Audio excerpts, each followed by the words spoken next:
What's going on, everybody? How y'all doing? Good evening to all of you. Thank y'all so much for tuning in. Thank you guys so much for being patient and flexible. Y'all know I work during the week, regular job, so it is not always easy to get up here, but we are here. To all the Lucksters in the house, thank you so much for your support, y'all. Shawn Ryan went live today. I mean, I'm just shocked. I was so glad to see that because I was like, we were prepared to, of course, and shout out to the S Files, one of my fantastic mods, and to all my mods here in the LLC. Thank you guys so much for your support and for the new mods that came in and volunteered and offered to, help the chat and all these great things and support the channel here. I just can't thank you enough. So thank you guys so much for that. But as far as sit over the videos, and then Shawn goes live today. I wonder if he saw my he saw my live setup. He was like, you know what? If Lady Luck Club's gonna cover this, let me go ahead and just knock it out. So Shawn Ryan went live, and I do believe his live is 2 hours 48 minutes, but that includes some sponsors in it. Like he had commercials and stuff like that in it. So, as far as is your upload, did it have sponsors in it? Did it have any commercials or anything? Because if not, then I'll just still use what you sent me. I wanna I'm be honest, I want to go through it without the commercials. We already got to deal with these sponsors and stuff from Candace. So just let me know in the meantime. Let's get some comments in. What's going on, Laura? This is gonna be intense. Oh, really? Have you guys seen Shawn Ryan's live? I saw he went live. I saw the video, like literally it's the first thing showing. And that's because I had his page up from the preview video he posted up a few days ago. I pulled it up yesterday, and I'm just sitting here looking at it. I'm wondering, yeah, it's almost 3 hours. That's something else. What's going on, Susie? Laura was watching Candace. She's over there saying Egyptian planes were following Erica and also Charlie. She blamed Israel. I can't listen to her for long. What did I tell you all? Did I tell you all that she was going to start recycling her conspiracy theories? Candace, you running out of ideas because you damn sure don't have any facts, girl. I told you all. I said she's gonna run out of. She's gonna start recycling her conspiracy theories. I said it. It's so funny, Candace. This is how I know you listening. You heifer. Um, didn't I say? I said by last week. I said by mid next week she's gonna be talking about those Egyptian planes again.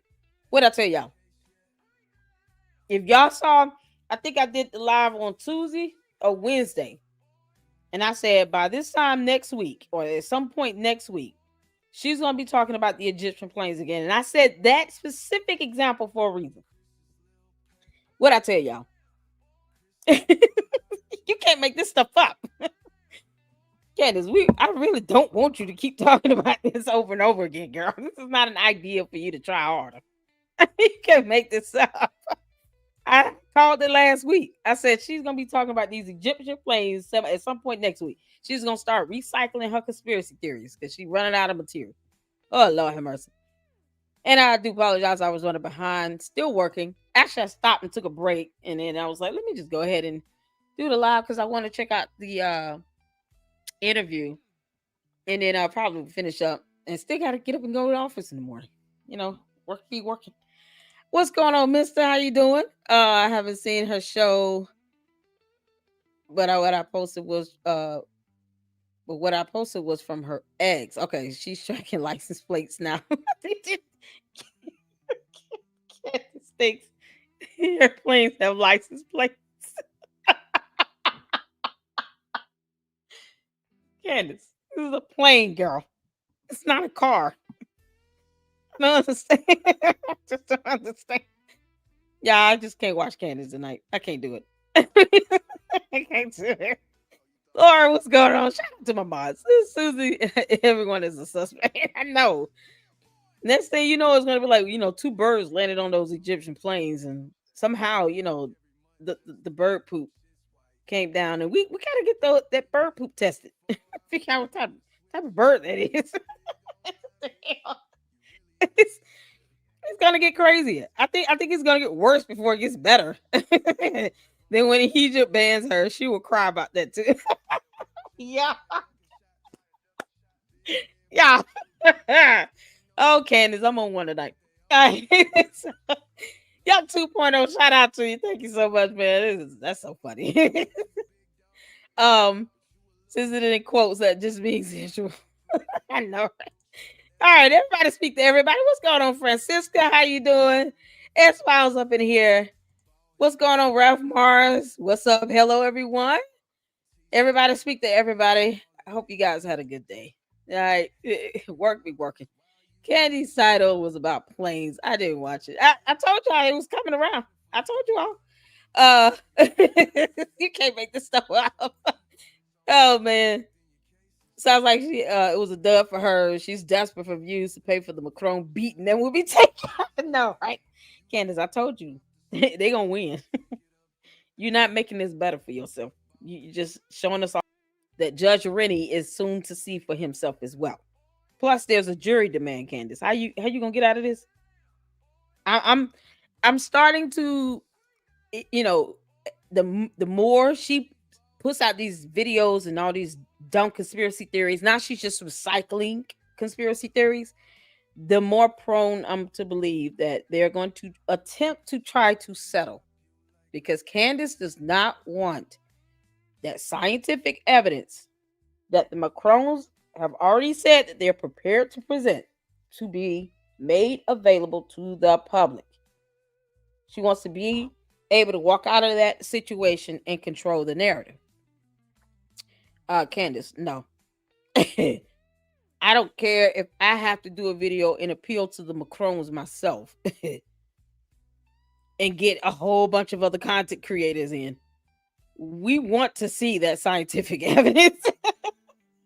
I don't want to see the evidence. Screw that.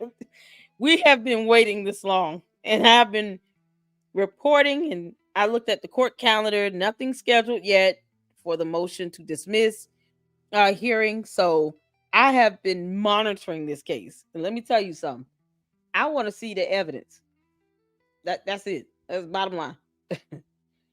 I think Candace and her attorney is going to sit down, and because she won't tell anybody that she filed a motion to dismiss or a motion to strike, but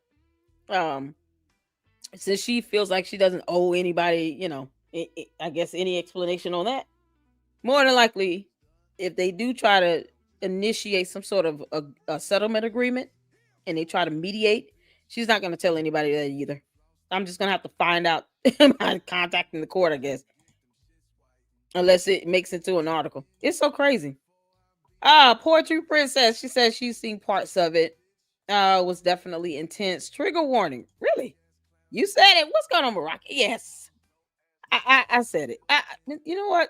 Let me make sure I'm not mispronouncing your name, okay? Please tell me if I am. It seems like it should be Morocco, or I'm pronouncing it Morocco, but if it's Mira, let me know.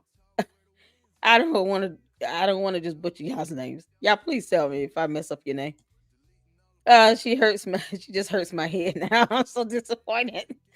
Yeah, I'm not. Is there another live stream running? There is. Might be two because of the orientation. So with StreamYard, you get to have two views. It's like a horizontal and a vertical, orientation. But those count as two different uploads, pretty much. So if you got C2 running simultaneously, that's what it is. It's the same thing. It's just if you're on your cell phone, you can now do a vertical. You could do a vertical broadcast, and then of course the main broadcast is the horizontal, the wider version. So yeah, that's what's happening. All right, y'all. Banana's expression, what's going on? Truth is life. Good evening. How you doing? Everybody's up in here. Listen, y'all hit that like button as you come in. Michelle up in here. How you doing? Good evening. Lois Lane, how you doing? What's going on? Hello from Melbourne. So good to catch you live. This interview is heartbreaking. Oh, wow. Really? Shout out to Melbourne. Good job on, Australia banning Candace Owens. We're so jealous. The U.S. is jealous right now. Majority of us are very jealous that we have not been able to achieve that goal. But I'm sure France might just follow suit. And once they win this lawsuit, nobody's got time for the nonsense, Candace. You think that Macron's gonna want you to come over there, girl? You got another thing coming. Countries are gonna be banning her one at a time. It's something else. Okay. So I just want to make sure because we can check out. Hold on. S Files. Was it any commercials in the video? I mean, in the videos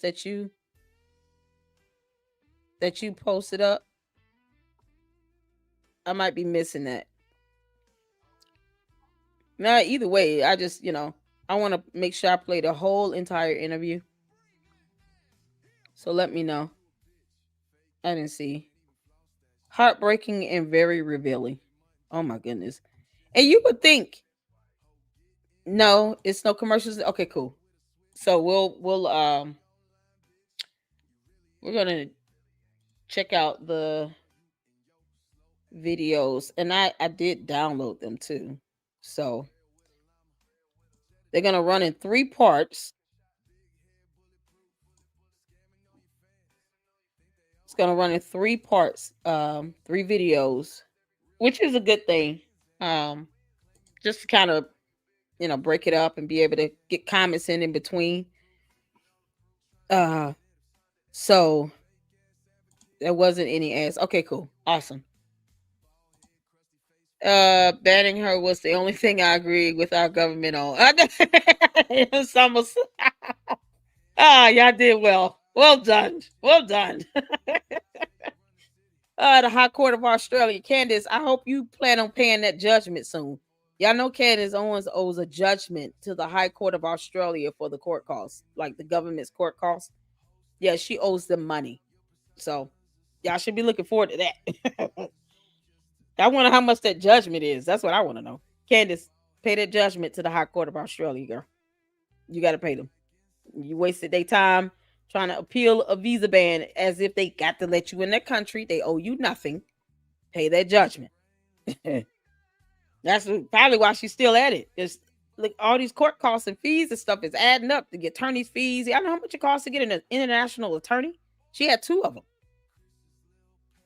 She had at least 2 people on her team, her legal team, for a matter regarding her going to another country. That's expensive. So yeah. Of course, she's still trying to recycle conspiracy theories. And you got the candy asses that just, they sitting back listening to that. I saw this coming though. I said, y'all, she gonna just start recycling them. But we are here. So we're gonna get started. Thank you all so much for tuning in. Hit the like button. Hit the like button as well. The Macrons have the most expensive, well-known attorneys in Europe. Yeah, they deserve it. Yeah, because I mean, she doesn't care. You know how old Brigitte Macron is. She's well over 70. She's got 3 grown daughters. She's got grandchildren. You think this woman at this point of her life wants to deal with somebody like a Candace Owens, calling her a man, taking away her motherhood, her womanhood, and not caring about the effect that it has on her family, her friends, people who know her husband. Like, can you imagine her grandchildren watching a Candace Owens video? And then they're like, Grandma, is this true? You were born a man? Like, can you imagine it? Your grandchildren coming to you asking you if you're born a man? Like that is just I don't know how to describe that other than cruel. It's so cruel. But you let something, the fact that I keep my foot on Candace's neck for a reason, because of that, because of stuff like that. She doesn't show empathy at all. She doesn't even think twice about the definition of that term. And then you get the candy asses coming here talking about, well, you gossiping. She can kick rocks. Please don't think that I care about how she feels when she doesn't care about how Erica Kirk's kids feel, or how Brigitte Macron's grandchildren or her daughters feel. If they got to sit here and watch a video or come across a video of Candace Owens calling their grandmother a man. You can't make this up. So I don't feel bad when I put my foot on her neck. No, not at all. Not at all. I'm sure you know what's so true. What's going on, Truth? That happens with anyone she brings up. Anytime she brings up a photo of one of these college kids at UVU now, or Phil Lyman, or anyone at Turning Point USA that's not, I guess, allegedly leaking stuff to her.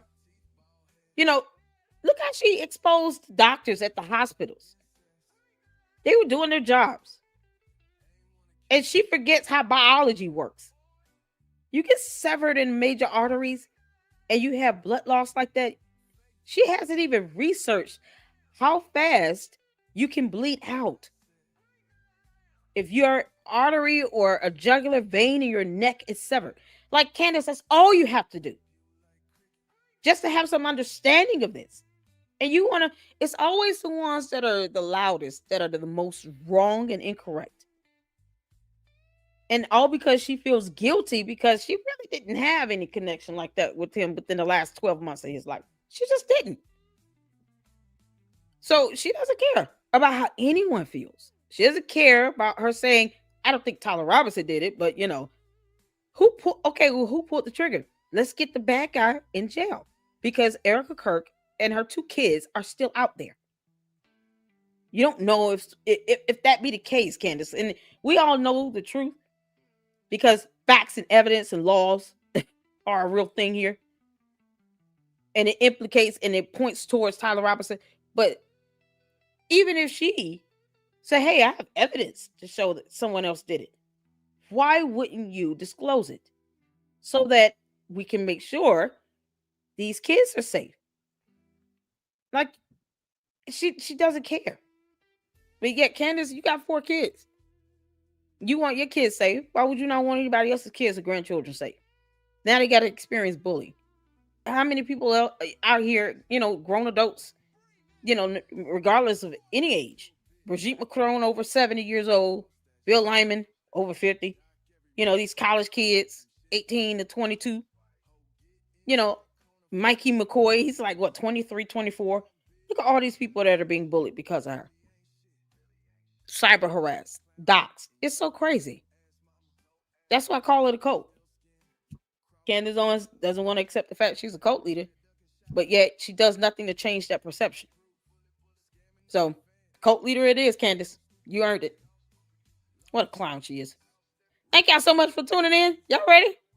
We're about to get started here. I want to thank you all so much for tuning in. Make sure y'all hit that like button as you come in.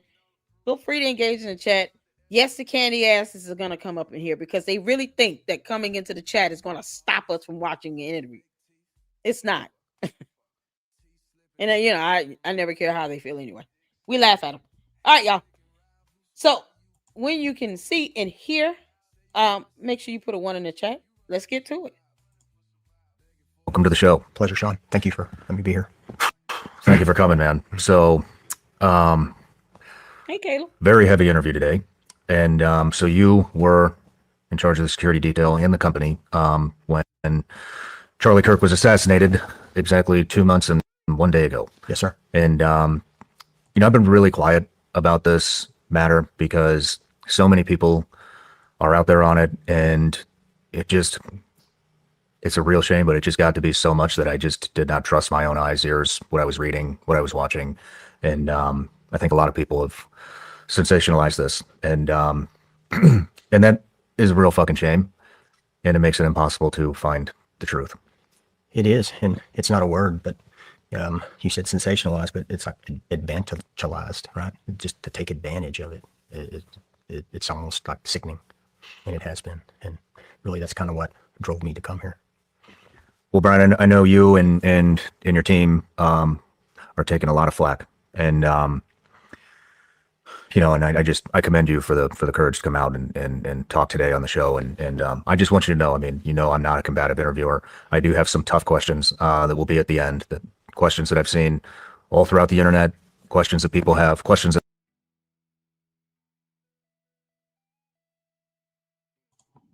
Uh-oh. What's going on? Hold on, let me refresh this. I downloaded this too, so I. Brian Harpool, welcome to the show. Pleasure, Shawn. Thank you for letting me be here. About this matter, because so many people are out there on it, and it's a real shame, but it just got to be so much that I just did not trust my own eyes, ears, what I was reading, what I was watching. And I think a lot of people have sensationalized this, and and that is a real fucking shame, and it makes it impossible to find the truth. It is, and it's not a word, but It's okay, S-Files. I cuss too sometimes. I mean, I don't want a lot of you all and say I'm just going to stop. I'm trying my best to tone it down. All right, let's get to it. You said sensationalized, but it's like advantageized, right? Just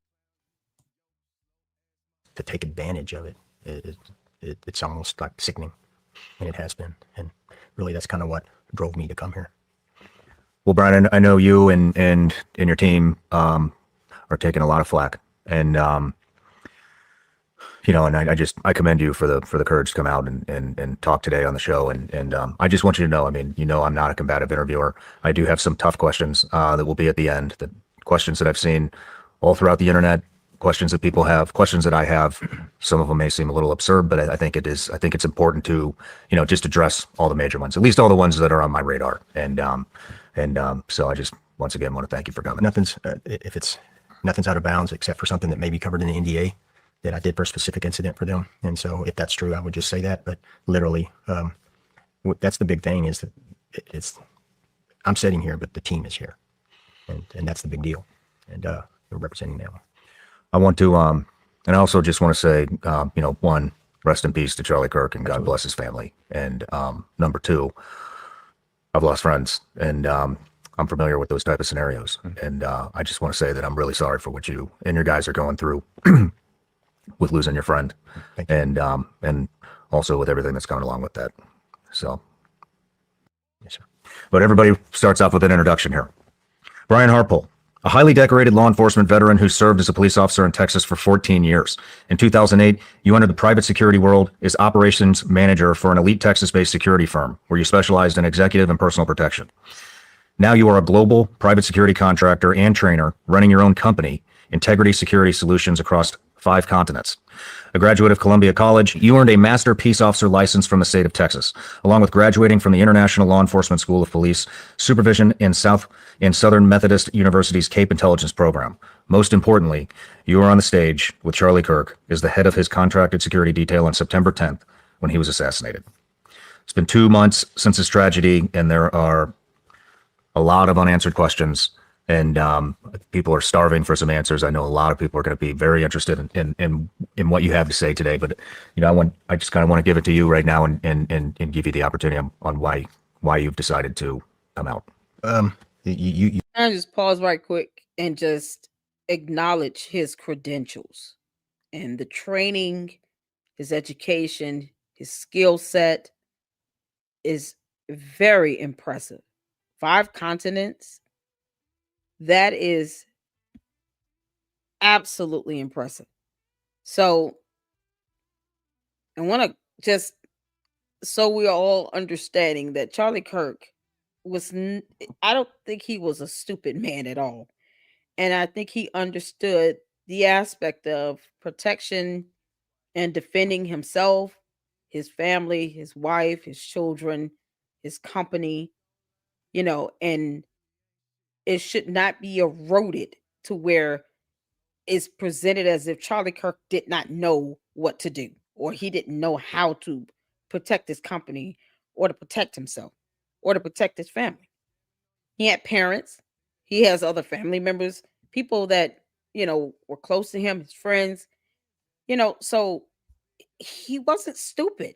He knew how to select the best security detail he could that would not just do their jobs, but also they have a passion for doing it. And they truly love God and loved, him and what he stood for. And they wanted to protect him. And no one should walk away, with this impression that Charlie Kirk just didn't know what he was doing and someone else needs to be out here, playing wannabe detectives, as if he had no concept of how to run an operation, run his business or anything. He had his business for over 10 years, Turning Point. Over 10 years, almost 10 years. I mean, Charlie Kirk knew what he was doing when he hired this man, when he hired his team. So I am very impressed by this resume he just read and by his skill set. This is highly impressive. And it's just, it's a blessing to hear that. It really is. And considering the fact that, military trained, yes, exactly. You got, oh Lord. Because, I mean, who else is really hammering in these conspiracies outside of Candace Owens? She's like the only one. It's like she wants to be the leader of all of the fallout. She wants all this heat. She's like, I want all the smoke. This isn't about you, Candace. It's just not. So once she realizes people don't really care about my conspiracy theories, she's going to be reminded of how unimportant her nonsense is at this stage. Once the hearings start, she's going to be reminded none of the stuff that she said matters in the court of law, because it doesn't.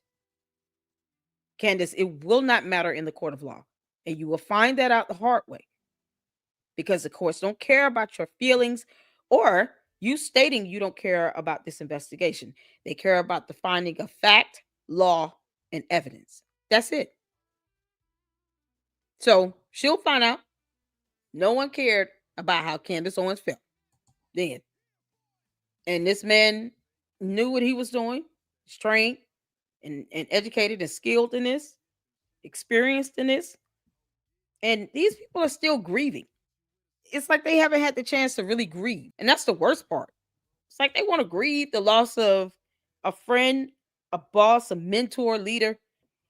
And they haven't really been able to do that in peace. Only the devil wants to steal your peace. Comes to kill, steal, and destroy. That's the goal of Satan himself. And when you're seeing someone invoking nothing but chaos and confusion, please understand that that is not of God. And why would any person that loves someone or professes to love someone and care about them want to disrupt anyone's peace, anyone's happiness, joy, even grieving? Why would they want to create that chaos and confusion? So I just want to kind of put that out there, and just give my first thoughts on that. But let's get back to it. You hit it. It's there's so much out there, and there's so much out there that's not true. And I was talking to your staff earlier. I'm older, right? And I have guys on my team or our team that are younger. And if the truth doesn't get out there, it could hurt their 20 more years of work, and that's not fair. Yeah. And these are stellar individuals. Yeah. These guys are stellar. And we've worked with just about every agency and police department across the nation and in the larger government, FBI, Secret Service. And I've got guys will come up to me and say, where did you get your guys? Where did you get these people? And the only response I've ever been able to make sense is I just tell them, and I prayed them in, and they came in, and our selection process is unique, unparalleled.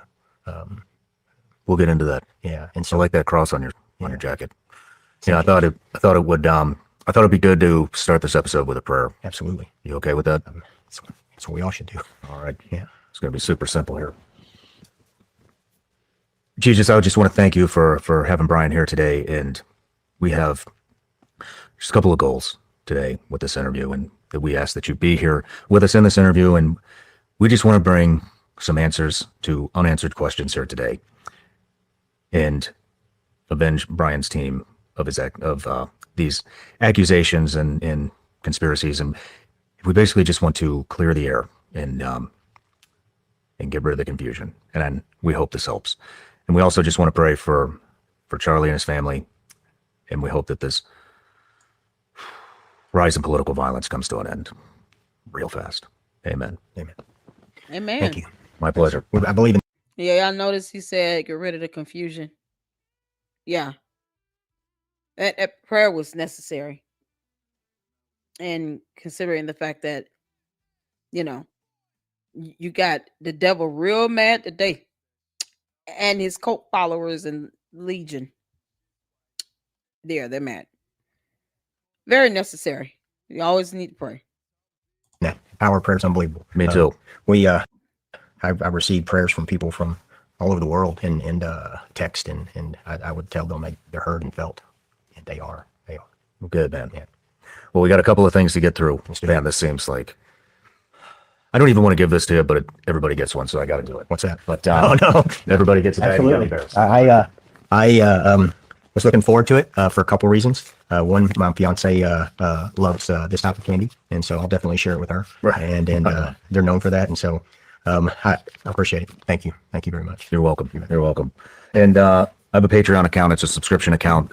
They've been with me since the very beginning when I started this in the attic of my house, and it's turned into one hell of a community. And so one thing I do is I just offer them the opportunity to ask every guest a question.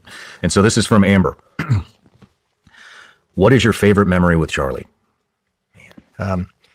It's odd. It was recently, and believe it or not, and it kind of made me feel like I was just hanging out with him instead of working. And we were in Japan, and we had finished.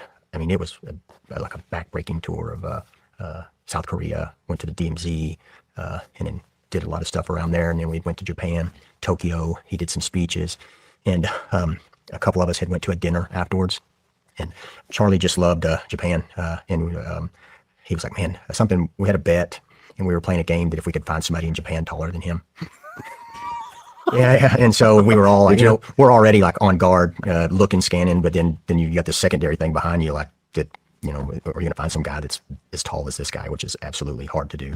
And then afterwards we went to dinner, and he was just eating sushi, and we were laughing and having a good time, and it was a safe environment. So the access was controlled, and it was just these goofy things, like you were sitting around a table in high school with a bunch of guys that you were cutting it up with. And I just remember he was like, he really loved the sushi, and he was like, "Brian, you gonna eat that?" And I was like, "No." He just starts eating it off my plate, and I'm like, "This is, yeah." And it's just like, man, it was cool. He had never been to Japan before, and he got to see some of the really cool stuff there. And then he was just on a high about it, and so he was not Charlie Kirk. He was just a guy, and so it was a very cool experience. That's cool, man. It was. That's cool. Yeah. Well, Brian, like I said in the interview, I want to really clear the air with a lot of things, and it's going to be some uncomfortable questions. But I've thought a lot about how I would do this interview, and I think it is probably most similar to the Blackwater one that I've done. And so one of the things, I'd like to talk a little bit about your background, your company, the training that's involved in your company, and then we'll get into some actions on and stuff. But this is just so wild. I mean, we have heard it was a right-wing nut, a left-wing nut, Israel, a trans person's boyfriend. I mean, and at the time there were compelling arguments for every single one of those avenues, and I think, there's a lot of people that don't believe that this Tyler Robinson kid is the shooter, but I just, we'll dissect all of this stuff as we go on. And then at the end, I want to ask what questions you have, from somebody that was being there, somebody that had their hands, the first ones to have their hands in the wound. But so let's start with, let's start with a little bit of your background in law enforcement and what qualified you to get into this type of thing. Yeah, I came from a law enforcement family, and my dad was a cop for 47 years, and he was a worker. He is still a worker, and he was kind of like a role model for that. And so I was kind of hell bent when I was in my early 20s that that's not what I was going to do.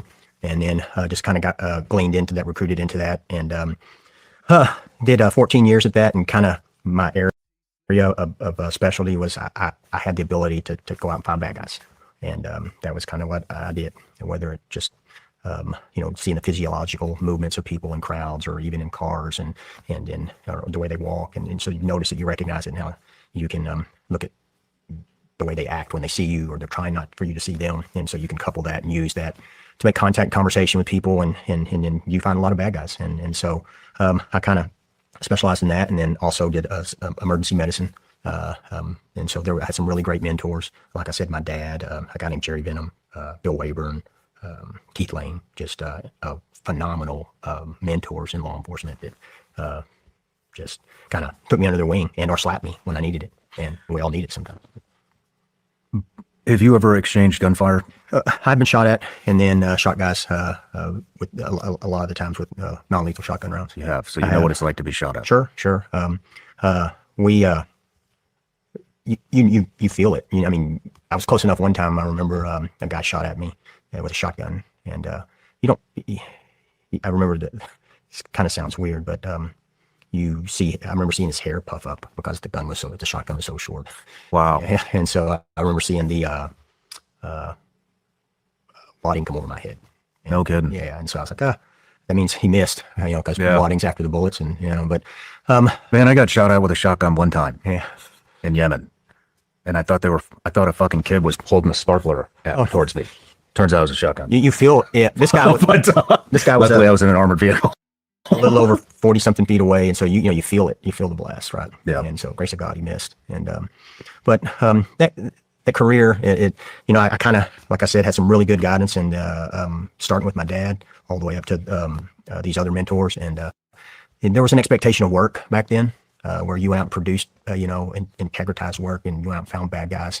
And then when you did that, you kind of got a skill, developed a skill. We called it, you started sharpening your own sword. And then that kind of helped me transition over into this field where it's about prevention and seeing it before it happens, right?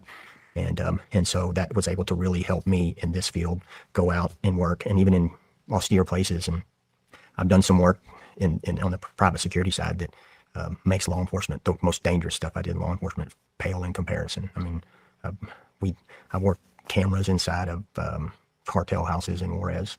Wow. Yeah, and we were looking where kids were being trafficked, and we act like we went in to shop for children, and we were capturing that footage.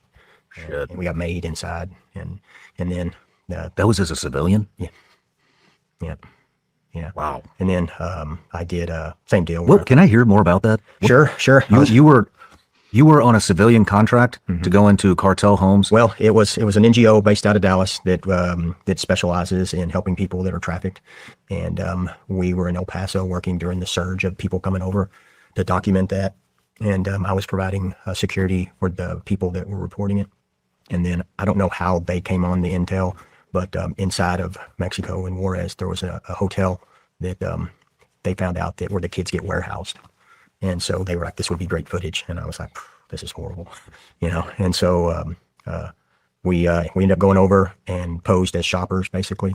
And the guy gave us a tour, and we went into this room that was about 50 feet long, but only probably 10 feet wide. And you can tell, like, it was just bed. And these guys were, I guess that's where you go in and shop. I don't know, but nobody was in there. There weren't any children in there at the time. And then we went back downstairs, and we're in the lobby and kind of talking to the guy behind the desk. And you can tell he's like the front for it. And I saw a guy look through the window from outside, and with his head, he counted us like that. And then he picked up the phone and he said that into the phone. And I told him, hey man, we just got made. Shit. And so we ended up going out of Juarez at a secondary exfil location, and we ended up having to go out in New Mexico instead of Texas. And so just got some great footage. But then we did other ones where I went to Piedras Negras and wore a camera and showed how people would come back across, and I won't say be harassed, but be screened. You have to pay a fee to leave Mexico, and then you get checked when you come to the border, the middle of it, and then you get interdicted. Why were you there? What did you do? What did you eat? And then, so I'm getting interviewed, but at the same time, the camera crew was filming literally hundreds of people just walking across unabated. And so you got to see both of those at the same time. And, wow. Yeah. And things like that. Really good missions in South Africa, doing things same deal. And so yeah, there's good work to be done. So you got a lot of experience. I mean, experiences. I have been got experience through experiences, and so and I've had. It's really a gift, a luxury, and I'm Do y'all hear these experiences? This is something else. This man has sounds like he's evaded at least 2 near-death experiences. He was shot at with a shotgun and it flew over his head. Like that's the level of experience he's had in this. And you know, to hear anyone like these dumb candy asses sit here and to try to belittle the security team, not caring about what they've been through, their experience, their skill set, their training. It's like, you start to see why you shouldn't take them seriously. You start to see why you can't take people like Candace Owens seriously. She wouldn't be able to do a third, an eighth of this at all. She doesn't even understand how planes work or UTC, because she thought it was Utah time. She wouldn't be able to do an eighth of this. That's what's so crazy. And somehow they all think that they're investigators now. That's not how it works, Candace. You would not be able to keep up if you were paid all the money against this man sitting in this chair. You just wouldn't. She wouldn't even make wouldn't even make good security guards at Walmart.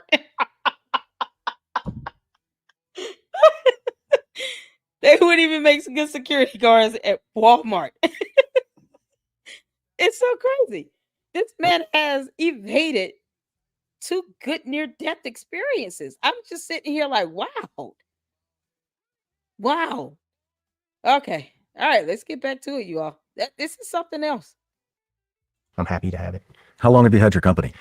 We started Integrity 3 years ago, and we actually worked for another company prior to that with Charlie, and there was in 2022 is when we started it and started doing that. We worked for him for the other company prior to that, and there's some conjecture out there on the For Charlie? Yes, for Charlie and other accounts. How long have you been working for Charlie? Since I believe it's 18. Since 18? 18, yeah. So been 7 years. 7 years, almost 8 years, yeah. Wow. Yeah.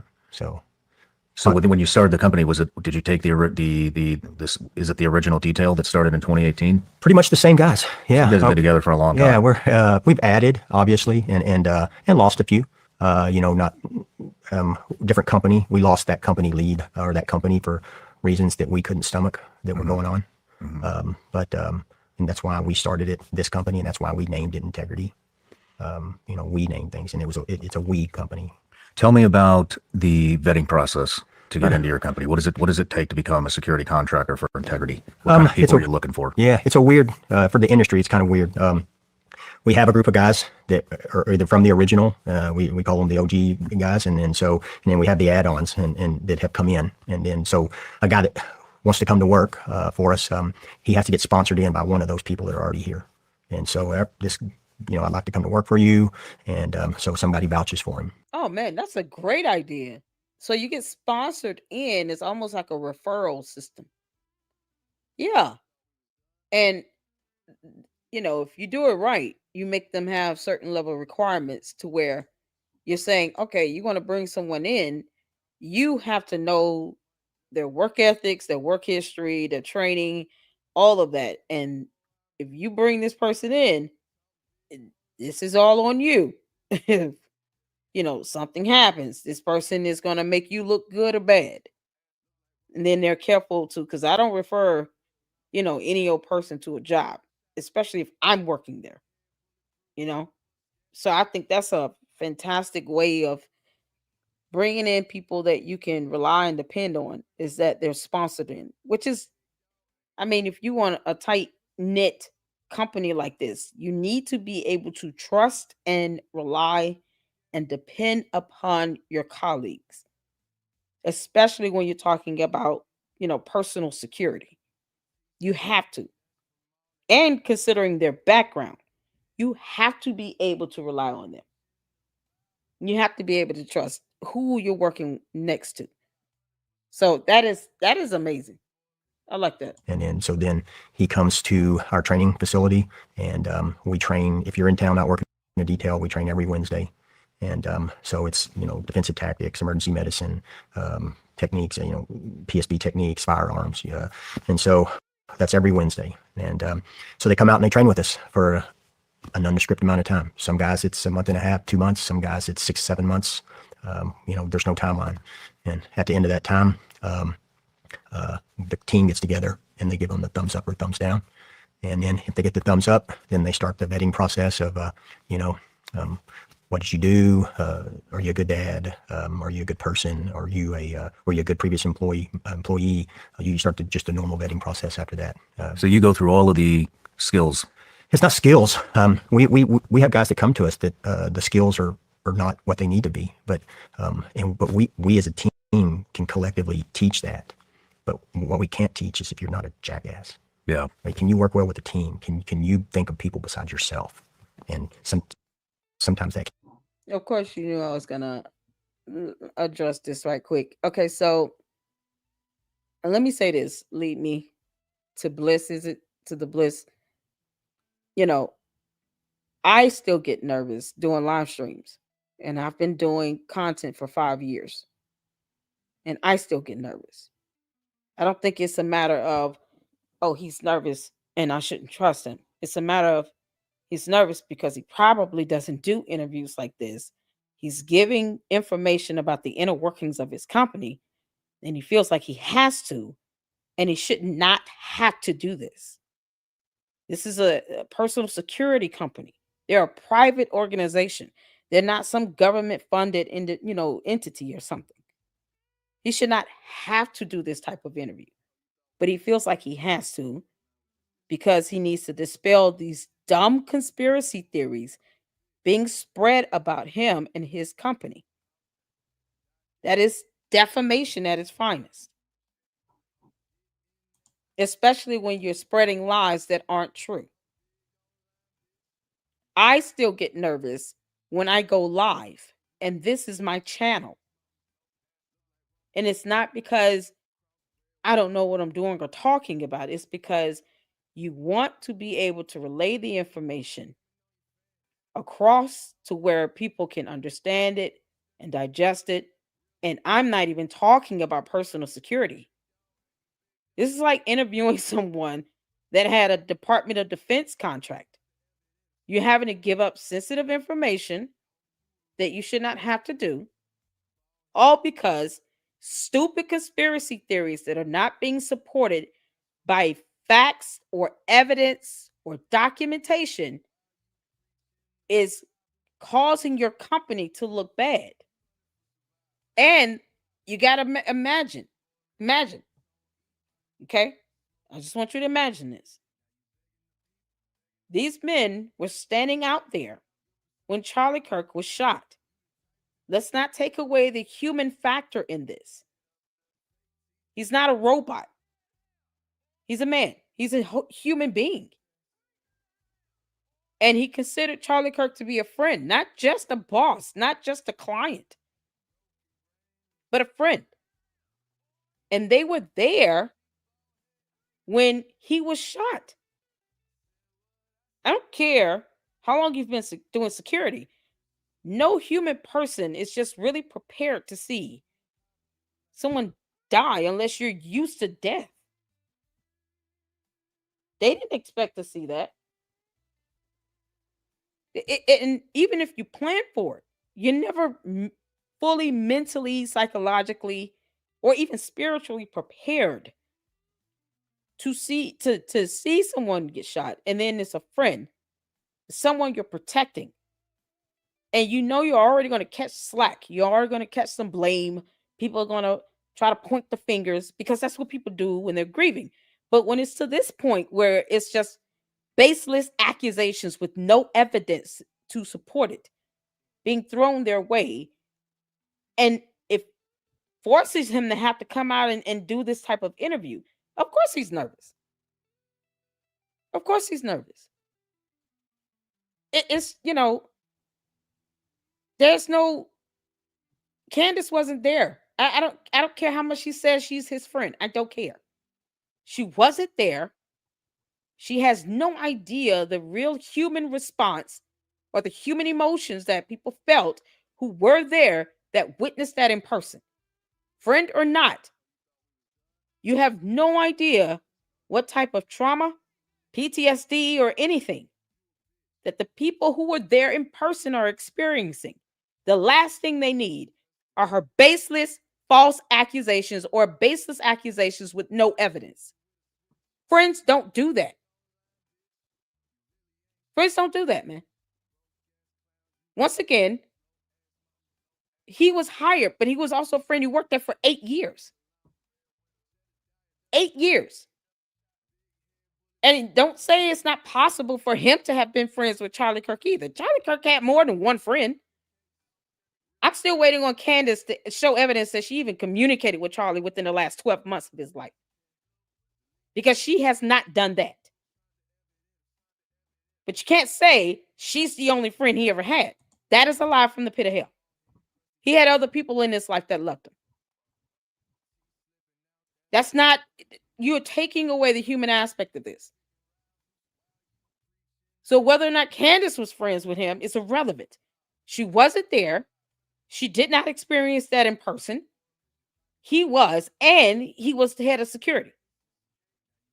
And he was Charlie Kirk's friend.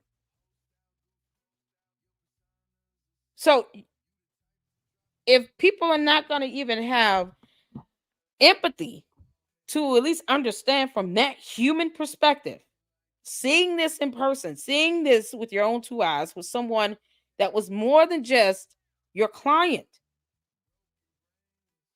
then I don't know what else to make of any of you all that sit here and support Candace. While she won't show any evidence or documentation that she talked to Charlie Kirk or was even friendly with him within the last 12 months of his life, why hasn't she invited his wife to her show? Why would she not dispel who the real shooter is if Tyler Robinson is not?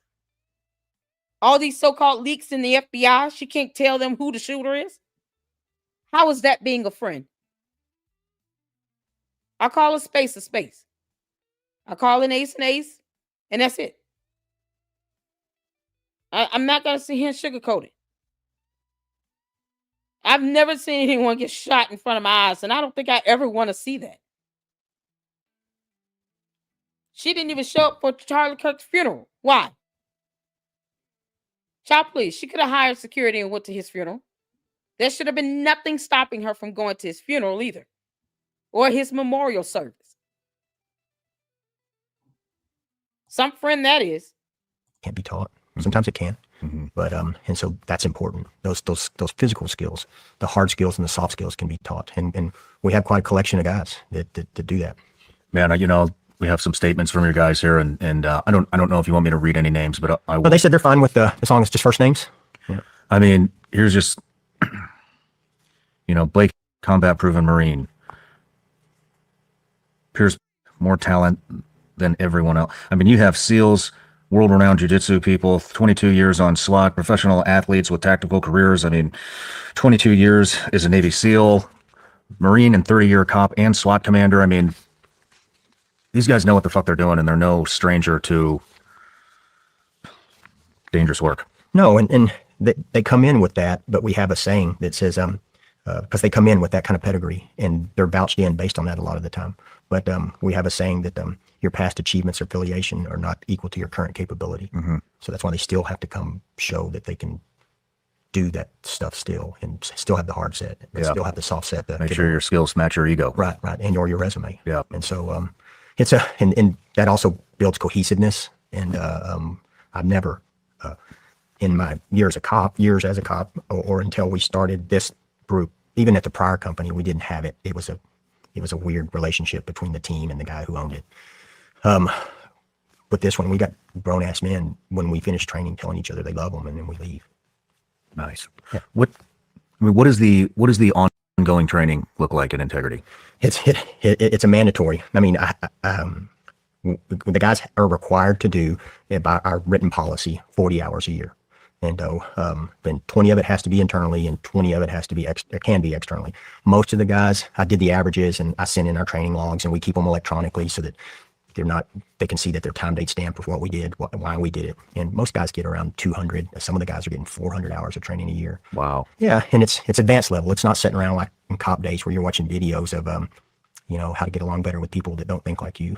It's real things that are applicable to what we're out there doing right now today, and how we can raise the next level. And then it's ongoing. There's an expectation for it. And we've lost guys because they didn't keep the hours. And I tell them, and they were good humans. I mean, good people that just timelines couldn't line up, or things going on at home, and so they had to get laid off or furloughed and told, hey, when you come back and start all over. But the process started all over. So I would like to. I mean, we had a little conversation before we jumped in on the interview, and when you told me, the process that you had developed, to be vouched for, to work for integrity, the actual training pipeline, the all the guys on the detail have to give a thumbs up or a thumbs down. I mean, I think that's a phenomenal way to hire for a security firm.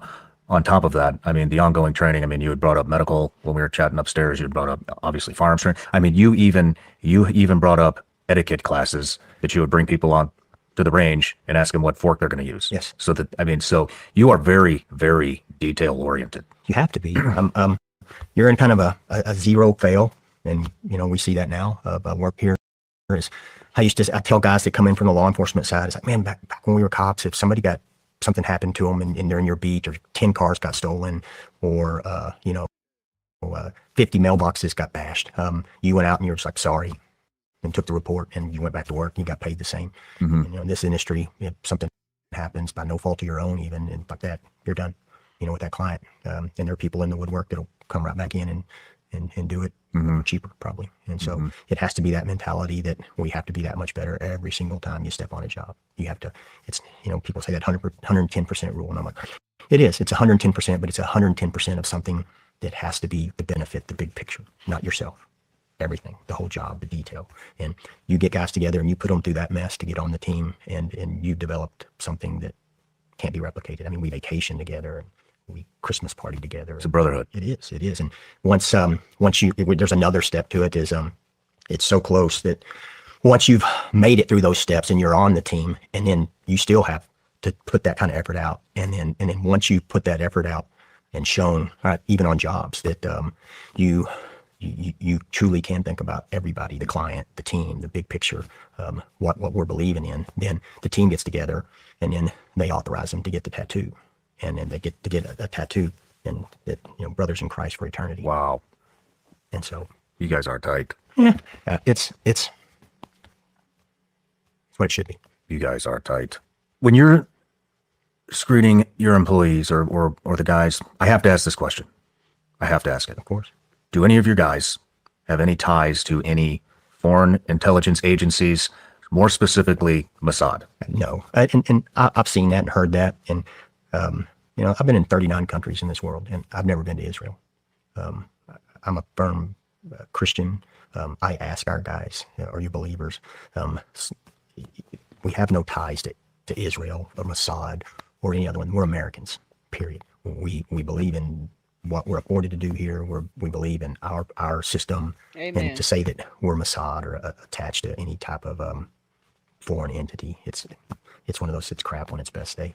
Do you have anybody on your team that you think could be tied to an extreme political party who is planning assassinations? No.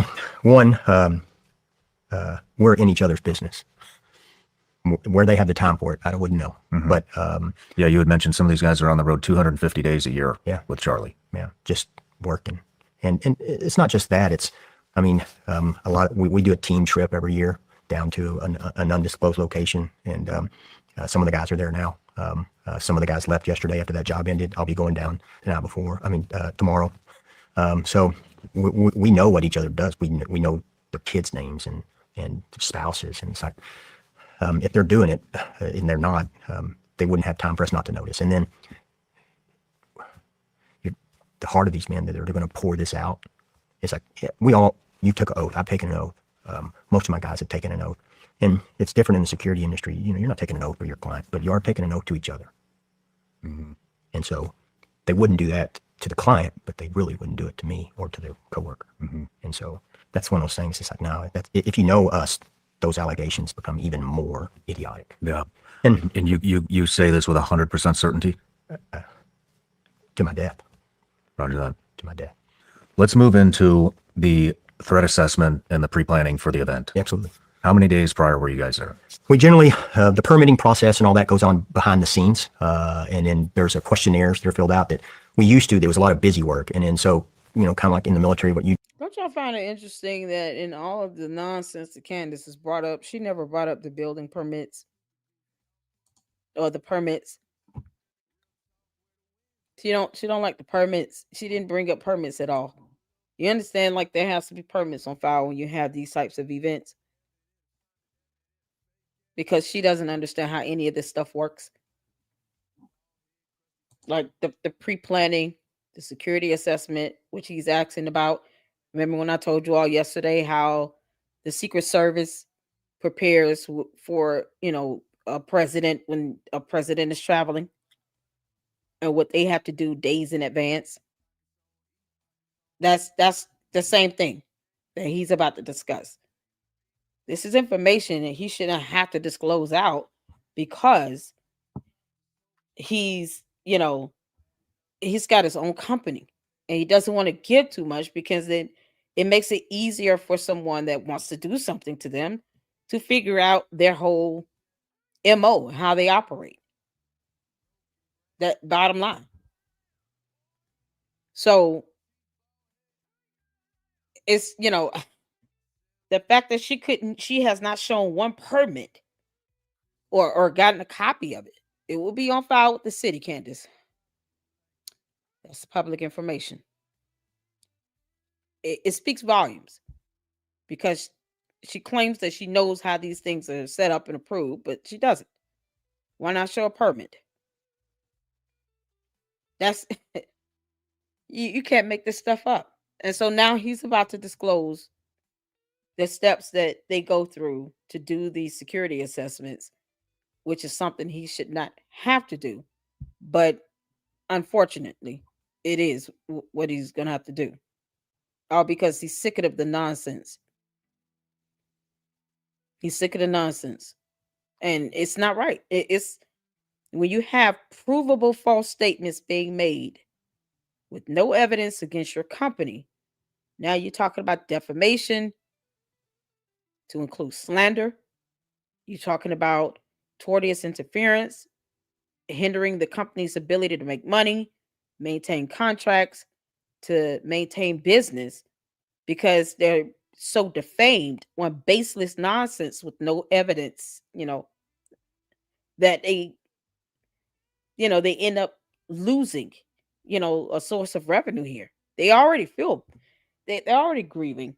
They were friends with Charlie Kirk as well. They worked for him for 8 years. They're already upset. This is never something they want to happen at all. At all. They know they're going to catch a lot of heat. But to the extent that they've been catching this heat is unnecessary when you have no evidence to prove any of this nonsense that you're saying, Candace.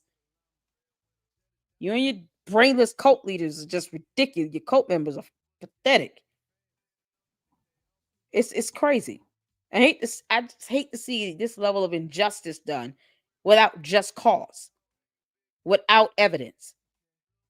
We create forms that, hey, let's get this information up front. And so that we have a duplication process so that we can confirm it. And so we started our first, before that one, the 24th of the month prior. And so, and that was with the hard conversations, meetings. You started that on the 24th? Right. And we That's do 2 weeks. at least. No, it started before that with the intelligence gathering and all that. But the hard conversations, the sharing of information, the conference calls, the data sheets, and we put that in a timeline on an app so that this all goes up and every guy that's on that job can see all the intel that comes in. It's a decentralized command model for the company. And so anybody can make command decisions for the betterment of the client or the team. And so everything goes on that app. And so when I get it, they get it.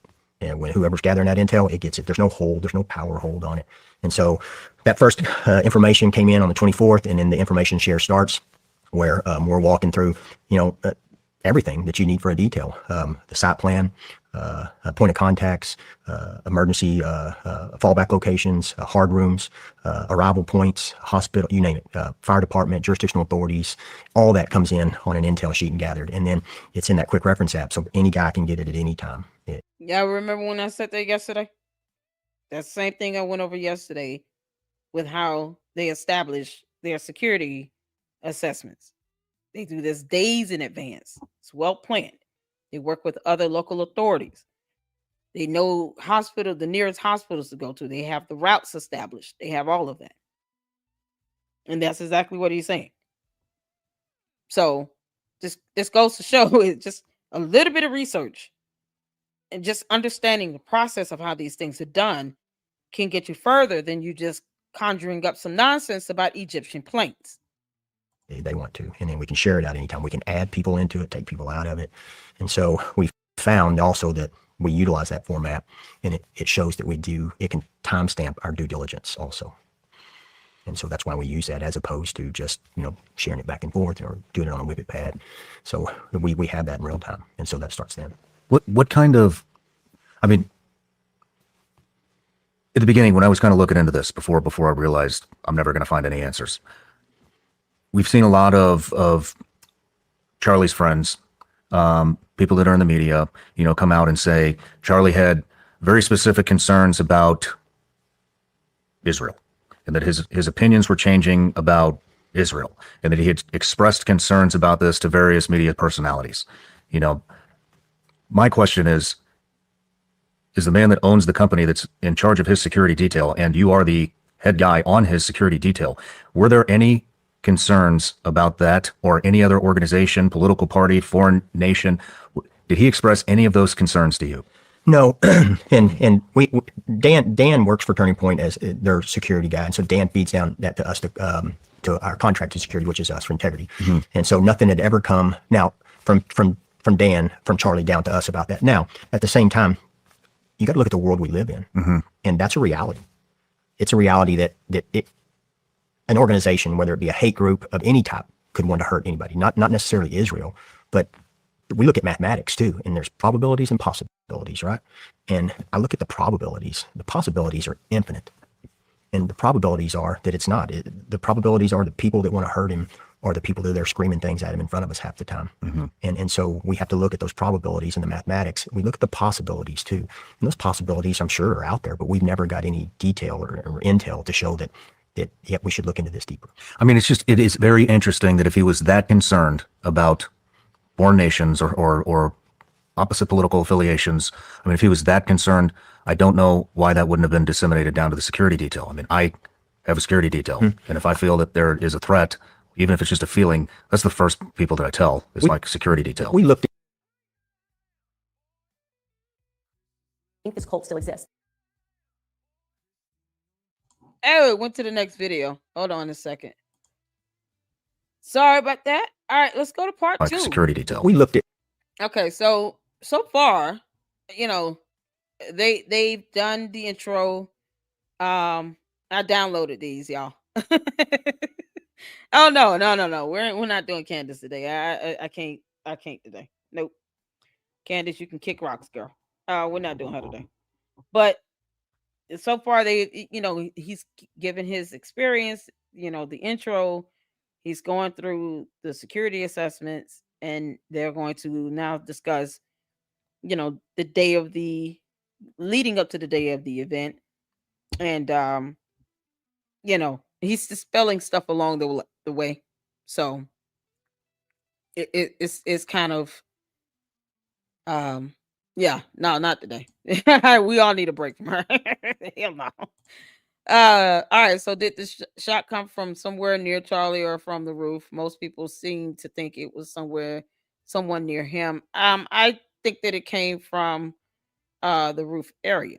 My only question when I read the indictment was, that they did not spell out plain and clear to me as to what point during, Tyler Robinson being on the roof where the gun comes into any security camera view. That was the only question I had, because I simply didn't see that, plainly stated in the indictment. That was it. But you're talking about this high powered rifle, and he shot from over 160 yards away. But I brought up, when I first discussed this, the incident that occurred on the University of Texas. University of Texas, you had a shooter. The young man was in the clock tower, and he was hitting, he was killing people from over 200 yards away. And this was back in what year was that? 1960 something? Because I went over that. I actually pulled up the article and the historical context of that, to show the comparison of the shots that were made, the shot that was made from Tyler, along with the University of Texas shooting.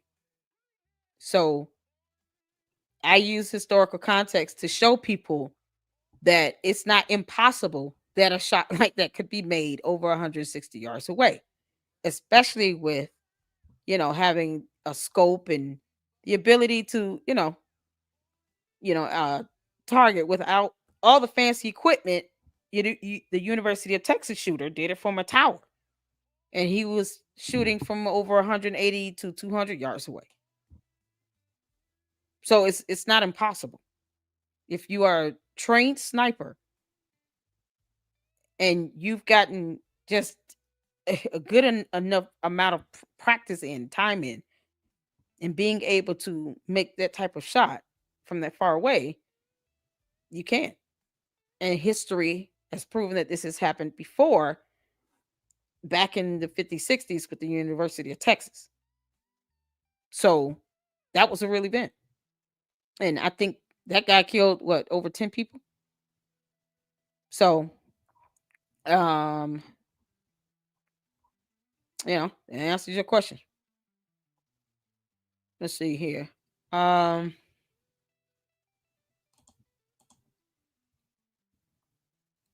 most same people are waiting for the trial to get more evidence before we make that call. I mean, I based on the indictment, I believe the shot came from the rooftop. Bottom line, because it's no camera of all the people that were recording. Because now you're going back to video evidence. I haven't seen any other video evidence to show that any other shooter was nearby. And there are too many videos out here uploaded that would have shown that. Too many people standing around that would have said, no, we saw someone else, and we heard this shot a lot closer. So you got to look at all the videos that are out there. There's a plethora of video evidence of people who were there, because it was more than just Charlie and the security team and 4 other people. You had hundreds of people out there that were recording, live streaming, where you see all the video footage is pointing towards that one general area. Don't you think people would have pointed out or looked the other direction if they heard the shot from any other direction? The reaction of the crowd, the initial reaction within the first 2 to 3 seconds of the shot being made, you see the majority of people turn around towards that back area. People don't just do that arbitrarily. Well, I mean, is the conspiracy going to get dumber and somehow morph into, well, maybe everybody there was paid actors? How bad is this going to get? People are going to go with their gut instinct. So unless the next dumbass conspiracy is going to be everybody at the event was a paid actor and they were all paid to look towards the back, that was the natural reaction of the majority of the crowd. So you can't beat eyewitnesses and the evidence that they're going to bring in testimony or the video footages, all of them. It's just certain things. It's just, you're not going to alter reality when it's too much evidence out here and too many witnesses that says otherwise. You can't take away their experiences. They were there. I was not. Video evidence footages prove that. That's how that works. The jury is not going to care about anyone's thoughts or opinions. They're going to care about the facts and the evidence. Bottom line. And that's exactly what they should care about. They shouldn't care about how anybody else feels or their opinion on this. They're just not. That's just the truth of the matter. Let's see. Jimmy Dore and Ian Carroll. Ian Carroll is a man or woman? I think I've heard a couple Jimmy Dore videos. Who's Ian Carroll? Is that a man or woman? Ian Carroll. Somebody. I don't blindly believe everything Candace says. She's not always right. I mean, I just like I answered your question. I don't have a problem, having intellectual dialogue here, but I just can't put aside common sense. I can't do it. It's just too much evidence. And just as an FYI, testimony is evidence. So you're going to have a lot of witnesses giving testimony during this trial. That is going to be evidence.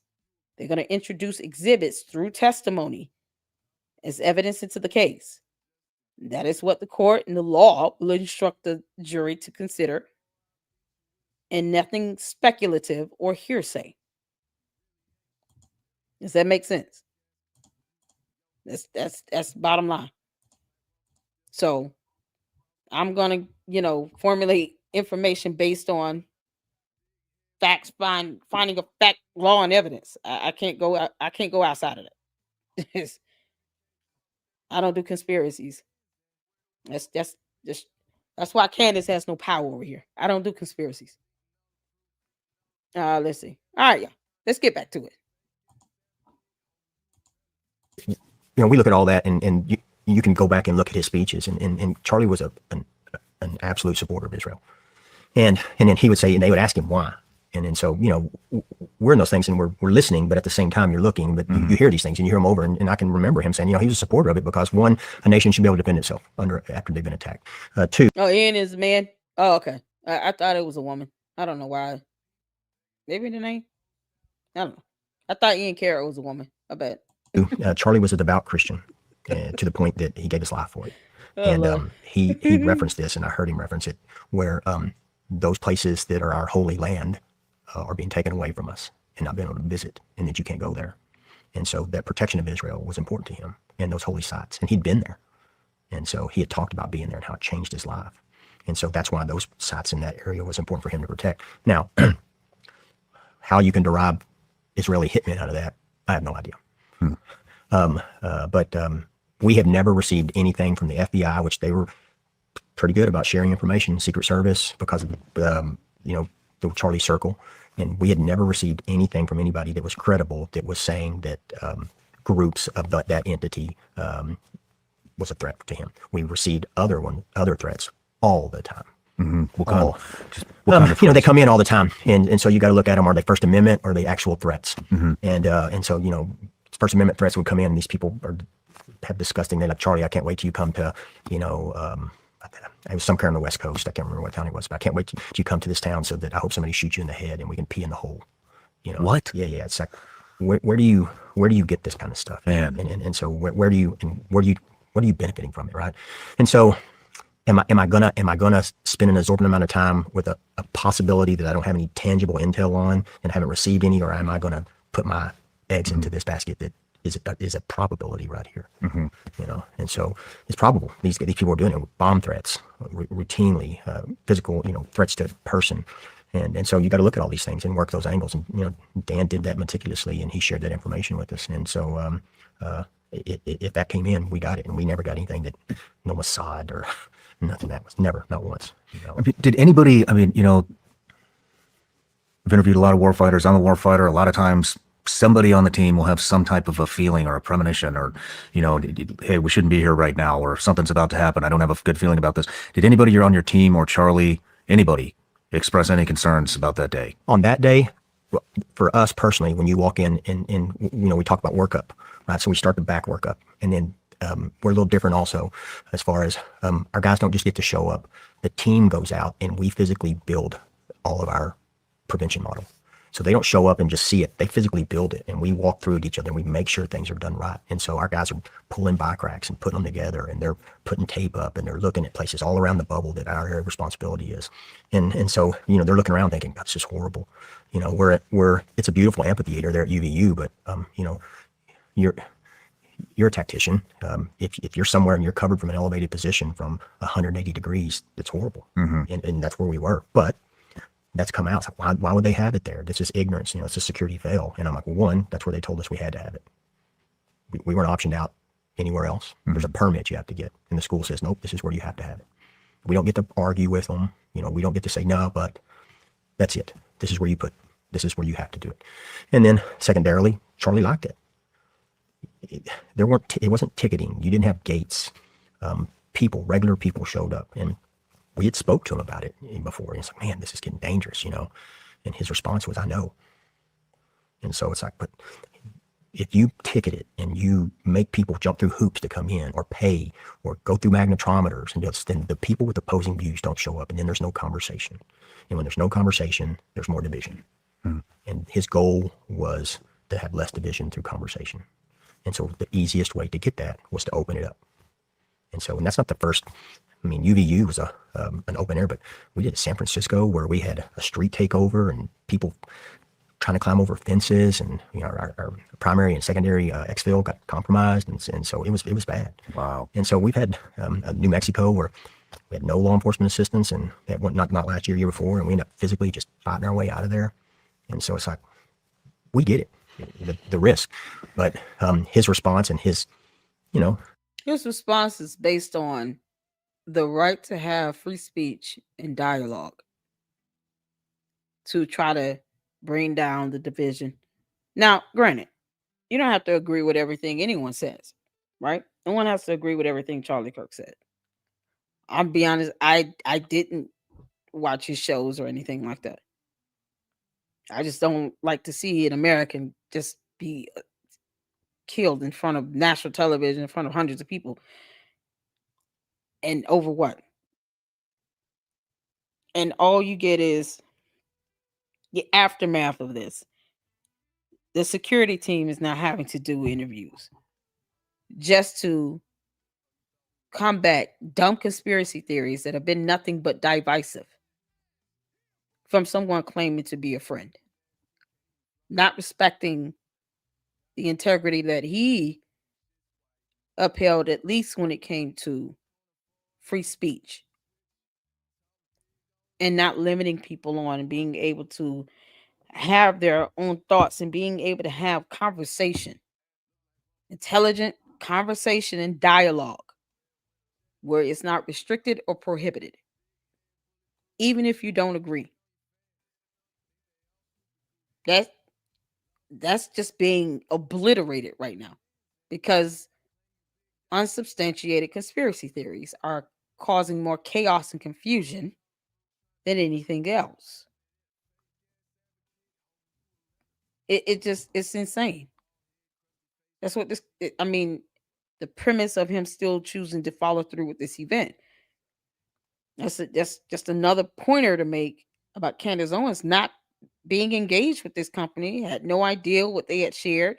She has no idea of all the conversations that the security team had with Charlie. She has no idea of any of that stuff. I don't care what leaks she claims to have. So if, from what he's saying, they told him this is getting a lot more dangerous.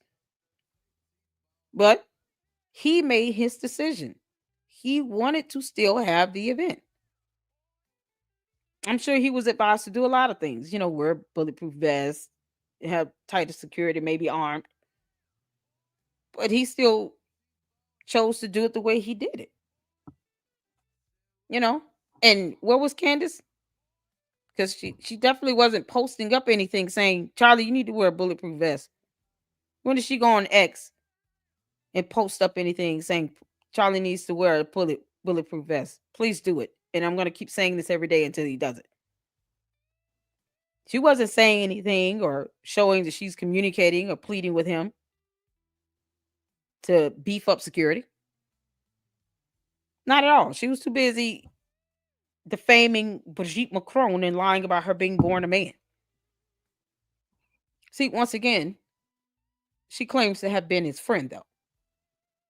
His mentality was that this is worth it. We're making gains here. In your coordination with UVU, I mean, did they offer any Hey, assistance, anything at all? Yeah, Did you ask them of anything? absolutely. So we come in and we start looking at things immediately. Like, where are our risks? You know, Hey, it's a Manny. risk assessment when we come in.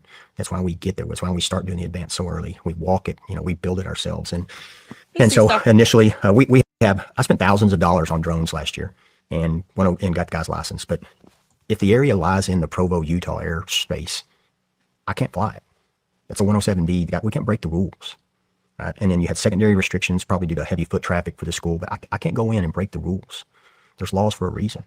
And so now the school could have flown drones, the PD, but they didn't have them, right? But Orem PD has a drone unit active and professional. And that police department, I will tell you right now, is awesome. They get it. They were there. They helped both on the soft side and the hard side. And so I started asking questions like, you guys have a drone unit? Yeah, good. Do you have an MOU or a mutual aid agreement with the school? And they're like, yeah. I said, did they call you and ask for assistance? No. Didn't I tell you all they had drones? I said they had drones at UVU. I did tell you all that, right? Yeah, I said that yesterday. They had drones. I'm like, why wouldn't you call? And then so, that's one. So I can't go in and break the law. I can't make my guys break the law. Right. I can't go in and do something that would jeopardize their Do you career. have any idea why they would say no? I mean, was this malicious? Was this being malicious I don't towards know if Charlie? no's the right one. I would say, did you ask? Did you ask this awesome PD that would probably help you in a heartbeat? Did you have an MOU with? Did you even ask them? And the answer was, from them, we didn't get asked. We didn't get asked. And then so table the drones, which would have been awesome. Absolutely. I believe in them, but I can't break the law to do it. We're out there not only protecting them physically, but I have to protect the reputation of the client also. And that's a whole separate thing of protection. So the drones would have been awesome, but I can't break the law. They could have used them. They chose not to. Well, there you go. There you go.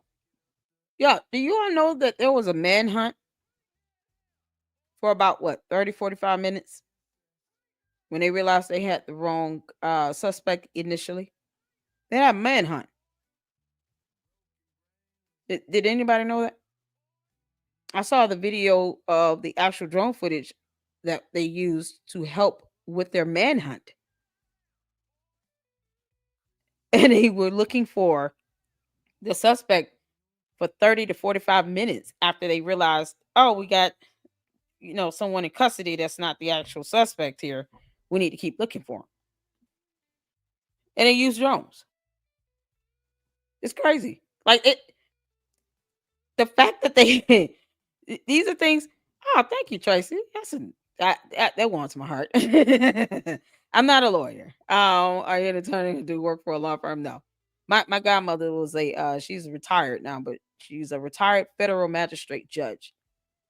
So my interest in the law, being partially influenced by her, but mostly taught to know your rights and just also, being able to research this information from many aspects, not just from one or two angles, but looking at even down to the security.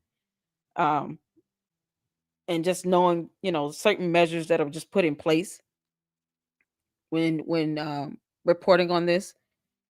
I thank God for the blessing to be able to do that. Thank you. I appreciate that. Thank you. So yeah, it's they had a manhunt going on for 45 minutes after they realized that the older gentleman that they had in suspect custody, I'm sorry, initially was not the suspect. And they used drones to try to help find the suspect. And I watched it, the news channel, the local news channel there actually had, about 15, 20 minutes of video footage. And I watched it. And then, of course, that's when I looked up and researched information on whether UVU had drones, and they do. They even had videos of how they use drones to help create campus videos of the campus itself, like a virtual tour. So these are the things that they are going to use when they're doing a security assessment.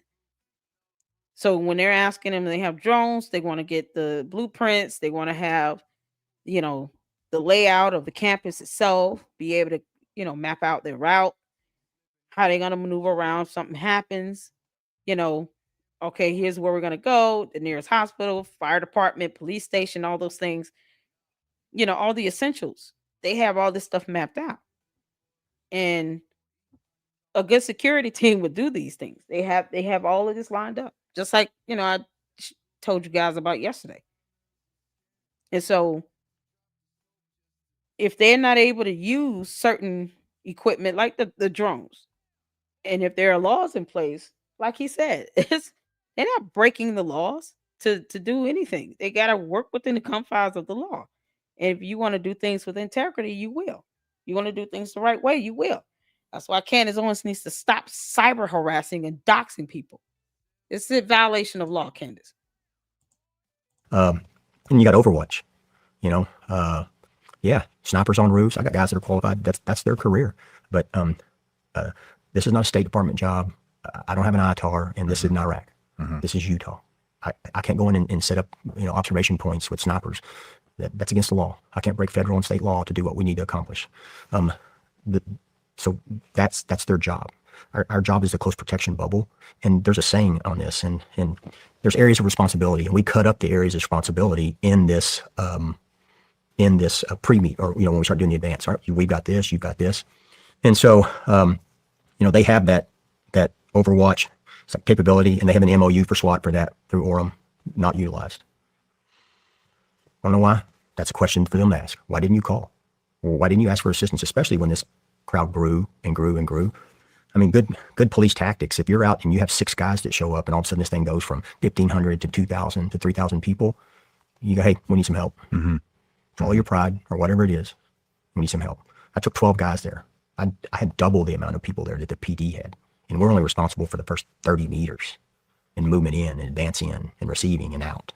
And we had 12 guys. They gave me 6 for the rest of the campus. Jeez. Yeah. And so that's not the question for me to say, why didn't they? That's the question for them. And so there was that one. The site, man, it wasn't up to us. 2, drones. I can't break the law to do something I want to do. Otherwise, I'd have showed up with an APC. Well, with the drones, I mean, you were in coordination with local police department, correct? No, that the UVU has jurisdictional authority. It's their campus. Orem is the outside city. They weren't there because they hadn't asked. They hadn't been asked to come by, and we can't ask them to come. I can't call Orem PD and say, man, send me 10 guys. I can't do that. I don't have the authority to do that or the budget. And then, but the city, I mean, the school PD has an MOU or mutual aid agreement with them. Why not just call them and say, hey, could you guys send us 10 guys over here for Overwatch, all that?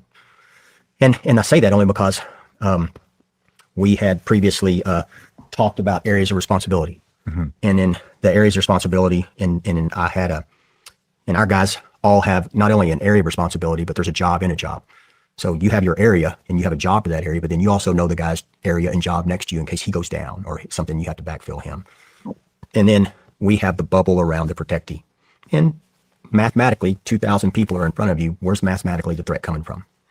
The front. Right. And so we're looking for walk-ups, people walk up, setting down a package, walking away, displaying a firearm, everything from throwing balloons full of piss to muriatic acid. We've had all kind of stuff thrown on us over the years. And so there's Jesus a reason Christ. why those things are set up that way. Wait a minute. They have muriatic acid thrown at them? Did that ever land in the news? Is it for real? Mister.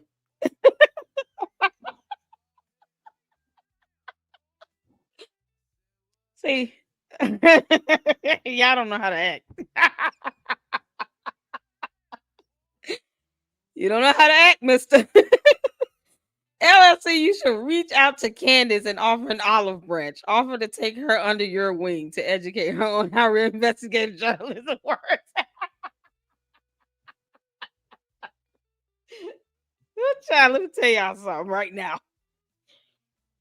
Candace Owens would get on my first, second, third, fourth, and fifth nerves. Every single nerve in my body. She would manage to touch all of them at one time in the same day. Within the first hour. There is no that girl is unteachable. Okay. Oh, shout out to Manny and Berean for being here. If I can get one of the mods to please drop. Berean Babes is a fantastic content creator. Thank you so much for tuning in. I know you said you were driving on the road, so keep your eyes on the road and listen out, girl, because this is about to get funny. But if I can get one of the YouTube, I'm sorry, one of my fantastic mods to drop her YouTube channel link in the chat, that would be fantastic. Make sure you guys go check out Berean Babes content there. She is keeping her foot on Candace Owens' neck, and she has an awesome accent. I was like, get a girl. Oh man, great content there. Make sure you guys go check out, showing some support. Shout out to my fantastic moms up in here. Manny came up in here. I mean, I'm missing people in the chat. I apologize. Diane, did I say hello? We got Tracy as a member. Thank you so much, Tracy, for becoming a member. I see the membership there. Thank you so much, and shout out to you. You're gonna have fun. We're gonna have fun. I gotta get in a members only. I have not scheduled it yet because of my work schedule, but I am gonna get in a members only live as well. So, but congratulations and thank you for becoming a member. That is fantastic. So welcome her in. Mr. out here talking about I need to. Oh God. Candace won't even tell the truth about her having 2 degrees. Okay. That's beyond with that level of deception, or her saying that the NRA was designed to, teach black people during Jim Crow how to use a weapon. Like, oh my God. It just, I saw a comment earlier, and we're gonna get back to it in a second. I saw a couple contents on the videos because the candy asses are real mad. But the comment was, asking, have I read the entire Bible? And I said no. But if I need to pull up a scripture, I can. But even if you read the entire Bible, let's not forget, even Satan knows the scripture. He tempted Jesus in the wilderness for 40 days and 40 nights and got on his nerve too. So that has nothing to do with your willingness to obey the word of God. Just because you've read the Bible does not make you any more holy than anyone who has not, but they choose to obey and honor the scripture. There's a difference. And all of this for Candace. Yet, needless to say, the commenter had no point to prove other than just trying to, ask me something random. And it's like, if you don't have, if you're intentionally trying to defend her or deflect or distract, please understand that it's the same goal of the enemy trying to steal, kill, and destroy. I don't see that any differently. The only main difference is that you're trying to do it in a comment section of a YouTube video. That's it. Reading the whole Bible does not bring you any closer to salvation than someone who doesn't. If you don't keep the word of God in your heart and obey the word, reading the words it's not going to get you anywhere. And so when you're you're talking about, relaying out this information, I think it takes a level of wisdom and being able to know how to research the information, how to put it together. Because like I said, I wasn't lying when I said it. I still get nervous. Sometimes I stumble over my words because I'm not reading from a script here. This is off the top. This is straight from my heart and just me giving my commentary. If I would need to recall facts and information and evidence and things of that nature, I show it. I send you all the links. I drop it in the chat, show you all the research.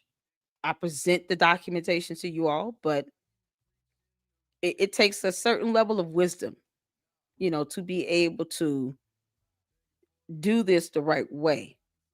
I have much respect for those who work full time, as a journalist or investigative, journalist or reporter.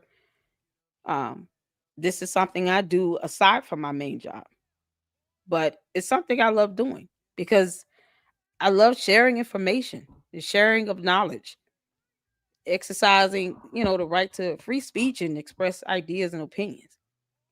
But I don't just throw out opinions that's not based upon anything. If it's not, based on facts or evidence or the law itself or just good common sense and wisdom, I don't just say things to say things. I think that's people getting too far into that because they away from just being wholesome about it because they want to be as sensational as possible, and they want to get all the views in. The money will come. You get to a point where, yeah, if you get 1 million subs if you want to, and you get 2-3 million views on your videos, yeah, you're gonna make some money. But am I willing to do that at any cost? No. So it's 52 people in the chat. As long as you guys are engaging in the chat, you guys hit that like button, you guys are subscribing, enjoying the other content, that's just as much of a blessing to me as I'm sure it is, if I were to hit 1 million subs. And it means even the more because I know you guys aren't here just for a spectation, but to engage in real conversation and to enjoy, good content, great content. I do take pride in researching this stuff and presenting it to you all. I wouldn't want anybody. I don't watch garbage. I'm gonna tell y'all that right now. I don't have cable. What I watch on YouTube, there's some content I watch just for entertainment, but I need to walk away learning something that I did not know before I watch the video. And that's kind of what I aim to do when I, do content. Hopefully somebody learns something new, or it's something that, maybe God gives you confirmation on. I've said something that God is talking to you about, and vice versa. I read some of you guys' comments, man, and it blows me away sometimes.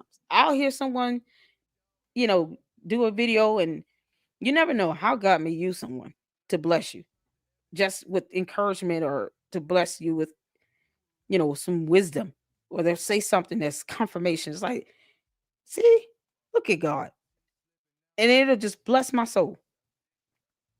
And they don't have 1 million subs.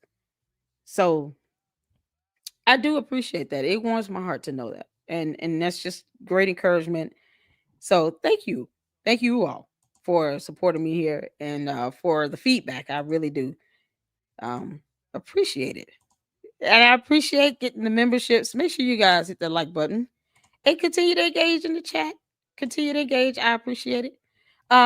So if we could get the link for Berean Babes YouTube channel and anyone else that's a content creator in here, we do support the YouTube community. We want to make sure that you guys get some support. We're almost at 30,000.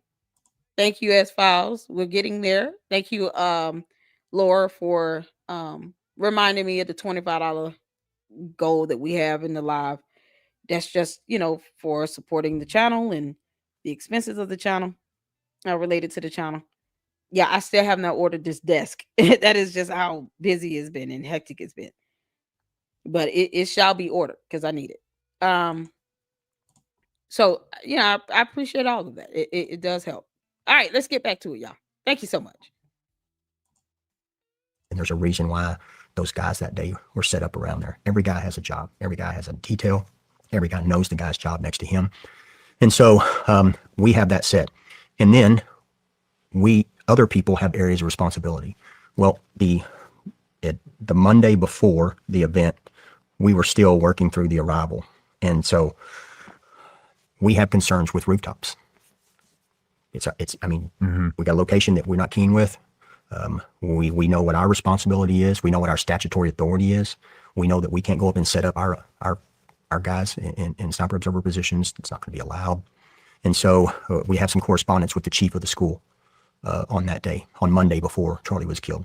And why this hadn't come out and why he won't stand up like a man and admit this, I don't know. But he's watching a bunch of men lose their careers, and he's okay with it.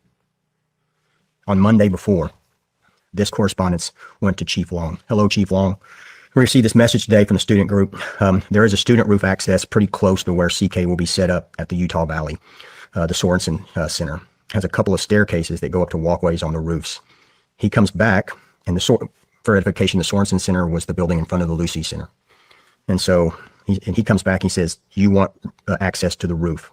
And came back and said, I was told students have access above us. If this is true, it would be nice to either have it controlled access or allow one of my guys to be there as well, if possible. He comes back, and his last correspondence was, I got you covered. What else am I to do? When a command level person from an accredited police department says, I've got this area. Jeez. Have you been in who is that? That was the chief of police for the UVU police department. We called him. He's never called us back. Holy shit. Does he have a name? Chief Long. Chief Long. And I didn't know if it said deputy in that or not, because in the correspondence or in his stuff on the website, it says Deputy Chief Long, but we just called him Chief Long. So it's like, yeah, I got guys that are 10 times more qualified than what he could have produced for us, probably. So literally all they had to do is post anybody at that stairwell. Stairwell, Or roof, put a drone up, or let us. let you do your job. Or let us. You know, our team is built. Would it be okay if we put that Sure. screenshot of that text up Absolutely. for everybody to see? Absolutely. So they know it's real? Yeah, absolutely. And do a FOIA for his phone. That's a good idea. Do a FOIA. Do a FOIA for his phone and have those records put out so everybody can see them. Do a FOIA for the communications for days leading up to it. Do it. And the truth's like a lion. You set it free and it'll fight for itself. One of my favorite sayings. Last question before we take a break. I just want to ask, were you understaffed or I mean, was anybody sick? Did you have what you needed? Yeah, we usually have It's been the same as every other event. Same? No, we upped it. Yeah. You upped it? Yeah, we upped it. We usually would run 8 to 9, depending on how many movements and how much movement inside. And so based on no articulable threat, but just the current world situation prior to that day, we upped the manpower to 12. And then we had actually a 13 there that came in the drive party. And so, but yeah, we upped it based on nothing, because it's like, all right, that we're in a kind of a place where we don't want to be. We're expecting a big crowd. It's the first one. We don't want to get behind the 8 ball. In security industry, it's a prevention industry, not a response industry. It is a response industry, but it should be a prevention industry. So we're there in the prevention model. And so you can see, if you pull the schematic up, the placement I put for our guys. And on that day, thank goodness we had them, because where the tent was that Charlie was under, there's a giant walkway above him. And when we were doing the walk that morning, one of the things that didn't come out in our advance was there was giant rocks that they use for architectural design all around there. And so we're seeing these rocks on the ground, and it's like, oh, people can come by and pick up these rocks and then throw them down on us and throw them down on Charlie. And so we did a temporary criminal trespass zone right above him on that bridge walkway, so that people couldn't come in it and throw rocks down on them. And so, but the problem is that we had to get PD units in here to take that area of responsibility. And we told them, hey, just like out there, we need you here to have oversight coverage, because one, it's a tape line. It's not a hard, wall or anything. And so you need statutory authority under Utah law to say, hey, you can't come in or you can be arrested. And so the PD came and did that. And then we had one, Scott, that did a hellacious job on making sure they stayed there and did their job. And so thank goodness we brought extra people. Mm-hmm. And so we upped our manpower for that one. Due diligence was done. It's weird in the security industry. I get calls all the time, and they're like, hey, we want to run a security detail, and we want, 10 guys, former SEALs and operators and SWAT guys, and we want up armoreds and this and this. And I'm like, all right, here's what it's going to cost. And they'll call back, all right, we want one guy and a Toyota Sienna, and so it's budget's a factor. Yeah. And we eat a lot of money every year based on, hey, last minute non-approval of people, but let's bring them in just to save our asses. Mm-hmm. And that's a regular thing. And so, yeah, we had people for our assignment, and our assignment and our people's assignment was carried out meticulously. I mean, you had Dan next to Charlie, and Dan's only job is exfil. And you can see when Charlie got shot, within 2 seconds, Dan had his hands on him to push him down to the ground. And then within, you break it down forensically, like within 5 seconds, I was on top of Charlie. And then you saw our team actually doing exactly, falling back on top of him and collapsing back on top of him. Not one radio comms came out. It's unneeded. They all know their jobs. Let's take a quick break. When we come back, we'll get into actions on. Okay. Perfect. Yep. All right, Brian, we're back from the break. We're getting ready to cover timeline and security during the event actions on. And so could you walk me through the security setup for the event? Sure. Who's placed where, what you guys are seeing? Yeah. So we come in and we look at setup in the mornings. And like I said earlier, the guys are all part of it. So there's intimate knowledge. Every guy has intimate knowledge of the setup. So we come in, we do the placement of where Charlie's going to speak from. And that's kind of like the ground zero. And then we build out from that. And people in the security industry, you have this thing called the concentric circle of security theory, right? And it doesn't have to be a circle. It could be a line or a moving box or however you want to work it. And you have zones, and you have a permeable zone, a semi-permeable zone, and a non-permeable zone. And so you can come in on the fly and set up these zones. And so we come in and we set this up. So Charlie's tent and was on that right in the middle. And then we start, so you want to start at the very back. And so we started with a non-permeable zone, but it was one of those ones where it's mainly visual, and it's just tape across this arrival section. And all it is caution tape, but it's just to keep good people good. That's it. And we know that. And so, so that's just to let people, the foot traffic out, that we know people won't come in there. So that if somebody's doing something bad, they stick out. Mm-hmm. And then inside that zone, we place our vehicles, and you can kind of see it on the aerial, or you can see it when you see the footage. We put those vehicles behind Charlie's where he's speaking for a reason that day. It's called CEPTED, Crime Prevention Through Environmental Design. A worry was that somebody would come down that same driveway and just run him over from the back, or run people over. So you stack those vehicles so that the vehicles are being used kind of like big HESCOs or something. Barricades. Yeah, barricades. And so that people can't get to him that way. And then we start, technically that's, semi-permeable. We still cover it's like, hey, people could walk through there, but they have to be knowns. And then we went with hard bike racks. So hard bike racks then come all the way across the back, and they're linked together. And so those bike racks keep people from coming in and out unless they're vetted. And that's where you would start the non-permeable zone. And then we put a guy there, and he physically is there to watch that. And his job, that's his area of responsibility, is he's back cover. He's making sure people aren't coming up from behind us. He's making sure that the right people can come in and out. They don't have to be back there. And we're not talking about a large area. We're talking an area that was maybe 100 feet across, maybe more. And then there was also a police officer back there. We didn't request him to be there, but he showed up. And so we're like, hey, might as well utilize you. And so he just held the position on the far left side. And then you got where the 10 is. And then that's kind of where it gets into the meat and potatoes of it. Because number one rule of protection detail work is evade and escape. It is. If we can evade or escape any threat without having to confront it, it's a win. Mm-hmm. I told you that time about getting shot at with a shotgun. I was pissed because I didn't get to shoot the guy back, and went back to the PD, and I'm throwing shit and whatever. And my sergeant said, "Hey man, you won. You didn't get." I would have been mad too. I ain't gonna lie. You shoot at me. I'm gonna chase out you, whoop your ass. That's it. Y'all be glad I'm not on somebody's security team, because oh no, Are you kidding? Oh man, I feel your pain, man. I feel your pain. Shot at, or you didn't get shot. He's in jail. You won. Well, that's kind of the way you have to look at that stuff in protection work. It's like, hey, let's evade and escape. And so things are set up that way. And so you have where Charlie sits, and then you have a guy right next to him, and that person's solely responsible for, in times of need, pushing him, moving him, getting him out of that line of fire, or that those actions, escape and evade, throwing him into that exfil vehicle that's parked right behind where we're at. And then you'll see we ran two double barricades, and those barricades are presidential style barricades. They're hooked in the same kind you see the Secret Service use. And so we have an outer layer, and that first layer is just to let everybody know, hey, you can't cross this. And they're physically, keeps them from pushing over them. And if somebody comes over the top of them, you can see it just from the mere elevation change. And then we create a secondary row of them with a gap in the middle of it. And that gap in the middle, though we didn't like it, he liked that because that was able to show, hey, there's nothing between us, right?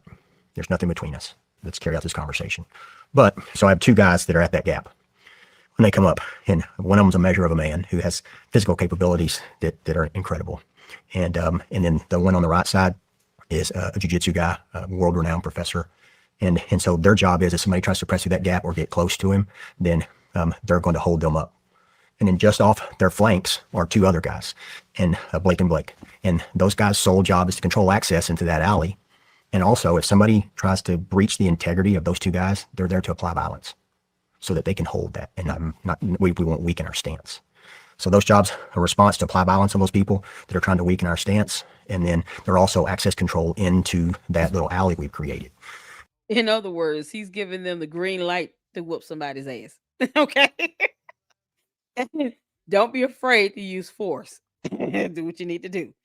Considering the fact that this event was on a college campus, you're talking about the majority of the guests there being, college kids, but there were some adults there, a lot of adults there, and even small children. So all these things have to be factored in. You got some senior citizens there. You never know if you've got people with physical disabilities.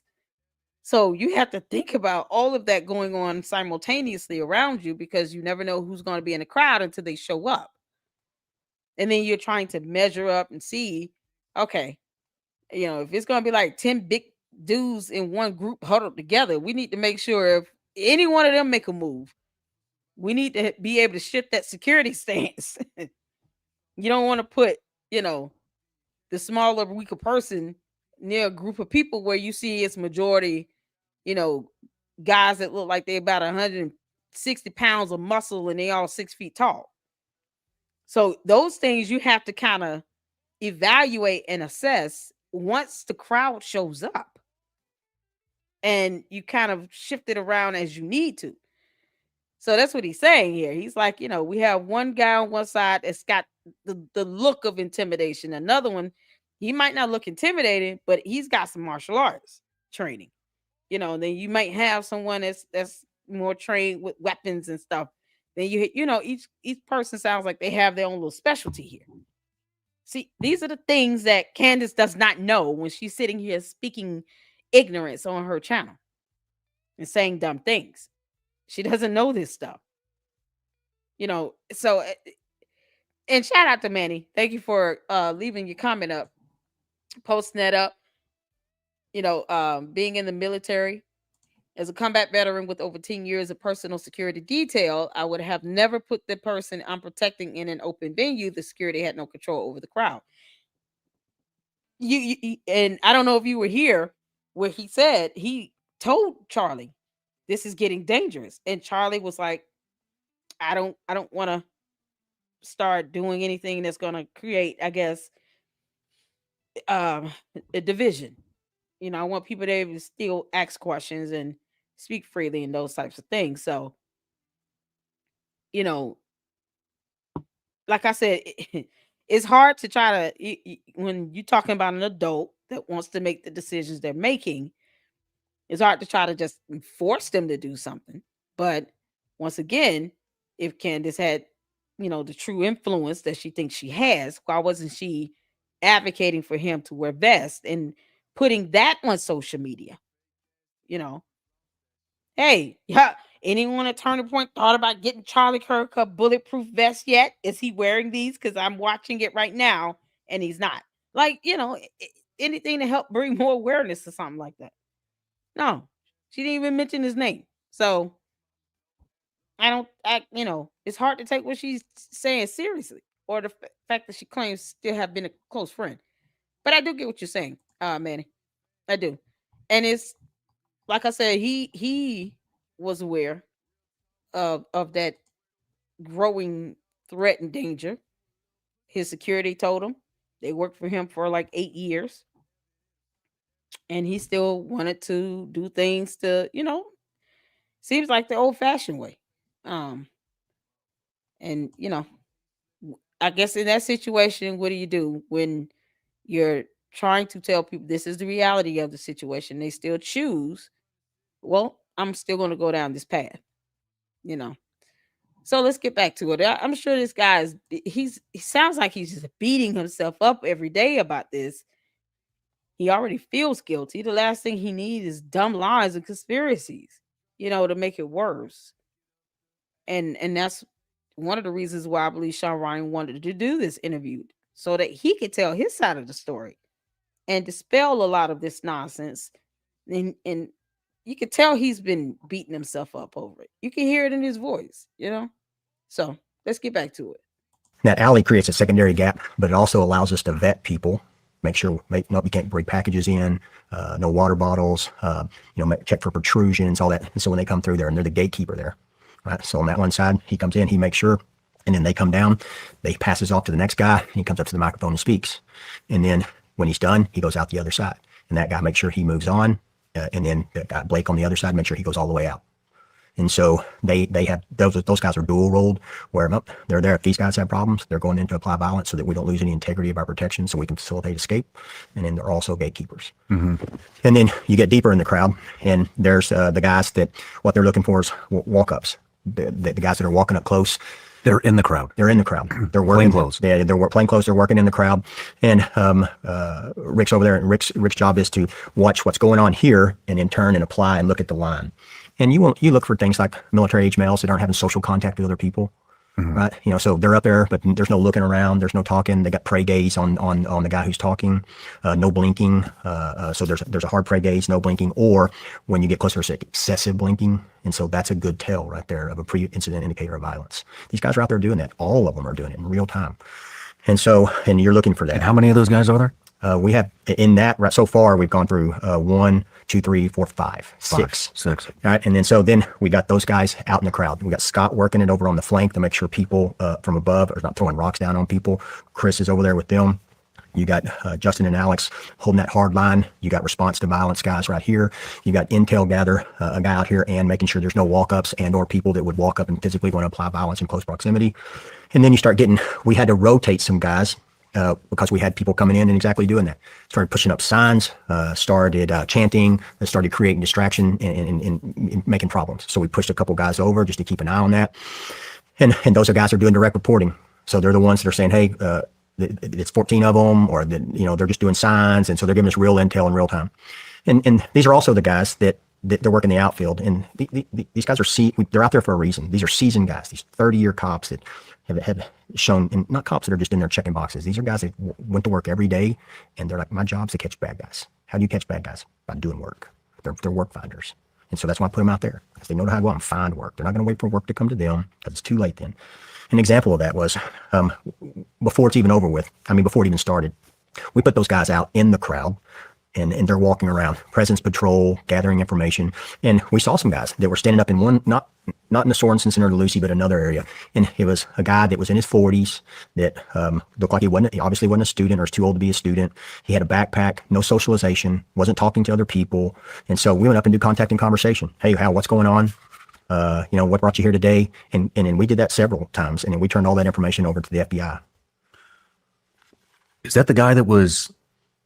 Is this the guy that stood up? Okay, we'll get to that. We'll get to that. And so those guys are in real time out in the crowd, because that's our area of responsibility, reporting real time intel to us. So you got. If I had a schematic of the venue right now, which we'll put one up. You have this entire venue broken into zones. Areas of responsibility. You have people scanning. Different people scanning. Every zone's covered from scanning. Not only do you not just have scanning, you also have actual plainclothes security professionals within the crowd. We're all dressed like. We're just wearing regular clothes. We're not wearing suits and jeans. Yeah, I guess I meant detached from the detail. Right. Nobody really knows that they're in the security. They look it. They're not. Yeah. They all have the look, right? But they're not college kids. Yeah. They're all tasked with an active responsibility for that area of responsibility, and then they overlap. So those areas of responsibility overlap. They don't go 200 meters out, because there's a saying that in these guys, I always talk to them about it. We train to it. Is you have your area of responsibility, but if you're looking out all over this, you're not going to see anything. You got to look at less so you can see more. And so you pare down what you're looking at, and you pare down through that area of responsibility so you can see the things that are going on. And once that's cleared, you move to the next one. But if you're just looking out at the mountainside, all you're going to see is the mountainside.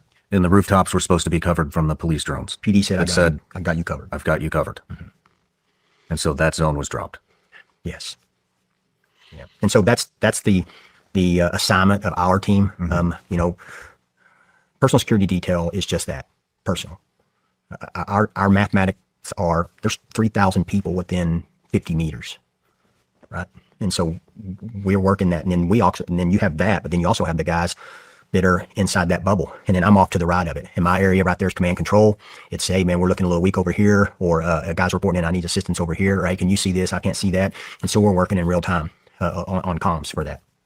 and or helping fill in a spot somebody gets out of hand. I don't run over and jump on Blake and help Blake because I know Blake's a big boy and he can handle himself. I go back fill in where Blake just left, so that we're not leaving something open to go address a threat. And so unless it's something catastrophic, obviously, and then you saw in the video where something catastrophic happens, there's no chatter needed. There's no talk to be needed. Every guy's done that. We practice that. And there was a radio personality. I won't even say his name because he's not worth it. But he came out and he's like, look at this. These guys are like a football team. You can tell they were zipping and zapping. You can tell they rehearsed this. You can tell they were staged. This was staged. And I'm like, they didn't even hesitate. And he's sitting there just cracking us because our guys didn't run around like with chickens with their head cut off. Mm-hmm. And I was like, yeah, we practice that. How it's supposed to be. That's how when we train, we have iterations, whether it's PT or medical or shooting, and the guy that finishes last, because everything's a competition, because that breeds near perfection. The guy that finishes last, he has to get carried by the team to the next iteration. And how do we carry them?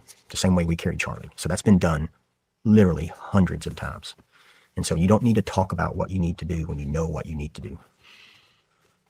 Was there anything strange, anything stand out, anything at all? Or did this just, once you guys were in place, once the event had started, Charlie was speaking, I mean, is there anything that seemed out of place at all? Well, we do the arrival, and we were supposed to do a meet and greet when he first arrived. Mm-hmm. And that meet and greet was in a hard room.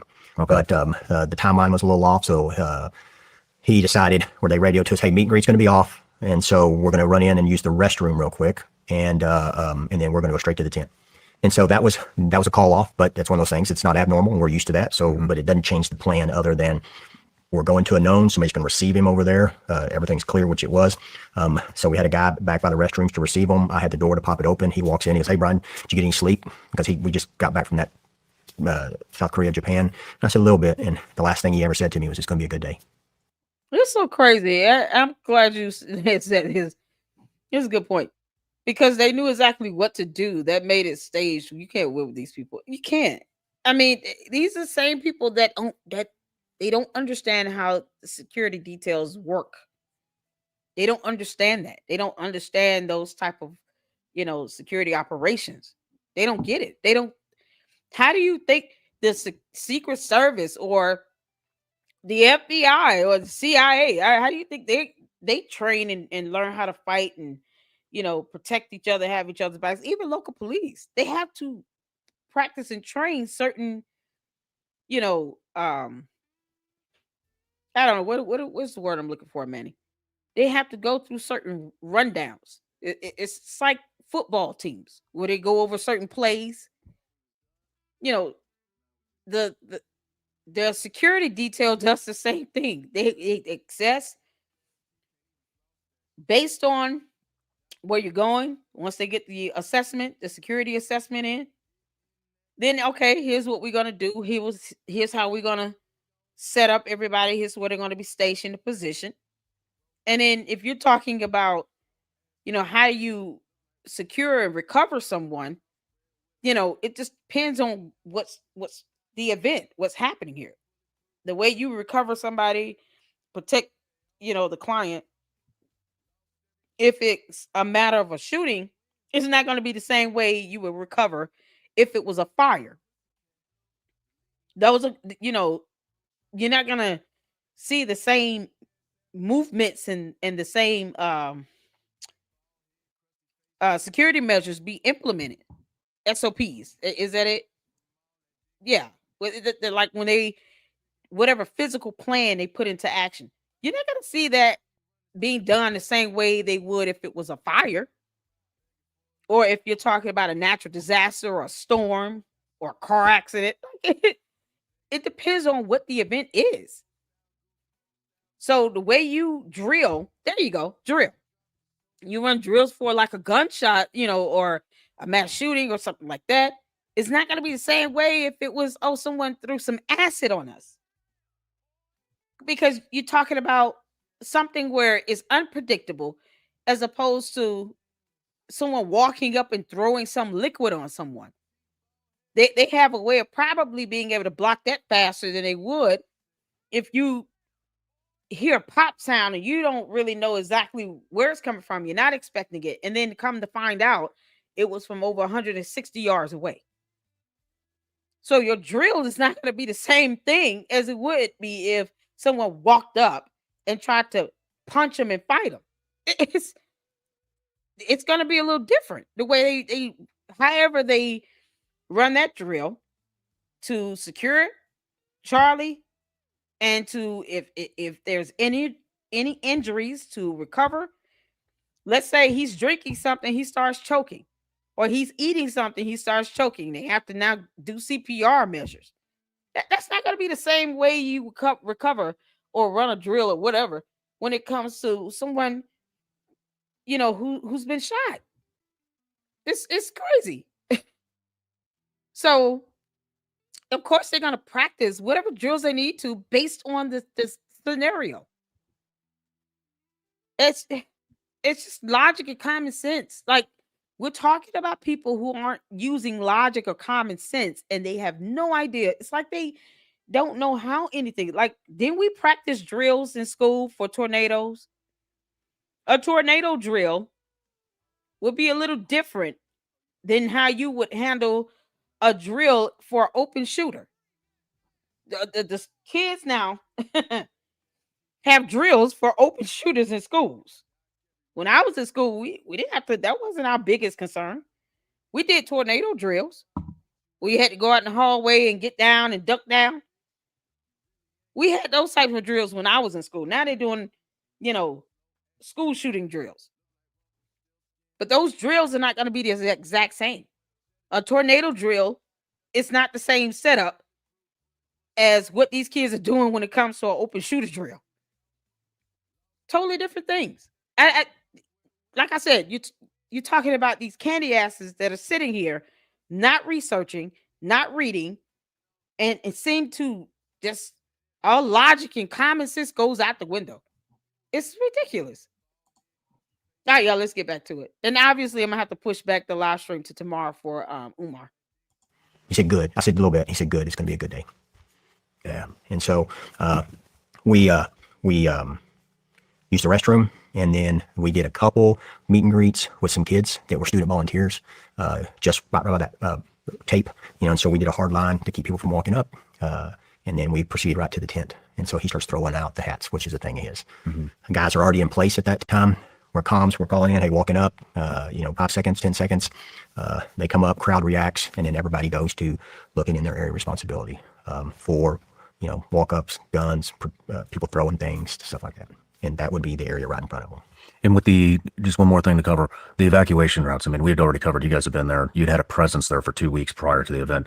Do you have the routes to all the venues that more specifically the hospital? Do you have multiple routes? Yeah. So what we do on that one is, we're not there for 2 weeks, but we start working that for 2 weeks, and that all gets plugged in. Where are we going? And the one that we went to was the closest one, but it was a level 3. Yeah, we knew that. The next closest one was another 7 minutes away. We're going to the closest one. Mm-hmm. Yeah, and we beelined it to there. And I'll get into how we got there and what we did on the way in a minute. But yeah, all that's plugged in. All that is information, and it's known. And then we have a guy that, even though that route's pre-done, even though that's known, we still have a guy in there that's calling it out in real time on that right side. I mean, he's nav, and that nav is important, because the guy's driving, and we needed just an expert drove that day. Like, man, yeah, incredible. And so yeah, all that's known beforehand. And so when people said, "Oh, you should have an ambulance there," it's like, well, one, I can't make the city put an ambulance there. Mm-hmm. Now, there is a Utah law that says for mass gatherings like that, a Utah law says that for mass gatherings, a health officer needs to be assigned. I don't assign them. The PD does, whoever does. And then it says, in that law, it says that they may determine where an ambulance is on standby. And I'm like, okay, well, they did have standby UTV medical there, but I can't make them make that, right? Mm-hmm. And first rule of emergency medicine, when EMT goes, because I've done this, if you don't walk into the room when you're doing your skills portion and say, hey, is the scene safe? They fail you and you're done. And so those medics that were around that buggy were nowhere to be found. Why? Because they're taking cover like everybody else. Mm-hmm. And so, and the type of wound that we had, it's not a wound. Because that's what happens in an active shooting scenario. It would be the same with the police, with the fire department, just as it would be with EMT, EMS. They're not running around the field during what is perceived to be an active shooting scenario. They're taught to get. I've worked in hospitals for almost 20 years. They're also taught it's just certain things you just don't run into. What good can they do if they don't feel that the area is secured before they go into it and they get shot at? And then what? They're running like everybody else. I mean, like I said, logic left these cult followers. They just no logic at all. All thinking skills, anything they may have known beforehand is like Candace Owens just wiped their brains of it. And she's been sitting here saying all this nonsense, once again, not knowing how these security measures work, not knowing how the law works. She's bringing up Utah law and not reading it, just like she didn't read the indictment. So you guys heard it, and you can also research the law too. So that law being upheld by, the local police department. This is a private security company. So they're having to follow the laws just like anyone else.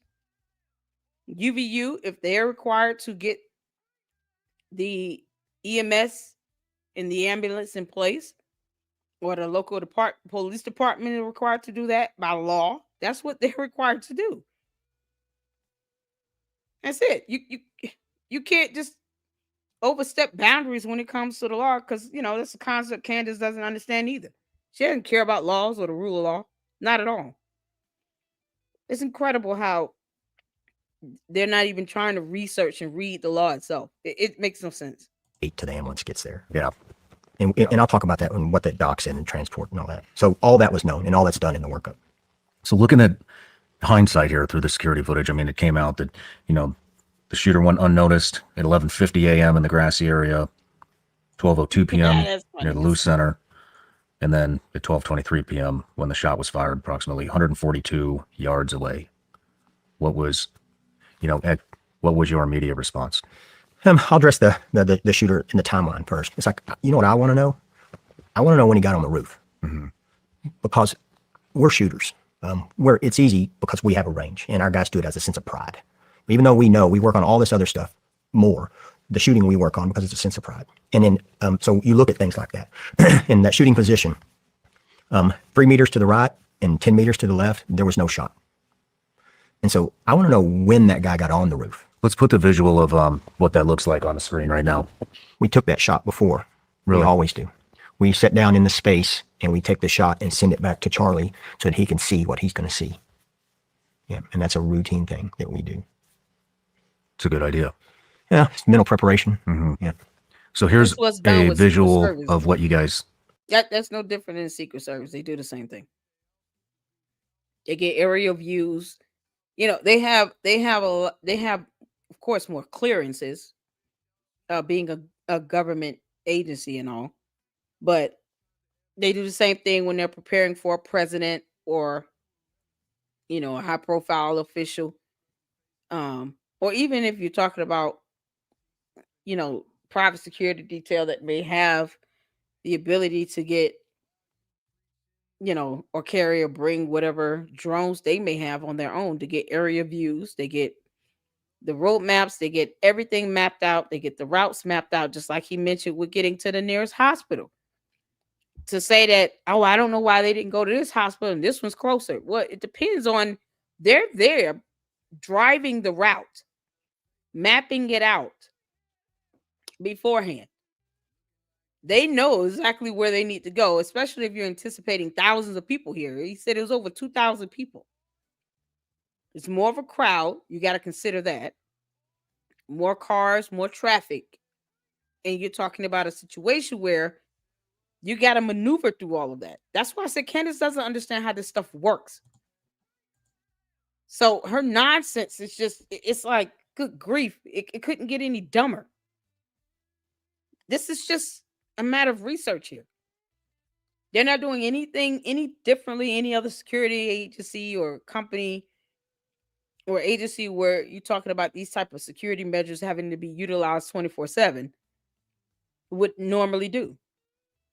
So they had all these, and plus, you could request for footages from the drones that UVU has.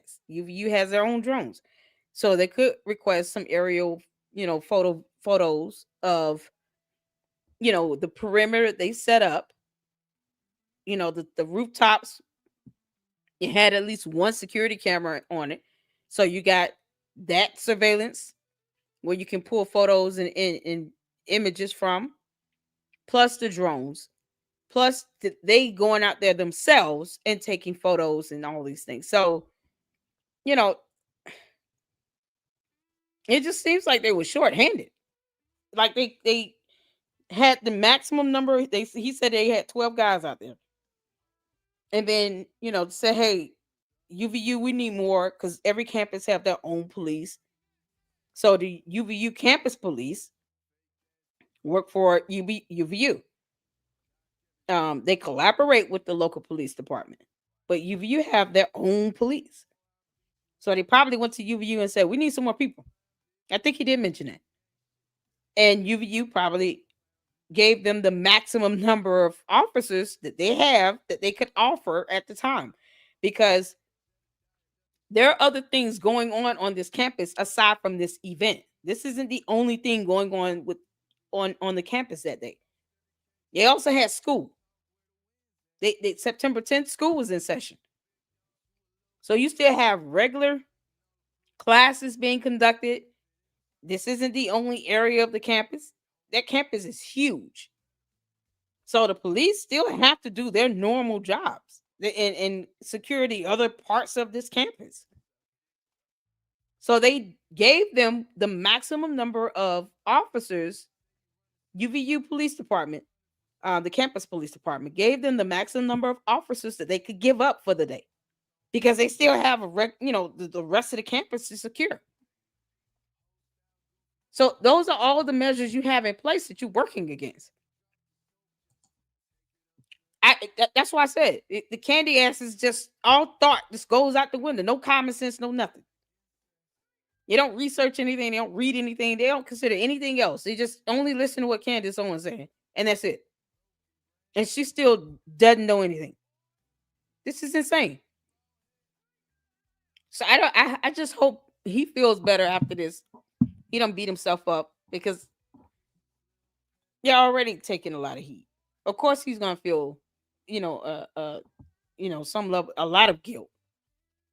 But I think for what transpired, maybe they were not anticipating this type of crowd, because they don't know how many people could show up, since there's no ticketing or boarding or nothing requiring people to walk through where they can do a head count. There's no way to measure the number of people there. And Charlie Kirk didn't. He wanted it to be free flowing. So, it's only so much you can do when he's like, look, this is what I want to do.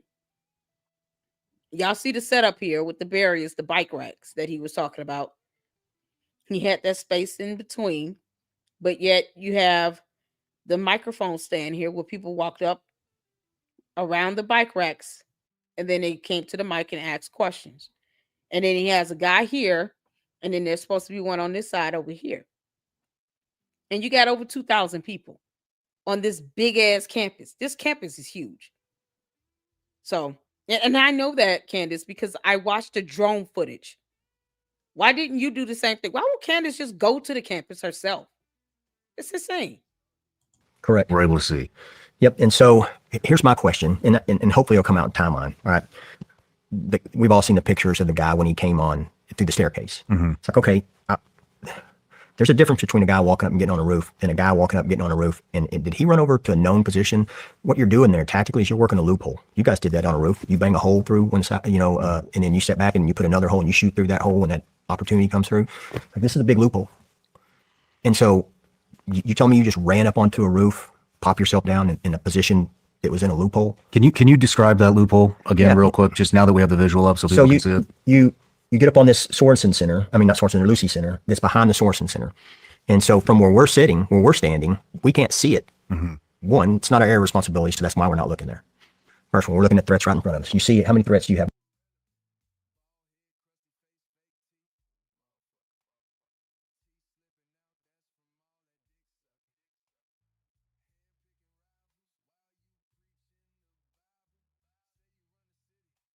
You get up on this Sorensen Center. I mean, not Sorensen, Lucy Center. That's behind the Sorensen Center. And so from where we're sitting, where we're standing, we can't see it. One, it's not our area responsibility, so that's why we're not looking there. First one, we're looking at threats right in front of us. You see how many threats do you have in front of you right here? About 3,000. 3,000. Right. And so that's what we're looking at. And then it's kind of like you could be in front of an 18,000 foot mountain and there's a 36,000 foot mountain behind it. You're not going to see it. And so we have to be cognizant of that. And then if he would have stopped just a little bit to the right, he wouldn't have been able to see it because the Sorensen Center would have been in the way. I mean, it's a very specific point. It's not just, which is what I thought. I thought it was just climb on the roof and you've got the vantage point. So you're telling me there's enough blind ass luck that you ran up there, didn't crawl, you didn't get up. He didn't get up there like the secondary guy that tried to shoot Trump, where he was bugged down in the weeds for a while. This was a boom on, boom run to, boom take the shot, and it's like, did you get all that off? It had to have been rehearsed to find that. To find that. I said that. I said that when I first did a video covering this. The first thing I said was, at what point did the gun appear in the surveillance camera footage when I was reading the indictment? And two, I said, in comparison to the shooting event at the University of Texas, this had to be rehearsed. This boy was not an amateur. He had to have gone there the day before and did that whole thing. My question was, there should be some security camera footage, unless it's not stored and saved, in real time as it's recording, that I would think it should be anyway. It should be something where he went out there the day before and set up the weapon, ran up and down the stairs. I mean, did the whole drill. This kid was not some amateur. He made the shot from over 160 yards away. So of course I would just naturally assume that he definitely planned this out, and he actually went through the physical, process of this. He ran up the building. And he timed it. So they did, Manny. They had this planned out. I think he said 2 or 3 weeks in advance. They did. So, and I'll say this: did the security team, they planned it 2 to 3 weeks in advance. They told him the dangers, the threats. They did the security assessment with him. They went through all of that. I even, said that in my earlier videos before he did this interview.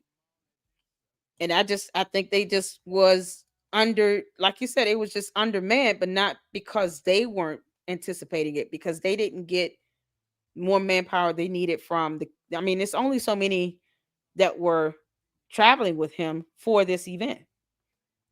I don't think this is a large security company like that. I don't think, but I could be wrong. But they did plan this 2 to 3 weeks in advance.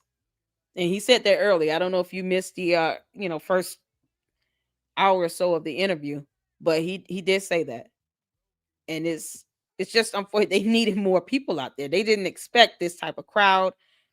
No real crowd control, no real way to anticipate, unless you start like he told Charlie, either we're going to have to start ticketing or having it where people have to book a ticket or something, the way go through metal detectors, something to where we can start doing head counts, because otherwise we don't know how many people are going to be there until the day of the event. And then we're still doing kind of an estimation based on the size of the venue and average capacity of what that space could hold. He says over 3,000. I thought it looked like 2,000. He said it was over 3,000 people. So this is and Tyler Robinson planned this. He went up the stairs, came at, and it had to be captured on security surveillance cameras because the indictment indicated there is at least 2 cameras that was on that deck. And somehow he was able to elude the security camera when he put the weapon together, unless it was already put together and it was just covered up and it just didn't get picked up on the surveillance camera footage. And he put it up there, already put together, or he assembled it on the roof and hid it where it was out of camera view. So he knew where the cameras were, what the cameras were scanning. He knew the route to get up, to get down. He timed it. He even had time to go to Dairy Queen or something. Like, he knew what he was doing.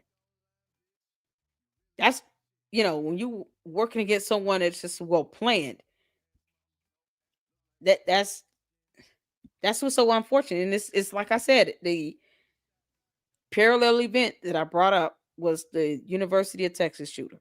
He was also a one-man army. He was a trained veteran in the military. He was a trained sniper.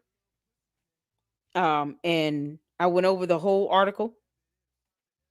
And he took out at least 10 people. One of the people he killed was a lady who was pregnant. He shot the lady and then he shot her belly. And he did this from over at least 150 yards away. And he was at the University Clock Tower.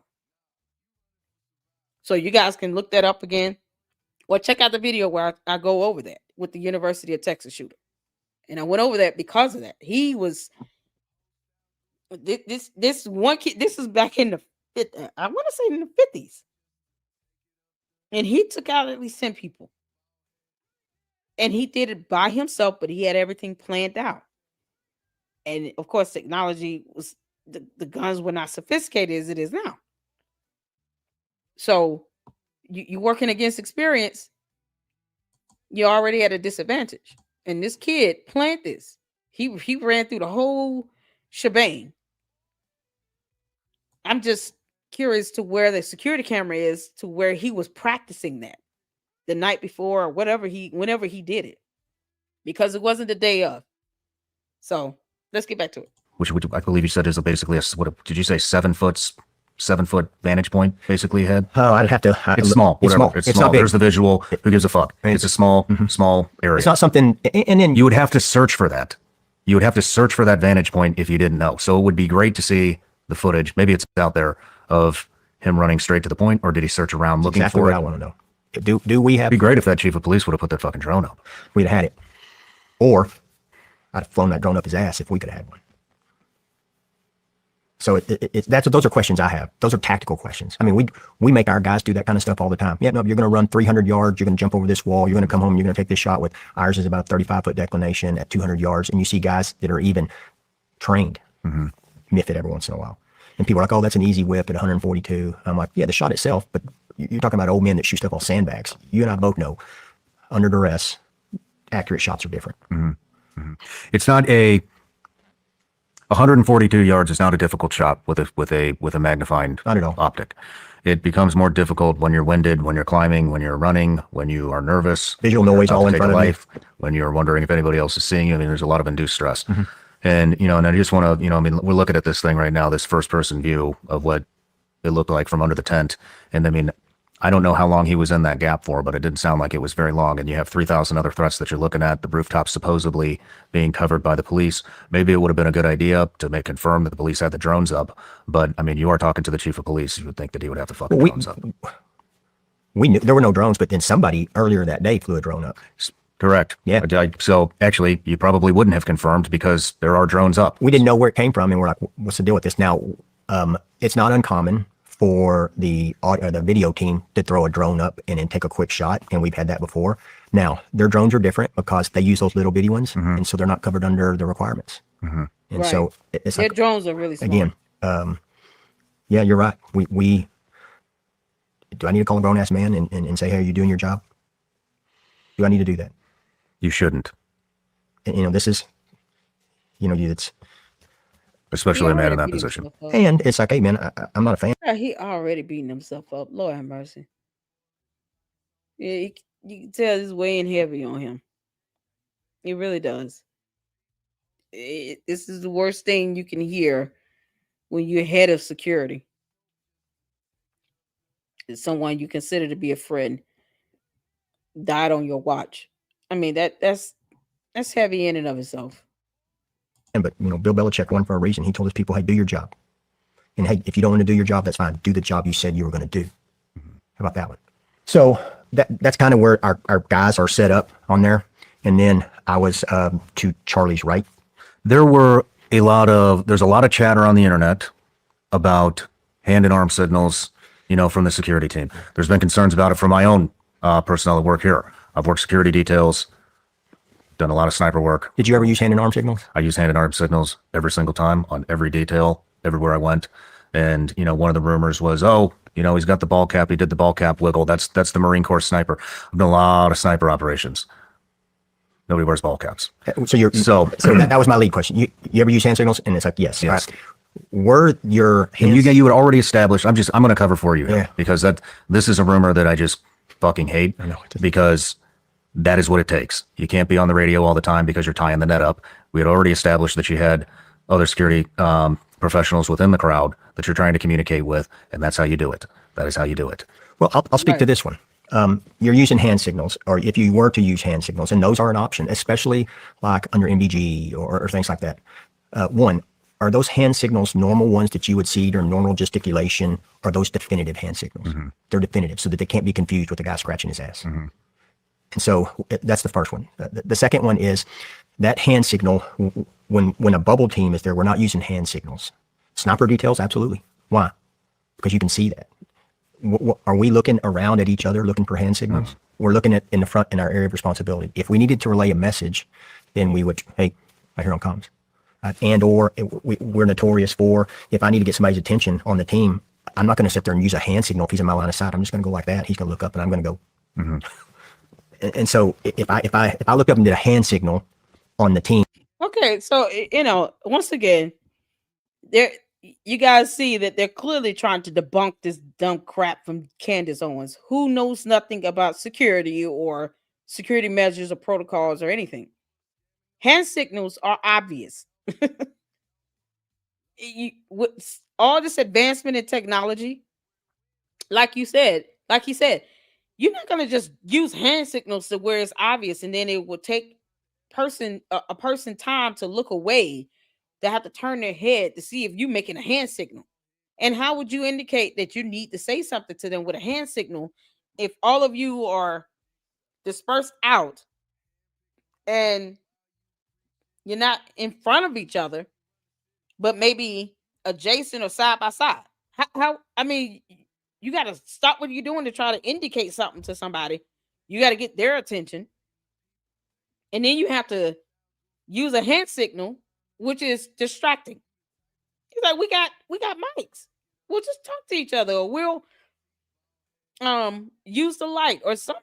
Don't they still use the little, I don't know, little clickers or something like that, where they can, make audible sounds in the headbuds, in the earpieces? Don't they use those little audibles, the little clickers or something like that? I don't want to say Morse code because that's getting too old fashioned, but something similar to that, where you could just hear like clicking sounds or something to kind of give an indication, look to the left, right, up, down, or something like that. Hand signals are just, depending on what's going on, it's just too obvious. And that's what he's trying to say. He's like, especially if you're dealing with somebody like Tyler Robinson, you don't think he would know hand signals? Like, he would know hand signals and hand gestures. And I think one of you all said it too. He studied the security detail there. He studied where the cameras are going to be. He knew where the UVU police department posts were. Most campuses have those police emergency phone booths. So he knew where all of that was going to be. He knew where to walk in and out of, view of the cameras. He probably knew when they were going to change shifts, what is the easiest or the most accessible area to get to with less resistance, what path to take. He went up the stairwells. He wasn't inside the building, by the way, man. He was outside on the roof, and he was actually on camera. He was caught on camera. So he was up there on the roof. But he knew the less resistant path to get up there and to come back down, and where to go once he left out the building. And they caught him jumping down from one part of the roof to the next lower level building right next to it, on top of that roof, and then going down from there. So he got caught doing that, but he managed to, wearing the hat and the certain clothes he had on, be able to do all of that. And they still didn't get him right away. They had another suspect in custody, because you got to remember this timeline of what happened right after the shooting. When it came to the police department identifying and then locating him, he had a good 45 minutes to an hour. I mean, he was able to go get something to eat. They had a manhunt going, and they had drones out in the vicinity helping with the manhunt. So, he was able to do all of that. He knew that area. He knew the campus. And so he's like, what is a hand signal going to do when you're working? This is what you're working with. You're working with someone that's trained as a sniper, that knew the path, that knew the routine. He knew the campus. He knew the security. He probably knew how many security details Charlie was bringing once he got there. Even if he didn't know that up front, he waited to the day of to figure out how many security personnel detail he was going to be there. He knew what to look for. And then when he was ready to make his move, he did. It's so crazy. And so that's why it's just like, the nonsense she says, it's like, girl, you don't know how any of this stuff works. You're just making guesses and theories. It's so stupid. It's not even that complicated.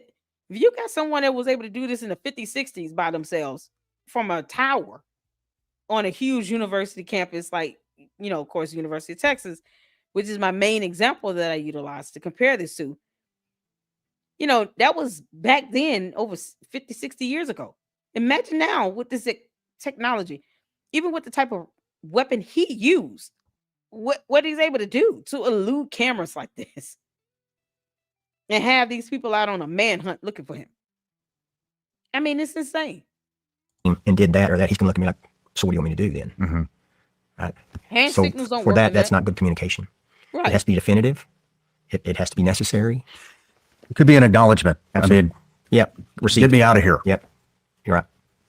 Absolutely. Yeah. And what you're doing there is deliberate. Yeah. These are deliberate. Yeah. So no, we don't use hand signals on that one. We didn't use hand signals that day. We've never used hand signals other than the general ones. Here, 2 people here. None of that was done. None of that was done. You had Frank Turek and people messing with him because he adjusted his hat. It's like, okay. Right. Who's not a substantiate. security guy? All right, so he touched his hat. So what? There were a line of people in the front and all other people that also did all kind of things before that. It's like everybody's subject to that. I get it. Man, I'm a huge, and I'm not a conspiracy theory guy, but I do believe that there are things out there bigger than you and I that are in operations. Mm-hmm. It's a fact. I also am a huge believer in the First Amendment. And so these people that are out there saying all this, back up, why is the First Amendment so important? Because back in the day when our founding fathers said, man, why do we need this amendment first? And because a voice is an arms for people that don't have arms. That's what it was for. It was a collective or a single voice could be powerful to a hierarchy of people that can't be conquered with an arm. So we have to have this voice and we have to protect this voice at all costs. And they said, and they wanted us to have that. And that's why they put it first. And it should be used as a shield. Well, nowadays with the media and now social media, that right has been used as a sword and the sword of public opinion. It's like, hey, well, let's just put a bunch of lies out there and claim First Amendment, and we can say whatever we want. Not necessarily. And it's like, when's that stop? And literally, whatever. When you can prove it to be false, and when there is a malicious intent. Candace, have you learned your lesson yet, girl? Because the Macrons are about to teach you the lesson of a lifetime.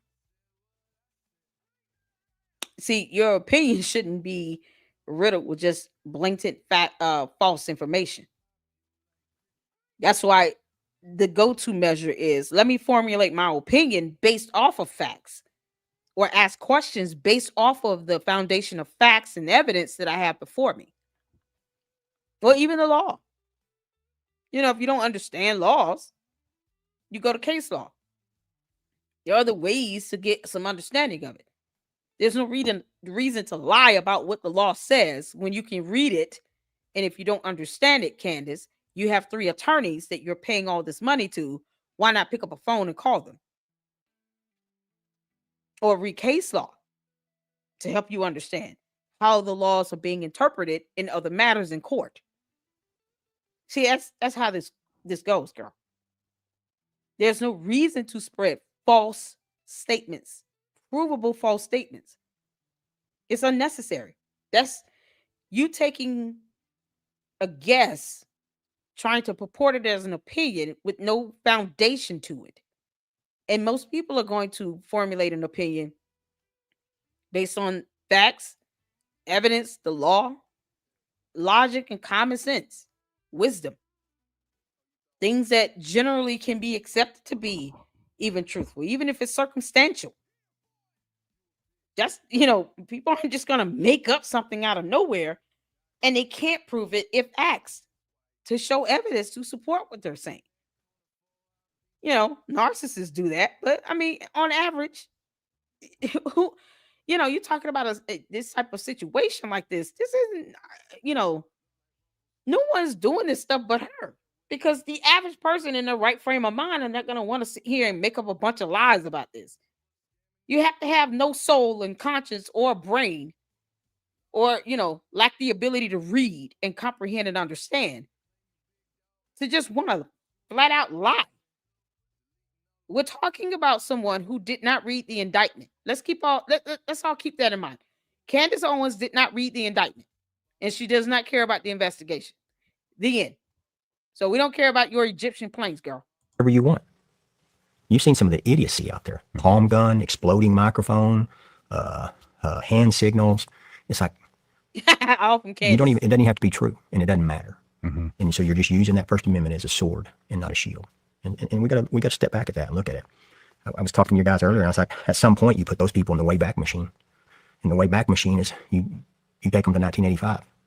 And when people said something that was untrue about you or your family, and they said something bad about you that other people heard, you split their lip. There's a consequence. An immediate consequence. Not a consequence that comes through a lawsuit 3.5 years later, an immediate consequence. So that a level of respect is gained. And then also, hey, if you do this again, I'll see you next time as well.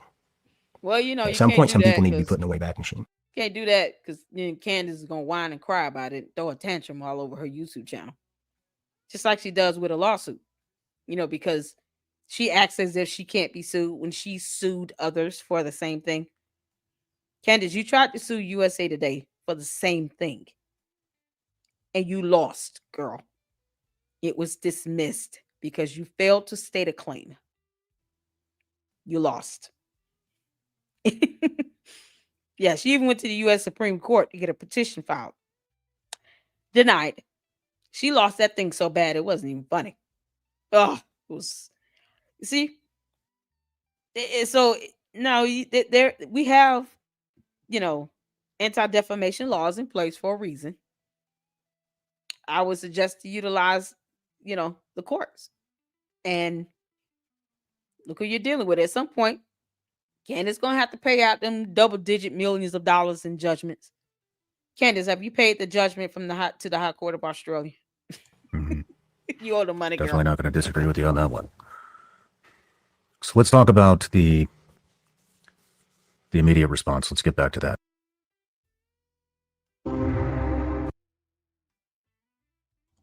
Okay, hold on. So that was part 2. Let's go to part 3. Oh, shout out Could you to tell it everybody. was gunfire? Yes. How could you tell? I've been around gunfire my whole life. That's the first one. And so, and there's a different type of gunfire, right? We were at Berkeley last night, and you heard somebody decided to pop off some bunch, and they were loud, like 6, 7 M80s at a time, and people started panicking and running. And one of my guys, look, I said that's not gunfire. It's a different sound. You have an attribution of sound, and so you're used to it, and having a range, and so you're around it, and you even get to like, well, that's a rifle, that's a pistol, that's a big boy rifle, that's subsonic. I mean, you can PID all those with your ear. You know, I'm no sniper, but you're out there hanging out with those guys, and you get that sniper's ear pretty quick because they'd say, hear that? That's what that is.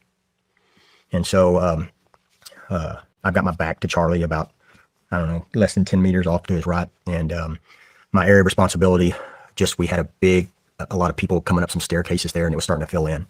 And so I was watching that, and I remember I heard the gunfire, and then I don't know if you've heard this, but I heard that bullet slap him.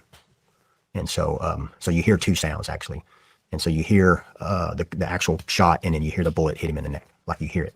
And so in my head, I had an attribution to that. Oop, I know what that is. And so I turned, and when I turned, started running, that's when Dan grabbed him. And I mean, this is a live fire event. It's not, everybody thinks in hindsight, well, this is a one-shot assassination. No, in our heads, there's You don't fire. know what that is. There's fire. There's more to come, right? And so Dan grabs Charlie, and then Who's Dan? Dan was the guy standing right next to Charlie when he got shot on the stage, and then I was to the right of Dan. Okay. And so he grabs him, and then I turn and see him start to the ground, but then I'm just thinking gunfire. And then he's leading to the ground because I'm on his right. Well, he was shot right here in the left of his neck.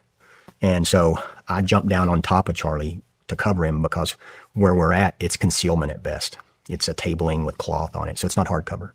Our guys are start piling back in, and they're down, putting a human shield around him, but it's still just concealment. It's not cover. And so I initially dove down on top of him and just was on him almost face to face. And then when I was doing that, I went down, I could see the wound. And so I immediately shoved my hand into the wound to stop the bleeding, just trying to find the pressure. And it was coming out still. And I'm on top of him, like close. And it was still coming out enough that it squirted through my fingers, and I could taste it on my lips. And so I was like, man, this is a bad wound, right? And so I was just pushing that, and I don't know at that time. I know when you look at the clock, I was on him within 5 seconds. I had my hands in him. And then I don't know when I put the first piece of medical on him. It was sometime after that, because I carry it right here. That's why you carry it on you. You got to have it there. So, but then I remember pulling back away and thinking, damn, this is bad. Like it's coming out. And I don't remember saying this, but the guys told me, and you can kind of see it on the video. I said, prep the car. And I just prepped, and you see the two guys just take off. And that car's prepped in position, but what I mean, doors are open, I mean, the whole deal. And so we're doing pressure control there, and it's a carotid artery, so you can't put a tourniquet on it, obviously. And in my head, I'm like, pack pressure pray, man. These are what you can do for that wound. But then, so I'm on. I'm so glad he said that. I don't know why this is. Hold on. Stalling In position, but what I mean. I'm so glad he said that, because this is why I showed the actual anatomy of the neck area when the first video I did on this. And I even used that 3D, 4D model of the anatomy of the neck as a thumbnail. So if you guys want to check that video out, it's under the Candace Owens playlist. And the thumbnail, it actually is the anatomy, so that you can see. In those types of situations like this, you can't tourniquet. He's not a surgeon, so he didn't have medical clips to clip the artery or if the jugular vein was hit as well, because they're right next to each other. Anatomically, they're positioned right next to each other. So if the artery was hit, the way the jugular vein is, the left internal jugular vein is positioned, you're going to hit that first before you hit the that artery in the neck. So more than likely, both blood vessels were severed. There's no way to clip that or turn it that.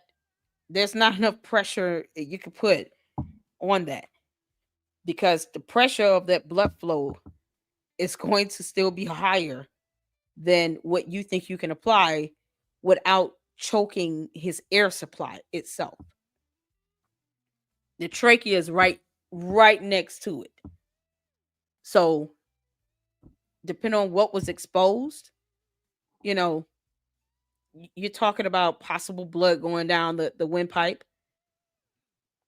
Internal bleeding is happening as well.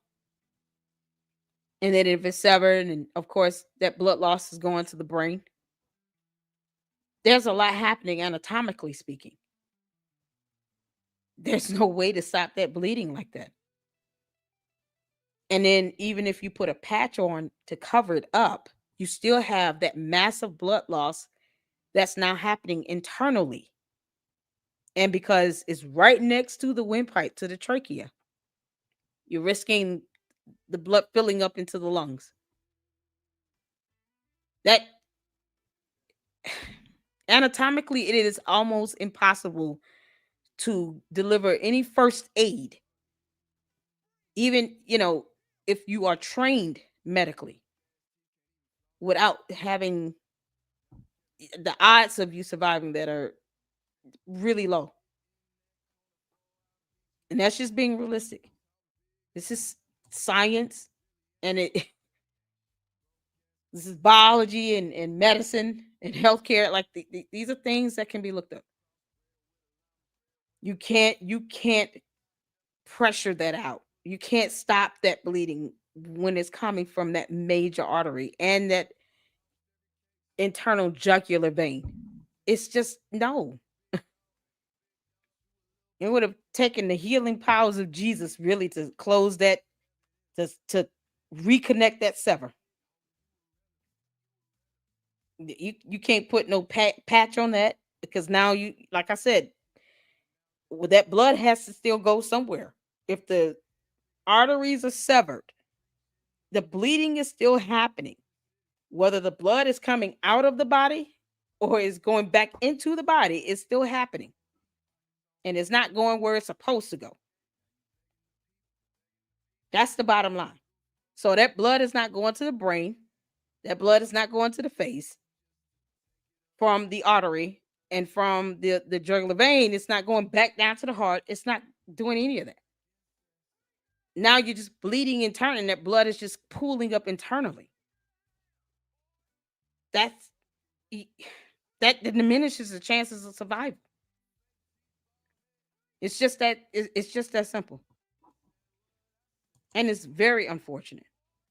We're talking about someone who's a trained sniper and knew what he was doing. Doors are open, Yeah. I mean, the whole deal. And so we're doing pressure control there, and it's a carotid artery, so you can't put a tourniquet on it, obviously. And in my head, I'm like, pack pressure, pray, man. These are what you can do for that wound. But then, so I'm on top, and then I told the guys, we got to exfil. We're all out here in the open. We're trying to give wound care, and we got to get off this X, right? And so, but I just said, we're exfilling. And so we got up, I think it was like 15, 16 seconds from the time the shot happened to the time we were picking him up and hit. 15 to 16 seconds. That's what it was, yeah. And so That's fast. Yeah, and this is horrible, but That is fast to get an initial assessment, plug a hole, pick them up, move them. yeah. And so it's just like, dang. And it's some horrible realities of it too. That, like, I told the guys this, and I haven't.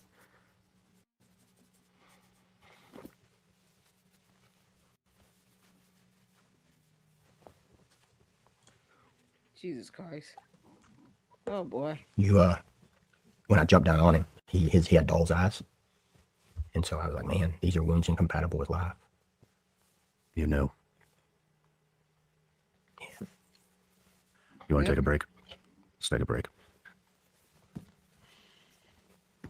It's You want a minute? Good. No. Man, this is okay. Let me fast forward this. Oh my goodness.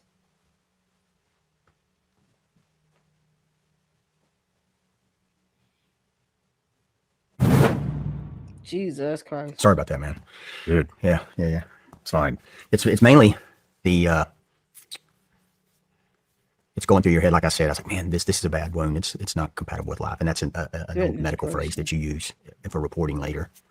And I mean, I hate to get graphic, but that's that's how you do it. Absolutely. I mean, I remember the eye thump. Yep. And If so there's no movement after you thump the eye, it's and so, done. Same. And so at the time, I mean, I broke down just then, but I think some of my close friends had told me I didn't weep a tear after that for like 3 weeks. Not, it's like, hey man, I was like, yeah, there's a time for that. These guys, the guys I'm with, we've seen a lot of bad effects of violence. Messed up kids, guys that stick things into kids, and just horrible people, right? And you compartmentalize that junk, right? So that you can, you got a job to do. And then sometimes those things, when you open that box, they come out, right? And that was one of them. So, I'm sure it's good for me at some point. But so we get back to that, and so I'm down on him, and I don't know if I.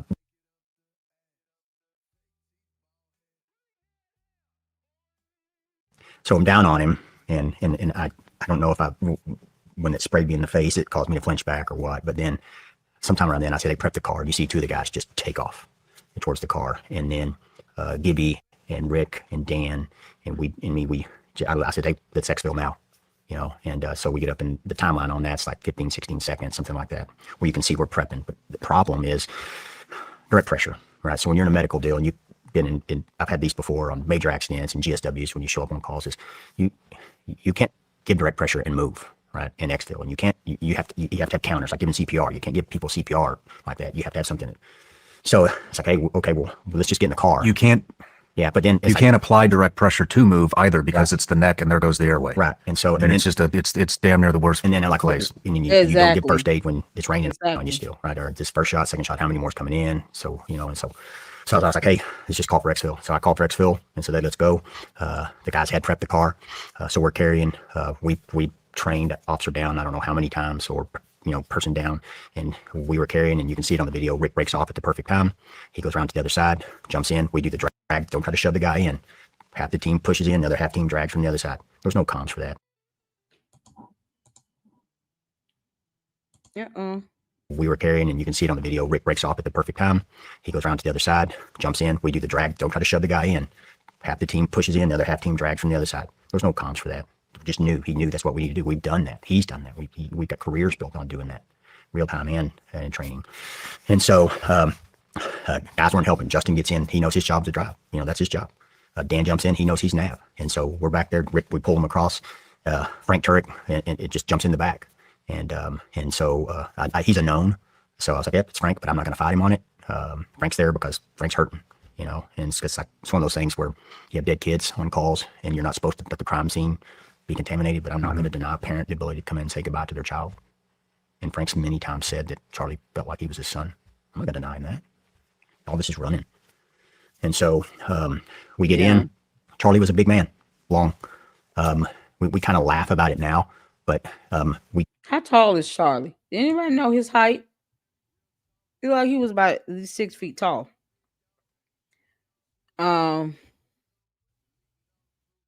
Anybody know how tall he was? You guys understand the maneuver he's talking about when they got in the car?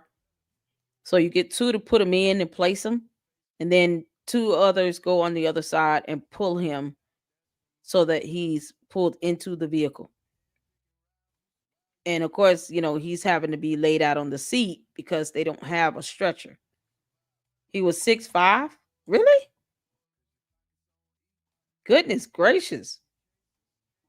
So he's longer than the width of the car. So he would have been longer than the entire back seat. Even if he was laid from door to door, his legs still would have been bunched up because he's wider than the back seat of the truck. Wow. I did not know he was that tall. Goodness. get him in, and but the door's not going to close. We know that. And I just say, go. And we didn't even attempt to close it. I told Justin, go, go, go. So he takes off. Dan's already got the route done. We know that because we've done it. And so we take off in direct action. We get out onto the main road, and we're in a slick SUV, no light sirens. And so we're breaking our own intersections. We're cutting our own traffic. We're doing everything ourselves. Justin's Goodness. driving. I mean, he's a trained driver. I mean, that's what our guys go to driving school for, just for that. It's expensive. It costs a lot, but it's a need, and it paid off because he drove it like a champion. Dan's up in there calling out right lefts. This is next turn, 200 meters left, so he knows exactly where he's going. Rick and I are in the back. This is where it gets not funny, but you look back on it now. Rick pulled Charlie across, and then I'm working off my kit. And you always, when you build a kit out like that, you build it to where the stuff you need the soonest or most important is on the outside, right? And so all the bleed control is right here in front. So I'm just working out of the kit right there. And so I'm just, packing, pressure, repack. It gets saturated, take it out. You just keep packing on top of it. The problem is we're going down the road, and Charlie's so tall that his left leg is down in the door, and the door won't close. And so I'm on my knees with the door open with my butt hanging out of the side, and I'm on my knees doing the medical. And Justin's driving, we're going 60, 80, 100. And Rick has me across the kit in my shirt so that I can use both hands to do the medical on. And So you don't fall out of the fucking So you car. don't so I fall don't out fall of the car. out. And I just look at him, and I don't need to say, you got me. He's got me. I know he's got me. Rick's a brother. He's got the tattoo. Ooh. And so I was like, he's got me. And so I'm just working medical. And Frank's praying out loud. Rick's praying out loud. Does he have a pulse at this point? So I mean, no way. No. in a situation like that, I'm not going to stop and take Yeah, pulse. I didn't know if somebody else Right. had one. Or, No, and so I have SpO2 monitor there. I've got all the stuff for it. I could have put it on, but it's irrelevant. It's irrelevant to treating that Right. wound, right? Yeah. And so I've got to stop that bleeding. That's my primary thing. And so where he had a pulse, then it's unknown. The body's an amazing thing that can do things even when it's technically destroyed. And so I mean, and two, looking, you can see, depending on the stress that the body is under, you can see your pulse in your necks. Depending on, of course, body tissue and all of that. So if you have more muscle or body tissue in the neck, fat tissue, adipose tissue in the neck, it's harder to see. But with someone like Charlie, he was a lot more slim.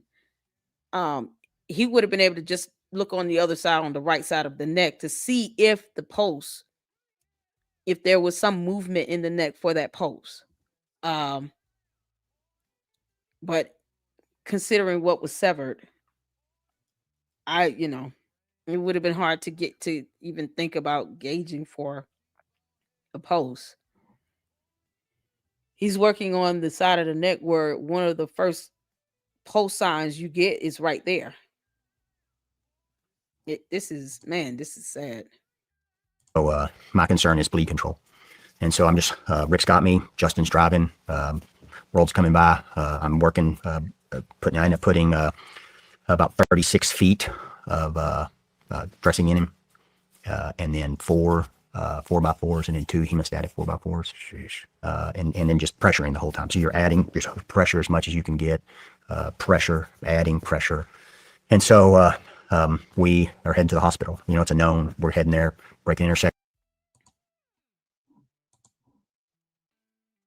And that's what's so crazy. Kansas, like I said, she just simple research on science. It's just like she failed school, saying that there was no blood. Are you kidding? Major blood vessels in the neck severed? What do you mean there's no blood? Like it's oh God, she's so stupid.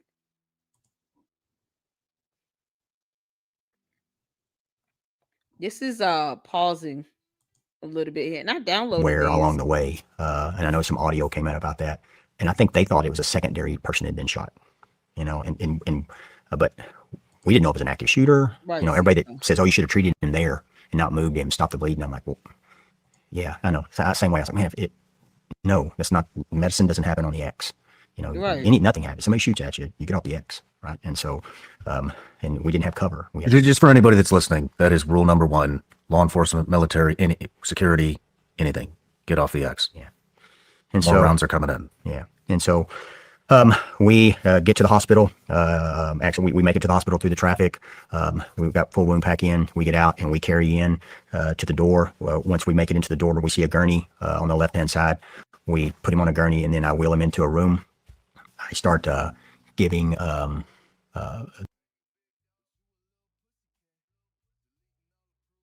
audio came out about that, and I think they thought it was a secondary person had been shot, but we didn't know it was an active shooter. Everybody that says, "Oh, you should have treated him there and not moved him, stopped the bleeding," I'm like, well, yeah, I know. Same way. I was like, man, no, that's not, medicine doesn't happen on the X.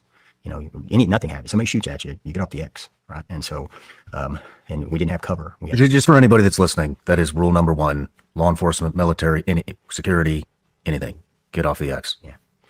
And more rounds are coming. Yeah, because law enforcement, military, people who are trained in special ops and tactical, that has that tactical training knows that. That also is information that can be researched in Google, Candace. I was not in the military, and I even know that you don't get into the kill box. It's still another, correct me if I'm wrong, Manny, it's a military concept of being in the box. So, if you're inside of what they call the kill box is the box, that means you've got people coming that have the vantage point and they're able to look down and you become an easier target because they have the vantage point. Correct me if I'm wrong, Manny. Or anybody in the military that has that type of training. So the last thing you want to do is be caught in the box, in the kill box where someone has the kill zone. There you go. Where someone has that vantage point. And you don't know if it's another shot going to come out or what. I mean, we know that, mass shootings have occurred like that with Las Vegas. That man was high up in a hotel shooting down, into the crowd during a concert. He was able to take out so many people because he had the vantage point, and it took a minute for people to register where the bullets were coming from. They were all like sitting ducks. So why stay there if you're trying to do medical recovery? You don't do it. And it defies logic. These are the same idiots that won't read an indictment. Yeah. And so we get to the hospital. Actually, we make it to the hospital through the traffic. We've got full wound pack in. We get out and we carry in to the door. Once we make it into the door, we see a gurney on the left-hand side. We put him on a gurney, and then I wheel him into a room. I start giving the patient information to the staff there. I end up getting on top of him and cutting the shirt that he had on off, that white Freedom shirt. And so I cut it off so they could get to him, so that I didn't articulate this to them, but I wanted to get that stuff off so they could put a defibrillator on him. And so, and then started talking about pushing drugs. And so I was back and forth with them on drugs and defibrillator. And so then, once you get that shirt cut off and moved out of the way, there's enough of medical professionals in there. And so I just want to get out of the way. And so I got out of the way and walked out of the room and stood outside the room and held guard on the outside door of the room so nobody else could come in there. Covered in Charlie's blood. Yeah, I had it all over my face. And, Rick and I had it all over our arms. And, from about here down was just covered. And and it was, I feel bad for the hospital staff because we showed up looking like that and they didn't know we were coming. Even though we had called 911. But I don't know what happened. So we show up and guys got blood all over their face and carrying a guy with blood solid on my pants and shoes. And so Our staff are trained, with that. I mean, you'd be surprised what they're, what they get.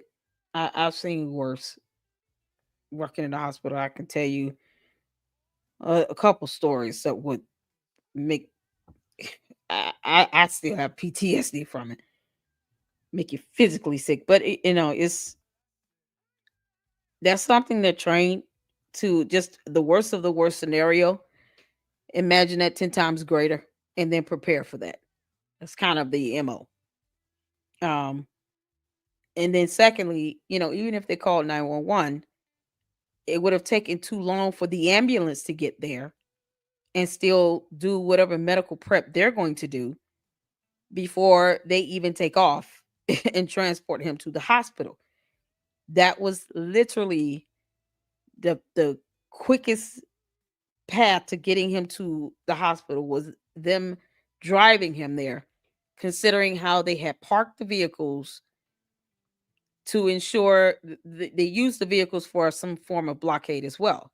So you got that set up where the vehicles are now having to, be used as little barriers to kind of keep people from accessing that side entrance where he came in when he first walked out into the open area. And so they carried him to the first SUV that was parked that they could easily jump in and drive out. And then they took him to the hospital themselves. And excuse me, took him to the hospital themselves because you think about calling 911, waiting for them to get there. God knows how long that would have taken. The local police, according to the law, were responsible for setting that up. If they weren't set up there, and then they were responsible for making sure that they're positioned wherever they're going to be positioned. So since they weren't there immediately for them to get him into with that type of wound, you don't have time to wait for that. You don't have time for that. And people who don't understand the semantics of this will say dumb things because they don't understand how that works. The easiest and fastest route was for them to do what they did, because the paramedics, they would have had to figure out where they are, get there, then they would have tried to triage them, then drive off. It would have taken too long. And so even if you call the hospital ahead of time, you're going in with the regular patient, just like anyone else going to the ER. The only thing they probably will tell you is if they're on a diversion or if it's crowded or, because he had, this level 1 type of trauma, emergency. Of course, they immediately take him to an OR, really. He wouldn't even go to a room. He would go to an OR. But they see what he's got once they say, oh, it's a gunshot wound. And they say, okay, where is it? You say, where's, the location of it. And depending on what's hit and damaged, they could see the packing. They could see, you got blood all over the security details and stuff. They could see, okay, there's significant blood loss. And we're not putting him in a hallway or putting him in a room and then having him wait. No, he's going straight to an OR. That's how that went. So that's just takes an understanding of how this stuff all plays out. And you got all of this happening, even if you plan for it, it's just nothing you want to go through. But all of this is happening fast and all at once. And what they did was the best decision to make in that for that situation. Then I just stood out there, and then finally, this lady, and I feel horrible. She came up to me and she said, "Hey, come with me." And she took me in a room and physically washed my face and my hands and stuff. The nurse that was there at the hospital. So I was like, man, what humanity? Yeah. So you saw a lot of beautiful things, a lot of beautiful things. Rick was there. Same thing with him. He's going to do the same thing. He's covered in it, and Justin's there, and Dan was there, and everybody's got this look of bewilderment, like, hey, and so I told Justin, I said, check on the men and call your kids, because I was worried about them. Because when we left, our guys went back into the crowd because they didn't know, because everybody was on the ground. So those guys that were still there, they went back in the crowd searching for other victims. No kidding. Yeah. Because they didn't know, because everybody's just laying there, frozen. And so once we got out of there, they went back in and started searching for other victims and people that had been shot. And so I didn't know their status. And it was horrible, compoundingly horrible. When I jumped down on top of Charlie, my phone came out of right here. And so, of course, I just left it. I didn't know it came out. So I get to the hospital, and I don't have the ability to call my children and tell them I'm okay, or my parents, or my fiance. And when I travel abroad, in the Oconus job I do, I have a workup, and it's all the numbers and everything, and I have it hidden, and so I can call. But Oconus job, and I mean, I can still remember numbers from when I was in high school with my friends, but I just don't remember numbers nowadays. And so I couldn't call them, and so they're at home just suffering. because I can't call them. Yeah, man. So I was like, man, I can do better than that, you know. So finally, got a hold of my ex-wife, and then said, hey, from somebody else's phone, I think via like Facebook Messenger or something. I can't remember what it was, but it was like, hey, we'll figure this out. And then I said, hey, I'm going to answer the phone. And my daughter answered the phone, and she had already gone to her house waiting to hear something. And so there's always a concern in her voice, but I said, hey, I'm good. I'm fine. I'll call you when I get a chance. And so started asking for check-ins for the guys that were still at the scene. Like, hey, everybody okay? Read me in. We have other victims. What's going on? And they got retasked. That same chief of police came out and said, hey, y'all hold this crime scene and help us look for other clues. And I'm like, that's a no-no, but they did it. And so they were back there, and then they were just trying to figure things out. And they were there for a while. Man. Yeah. So it was chaotic, but you know, you find chaotic situations, you find ways to control it inside that situation, right? Mm-hmm. And they did a good job at that. And you know, there's been a lot of rumors going around about there was no autopsy, none of that. Was there an autopsy? There was, and I can speak to that. Personally, I can speak to that. The one, for those people saying that, do a FOIA. Do a FOIA to the medical examiner's office to Utah County. Get off your... You can't. They're not going to give it. Autopsy report is considered, you know, personal identifiable information, medical information. So even if you do a FOIA for it, they don't have to release it. And you would need permission for that. And honestly, would you want someone to get a hold of it right now? Because there's a whole trial that is going to happen from the murder. When releasing information is going to create a biasness. This is what we looked up yesterday regarding, you know, the rules on federal investigations, or, you know, even state level criminal investigations. There's a reason why certain evidence is not released to the public. And it's not something we need to know right now either. We saw where he got shot. It's just a matter of looking at a human anatomy video to get the semantics on the weapon, the bullet, and all those things. It can wait, especially when Candace does not care about the investigation either way. That can wait. But the injury itself, overall, was still, it just wasn't survivable. It's just, you know, I don't need an autopsy to tell me that. Science tells me that. But I wish people would, when it comes to stuff like that, go through the proper protocols. If Candace is, you know, or if Candace want to know this stuff, she got to wait like everybody else. But Erica Kirk should be the one to make that determination of whether or not her husband's autopsy report is released. And right now, I'm sure prosecution has explained to her, this is definitely going to be used as evidence in the case. And if it's not something that the public needs to know because it has personal health information on it as well, then we don't need to know. It can wait.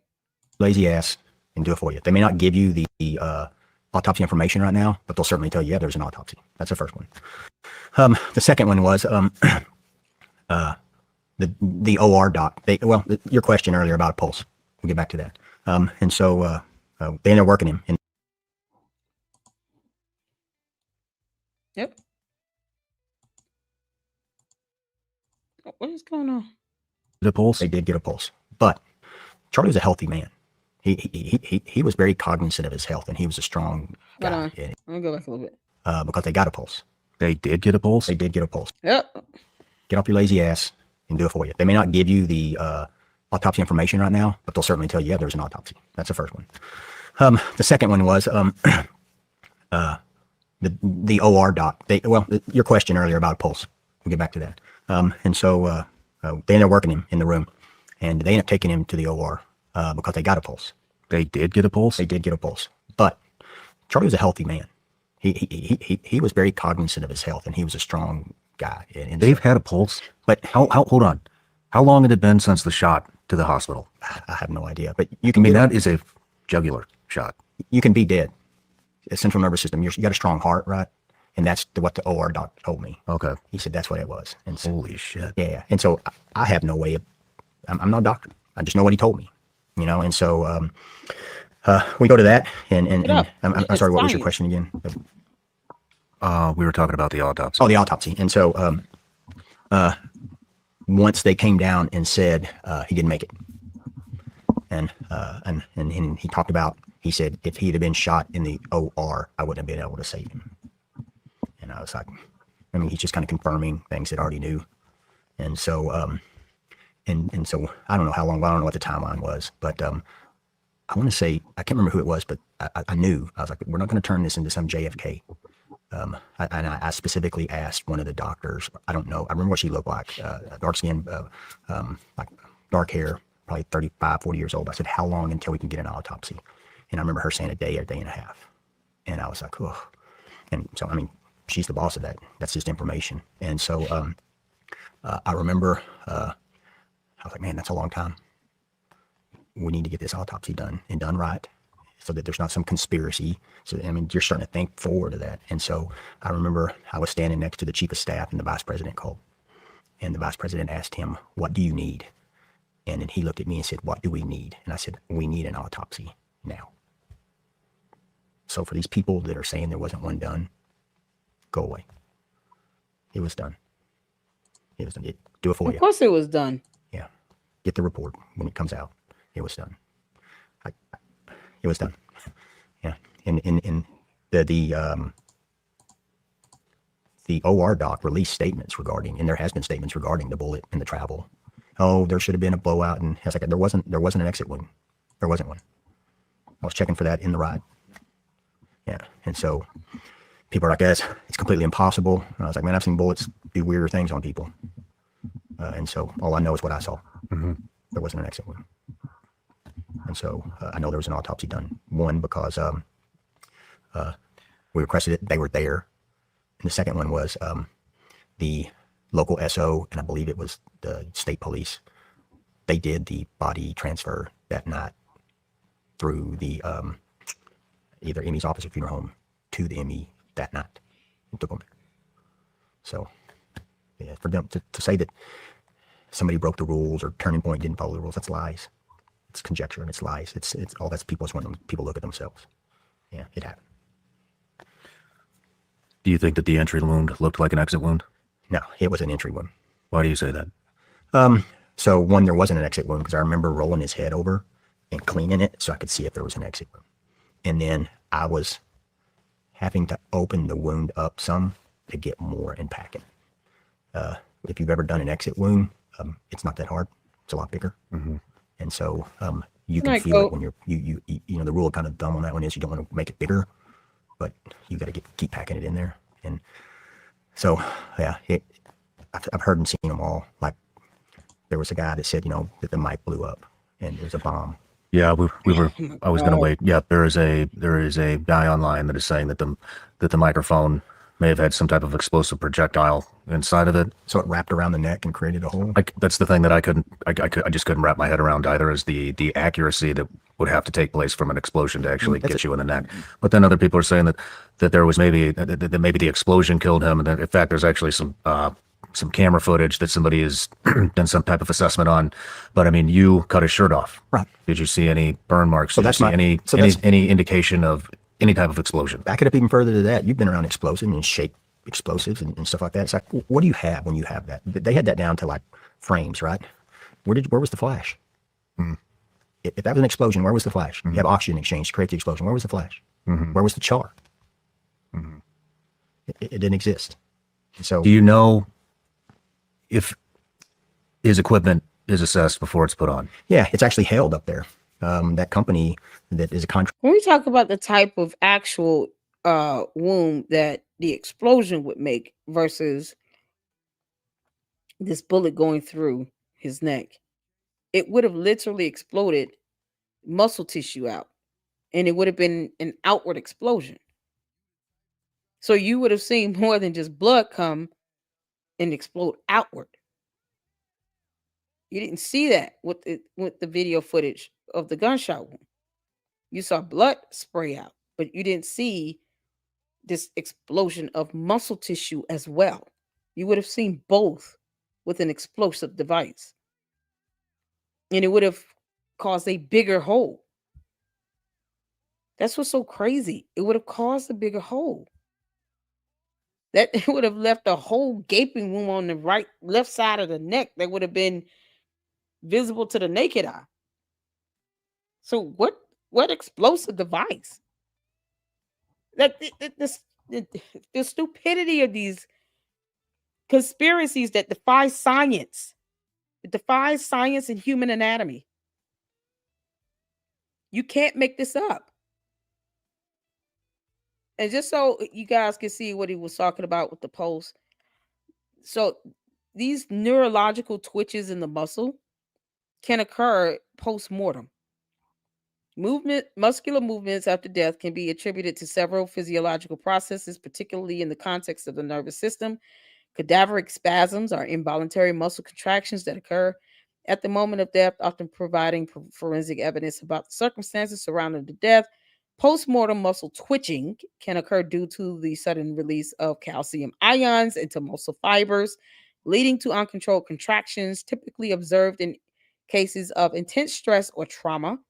Spontaneous movements in brain dead patients that have been documented, indicating that some individuals may exhibit involuntary movements shortly after brain death, which do not involve any brain activity. Decompensation processes can also contribute to post-mortem movement, as biological changes and environmental factors can influence body position over time. So you have many factors that can attribute to these neurological twitches throughout the muscle. You have nerves embedded throughout the muscles and connected to the vascular system that includes your arteries and your veins. And if they got a pulse, it's probably a neurological activity, even with the heart or around those blood vessels, to create what looked like or what came off as a pulse. This is science. I mean, once again, Candace can Google this stuff. That's why I keep saying she's bad at this. Subcontracting company for them, they hold that all up there because, and they're around it, almost guarding it, because people will steal it. Mm-hmm. And it's inside the non-permeable zone. Okay. So nobody has access to it. It's set up in there. Even the boxes are kept in there. And so it's inside that. And so it's on them. And then you can see, they walk up and actually pin it on him. So that system is integritized also. Mm-hmm. And again, it's a reach. Go all the way back to where's the explosion? You got frame by frame. When that theory came out, I don't think it's necessarily out of the question. I mean, we know about the pagers. Absolutely. But the way I looked at it was he was wearing a loose fitting t-shirt that had I believe the road mic with the magnet, strapped onto his shirt. On the other side. Yep. He's moving around. And so that microphone, if it was a projectile, it would have had to have been pointed at the exact same spot, which would have been impossible to do with a loose shirt. Right. And then there would have been an entry wound. It wouldn't have gone to the other side of the neck, but there was it was a trigger man, with a device to initiate the blast. But still though, to have him moving around like this in his loose shirt, to have a piece of weight while he's moving around. You could not. Probability. It would be a coincidence for it to actually happen the way that it did. Yeah. It would be a coincidence. Mm-hmm. It would not be. I don't think you could chalk that up to skill, unless the explosion is what killed him. But what you're saying, no flash, no blast, no char, no burn marks, no. That's a real time. You cut the shirt off, you would have seen it. Yeah, that's a real time see too. You've seen explosions. Right, I've seen a lot of explosions. And so you have those attributions. Where's the attribution to the explosion inside those frames? Mm-hmm. If it doesn't exist, it doesn't exist. Mm-hmm. Don't try to pull. Muscle tissue would have been exploded away. Would have been in the box. It would have been on his shirt. There would have been that DNA left behind. For goodness sake. I mean, it's just, it defies science. Make something into nothing. Right. And so I'm not saying that we shouldn't look at things by all means. Yeah. We should. It needs to make we look sense. at I'm sorry. people No, in it needs to press make and sense. in history of the United States, how valuable they've been. And I applaud these guys that are out there humping and working and want to have the truth. But don't say you're searching for the truth when you're lying to get it. Thank you. And that's what's happening. Thank Because you're not you. searching for the truth. You're searching for clicks. I think that the people There you posting go. these, I don't know. I mean, I have mixed feelings. I think some people are legitimately just trying to figure it out. I think that there are other people that are very obviously making a living off of sensationalizing this. Yeah. But I mean, I think we live in a time where people don't, including myself, don't know where to find the truth. They don't know who to believe. They are starting not to even believe their own eyes. And do you blame them? No, I don't. Not at all. Me neither. I mean, I don't. You look we at have zero faith in any of these institutions. You think about this. There's a guy out there, and he has a company called Paramount Tactical, and his name's Gary. And Gary took an ass whipping online because he went out there and said, and he did exactly what we're talking about right now. And people whipped his ass for telling the truth because he bucked the system. He said, "No, look at this," and he broke it down from a professional standpoint because he has a background in it and a probability standpoint. And I didn't talk to him, and he was like 95% right, even on the medical stuff. And it's like, but then he took an ass whipping online for it. And I sat and watched it from afar. And it's like, so people get chastised for telling the truth. And then you've got, like you said, who do you believe? I mean, our media, big poll. They polled our people in the United States. And how many of you believe the media? And said 70% of them don't believe a word that comes out of the media's mouth. And I'm like, well, let's look at this. If a baker makes bread every day and 70% of his product tastes like crap, how long is he going to be in business? And then why do we keep letting these people be in business? And then, so that's the big media. You think that's worse online? And then who's to blame? The idiot that's lying or the big Facebooks, Instagrams, and X's that are making money off them lying? And then they're monetizing the lie. And here's the thing. Are we not all considered members of the free press? Are we not considered members of the free press? His point is, what makes, someone like a Candace Owens any different from CNN or MSNBC? Depending on the size of the audience and the impact, the views she's getting, the revenue she's generating, she might come out better as far as financially than CNN and what a report on CNN makes.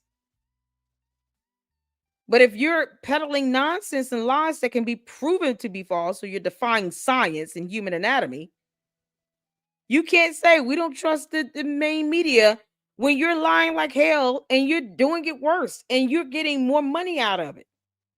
You're profiting even more from it. We're all considered members of the press. We make each other look bad. Bottom line. So whether you're on YouTube or working for CNN or MSNBC, Fox, or whatever else, if you're not telling the truth with facts and documentation, you're making members of the media, of the press, members of the press look bad. Bottom line. Somebody has to have some integrity. It took me 2 minutes to Google search muscular movements post-mortem. 2 minutes. Basic, fundamental information that any person in the public can research. I didn't have to give my opinion. I just read what I researched, what came up in the Google search. We can't defy science. There has to be some fundamental truth or fundamental fact or evidence laid here in our reporting. And then you build from that. Candace is no different than CNN. It's crazy. Too. It's kind of like back in the day. You had the National Enquirer that made money offline. Yeah, I remember them. Facebook's, Instagrams, they're making money off the line. And then they're monetizing the lie too. It's kind of like back in the day. You had the National Enquirer that made money offline. They sold the little cheap papers. All these guys are, and these things are our version of the National Enquirer, and they're monetizing that lie. Exactly. And that's, man, guys, you're losing value of how important that is. You could be the Watergate guy that breaks the truth, but you're taking that away from people. It's like, be the one that tells the truth. Be the Paramount Tactical guy that's willing to take a whipping to tell the truth. I think you know, I've talked about this a lot recently, but you know, I think you have to be willing to poke holes in your own story. You can poke holes in everybody else's story, and that's fine. But you also have to be willing to poke holes in your own story. Great way to put Thank it. you. You know, you should be poking holes in your own story. If you are really a truth seeker, you should be poking holes in your own story along with everybody else's. But where's the oversight to do that? It's gone. Put a couple guys in the Wayback Machine and you make it done quick. That's true. That's true. You know, you were something that I forgot to bring up with the hand and arm signal. You guys will tell me information, be like, Lady Luck, here's some information here. I don't think that's true. Have I not corrected myself on many occasions? Anytime I'm corrected, anytime you guys give me facts and information and evidence, especially if I'm unsure, I am willing to correct myself, because that's the last thing I want to do is push out some nonsense, because then people won't believe anything you say. You guys aid in that. And that's another thing also. You get people like Candace. She doesn't have people around her telling her the truth, and she's not listening to anyone either. So when you think you know it all and you're a narcissist, even if you have people around you trying to correct you, you're not going to take kindly to that wisdom, to that guidance. When she posts up her shows and what you all think is a live streaming, that's just a pre-recorded video premiering. She doesn't watch this stuff. She doesn't know what's going on in the chats. So she doesn't care. The comments she reads, and she gets to pick through them and read the comments that's friendly to her. She doesn't care. Candace doesn't give two craps about, what anyone is saying while her video is premiering. And I told you all she was going to recycle her conspiracy theories. Now she's back on the Egyptian plane thing. And I said that one specifically. Candace, you're the worst, girl. Type stuff is that it looked, there was a lot of chatter on the internet that you took, I believe it was a female that handed you something. Handed me something? On camera. I believe it was you. Did anybody hand you anything? No. The only thing that, I did, I remember before Charlie was shot in my area, I saw a little American flag on the ground and people were just walking around it like it was nothing. And I just walked over and picked it up and put it in my pocket. And that's the only thing that, nothing. There was some stuff about the guys that said that, and the FBI called on that. Like, hey, I forget which one. You can see one of them do a hand motion to another. Did you hand something off? And they were like, no, there wasn't a handoff. There wasn't a key exchanged.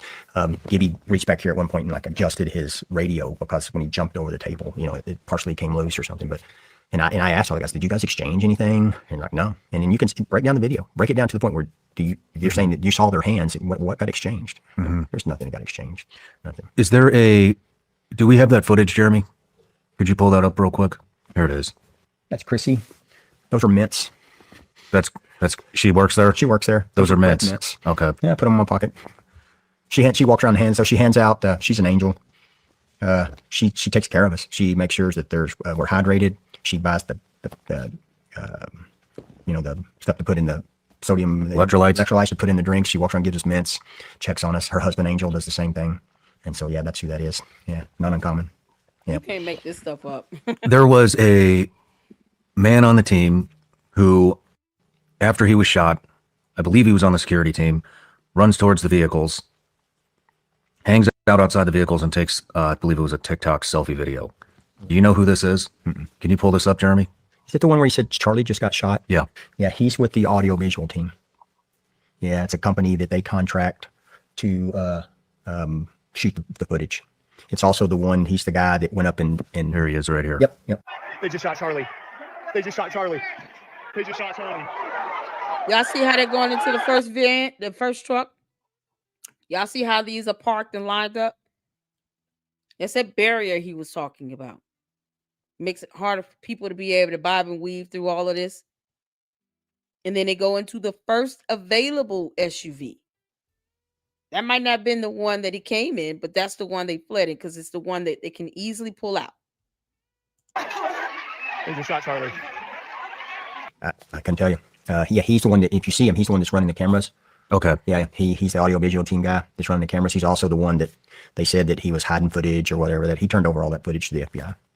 So, He did. So this is also the guy that, or was that a security guy? If you look after the event, somebody goes to the camera that was behind Charlie, pulls the camera down, Same guy. looks like he pulls the SD card out. Same guy. And that footage is in the hands of the FBI. Correct. Wasn't deleted, wasn't erased. He actually works for a company called VI, and they're contract AV video people. And so he's not a security guy. He works for the security, or the VI, the video company. Okay. Yeah. And so I don't understand, and it's not for me to try to understand that part, like the getting on the phone or that. I don't understand that. And you see that a lot nowadays. Tragic things happen, shootouts, and people pull their phones out instead of running. And so I don't understand that.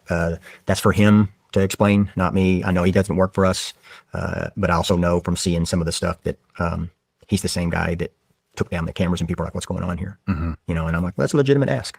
That's a legitimate I think that too. I do. don't think that's a legitimate ask. Hey, and where did that go? And he was interviewed. And as long as it went to the feds, Candace, you're not getting it, girl. That's it. As long as it went to the FBI, and then that exchange occurs to the prosecution, who will be introducing that as exhibits, as evidence in the trial, that is what matters. I want the jury to see that. I don't care if Candace sees it or not. No one cares. She's not on the jury. She doesn't get to make the decisions, thank goodness, about what happens with the shooter. And she's damn sure not telling us anything outside of Tyler Robinson did it. She's not proving he didn't. So I don't care if Candace sees it or not. She's irrelevant. The FBI and the prosecution, the jury, those are the people that need to see it. You can't make this stuff up. Asked and answered, and FBI, and that was all turned over because I asked that question. Candace, you're bad at this. These are the questions that are running rampant on the internet, by the way. So I'm just going to do a quick fire here. Did you see any signs of internal leaks or betrayals within TP USA or the security team that could have facilitated the attack? No. I don't. And here's my deal. That's our job, right? And so if they have some stuff going on inside corporate headquarters, that would be unknown to us anyway. And then we're the contractor, the security contractor, which is our team. And then, so that direction comes from Dan, and then it comes to us. And nothing that would make me believe that, hey, something's afoot here. So sometimes I wish, not wish, it's like, hey, if that was happened, that would be an easier attribution. But I would say this, hey, if you're going to make that claim, you better be able to back it up with the truth. Because we're talking about allegations that you're making that people are conspiracy or part of a murder. Thank you. We're not talking about cheating in a video game or a hand of cards. And so if somebody were to say, one of my guys or an employee, hey, you were part of this murder and you helped conspire, then I would say, I need you to tell me why you said that right now. A definitive why now. Not, it's a possibility. Give me evidence. And if you do, let me hear it. But it better be the truth. And if it's not, there's consequence. Your ass. And so, and that's why there's punishments for that stuff like that. Well, do I have faith in the system? I've seen a lot of guilty people walk free because they had money, right? And so I know the system is broken, but you've been around the world. Man, every time I come home from someplace bad, I'm like, dang, we got it good. Yeah. And so, no, I didn't see anything to make it lead that came from the inside. Okay. No. Why do you believe that the security footage has not been released publicly? Well, I mean, obviously FBI is in control of the. And I'm with them on that. You are. Absolutely. I'm with them on that.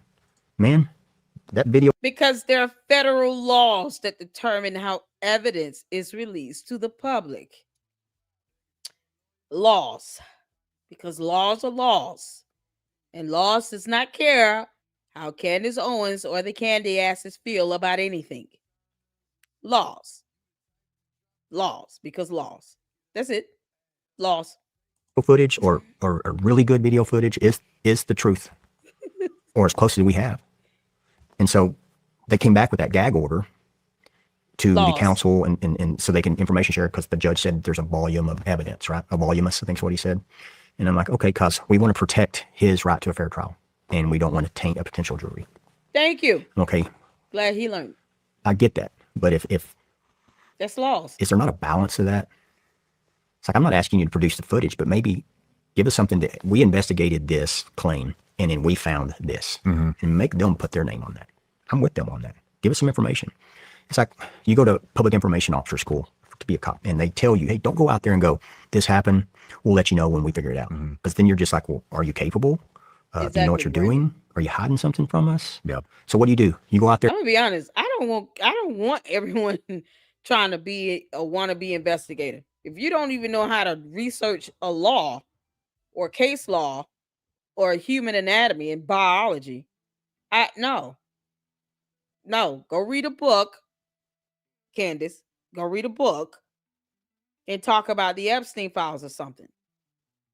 When you're bad at this is the last thing you need to be doing is making assumptions. It's how you end up with these dumbass conspiracy theories where she's IDing people who just want to go to school or want to live their lives. I mean, one thing she has not done was taking her little ass over to UVU herself and toured the campus, followed the footsteps of the shooter. None of that. Go see where these communistic bees are, the underground pipes, high up above where the Egyptian planes flew over. She hasn't gone out there to actually look at this stuff for herself at all. Candace, go to UVU yourself. Go to Utah and do a tour and go look at this stuff yourself. It makes no sense for you to keep theorizing everything. Just go out there and see what happened. Follow the steps of the shooter. You claim to be the best friend and you won't even do that much? You didn't go to the funeral and the memorial. You should feel horrible choosing not to do that. The least you can do is go to UVU to the campus, follow the steps of the shooter, girl. Bye, Felicia. Even if you can't release the details of it, you go, hey, this happened. We heard this, and do it on Utah this is attribution that makes us lead to believe that it was a directed crime and not a random crime. So what you're doing is you're letting people, okay, this is starting to make sense. Well, give us something. Yeah. Give us something. I mean, this just comes from institutions hiding things. And has it forever. happened? I mean, maybe had they, I don't know, released the Epstein files, maybe there would be a little bit of trust in the institution. Brother, unfortunately, I could go on for a long time about that. It needs to be released. Yeah. Charlie wanted it released. That's not my opinion. Yeah. Watch the videos. Yeah. Release them. Yeah. That wasn't, my point wasn't, I want them to release them too. My point wasn't getting into it. I'm just saying, like, this is the shit that causes distrust in the institutions. I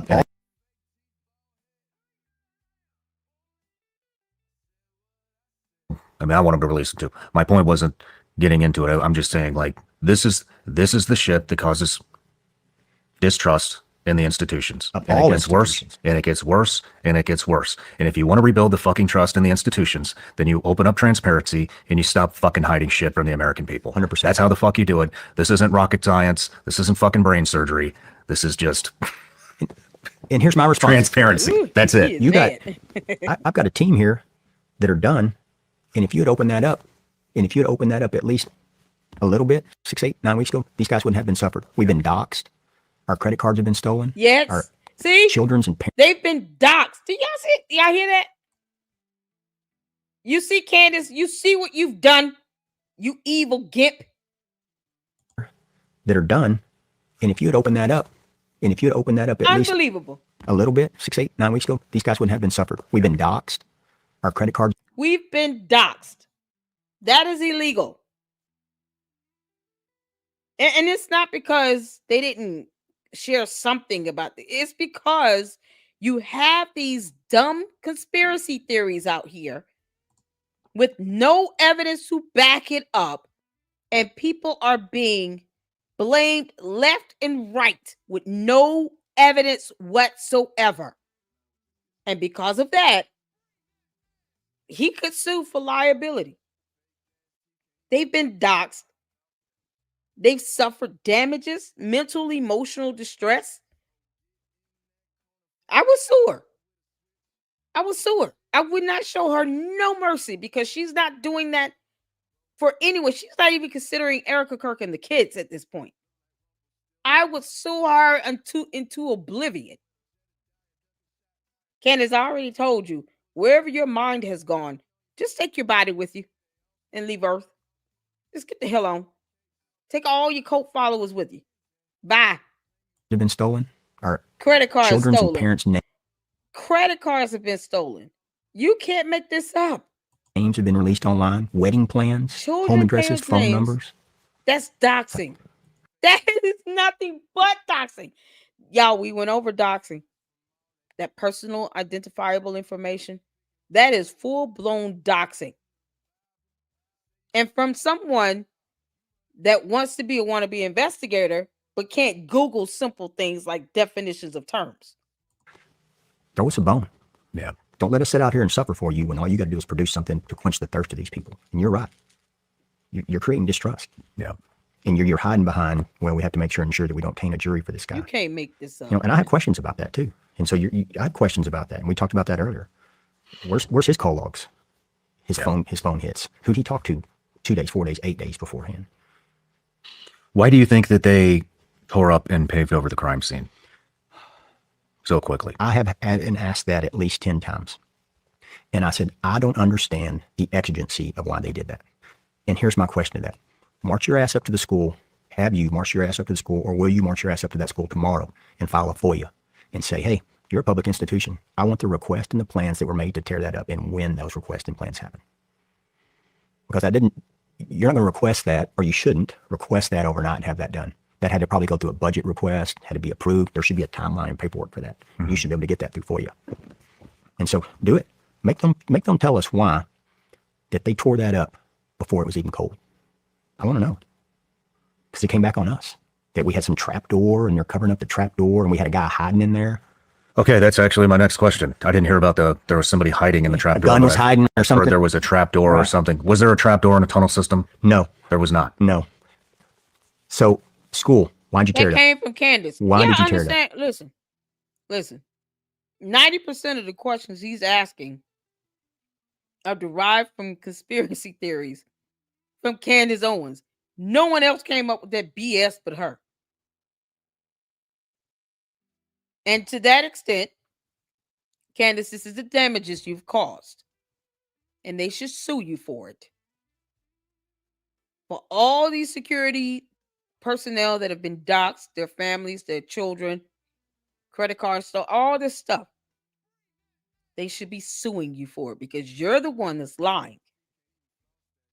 Trap doors and tunnels, communistic bees, Egyptian airplanes.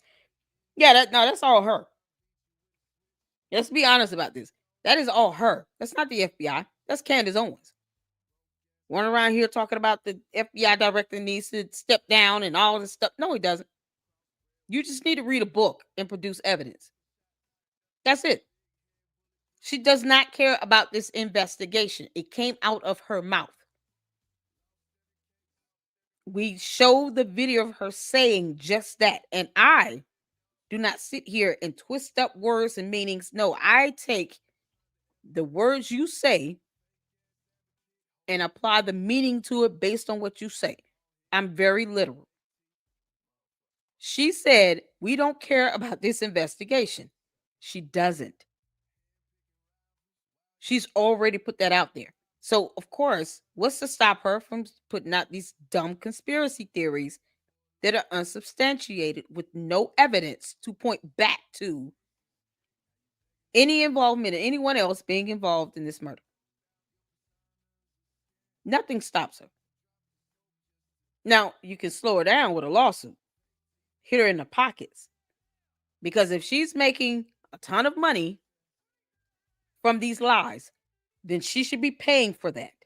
That is the price you pay, Candace. The Macrons have shown us how to do it.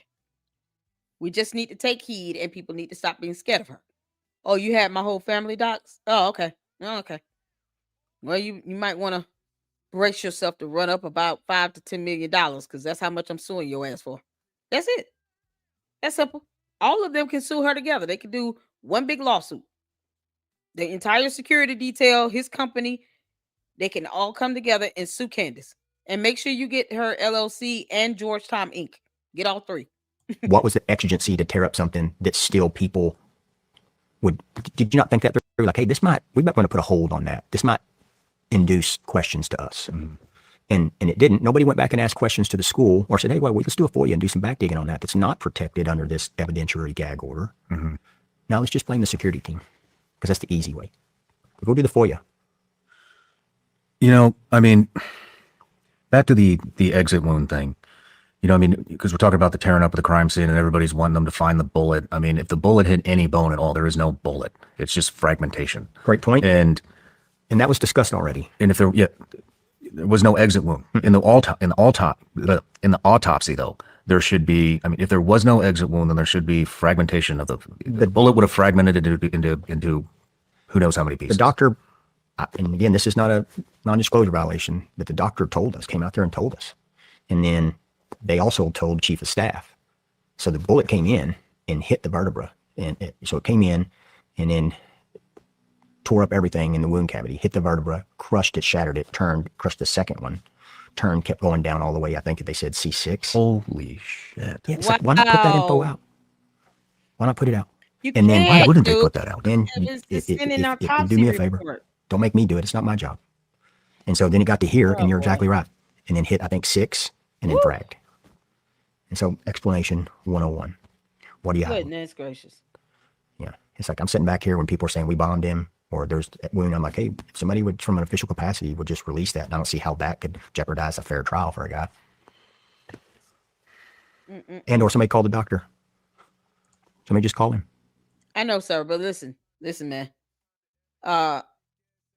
You got people that take basic information and they twist it up. That's the problem. They won't just take what they read and accept what they read as the facts. They're going to add and twist up and muddy the waters, and that is not what you want when you know that evidence is going to be used for the trial. It's just right now the only thing they can do is sue the people that are flat out lying on them, Candace, and let this trial start. Because that's information that will still be on this autopsy report. And even if you say, like he just said, I can guarantee you the fragments, let's go back to what he said here. So the bullet came in and hit the vertebra. I'm reading the words here. And so it came in and then y'all see the words. Tore up everything in the wound cavity, hit the vertebra. Tore everything up in the wound cavity. It came into the vertebra, tore up everything in the wound cavity. You have people that won't even repeat what they read properly. Just that one statement alone. You got these so-called wannabe surgeons out here that think they know how science works now and human anatomy and biology, even though, you know, Candace can't get scientific evidence to prove someone was born a man. But you got that out here. And guess what? Now that one statement becomes an entire whole new narrative. It's called invoking some level of biasness into it. Even with the information that he's saying, that can still happen.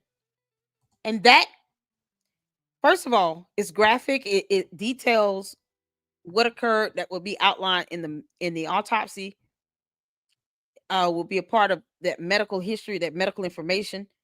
And then let's consider how his parents, Erica Kirk, or the kids feel watching something like this. And she didn't want to even see the video where he got shot. Erica Kirk said she hasn't even seen that video. She said, I don't even want to see it. So I don't even know if she's going to see it during the trial. But she hasn't even seen that video. Can you, like, imagine now her watching this. There is more than just put information out, because I get they're saying, listen, we're getting the heat. We're and you can tell. I've said this from the beginning.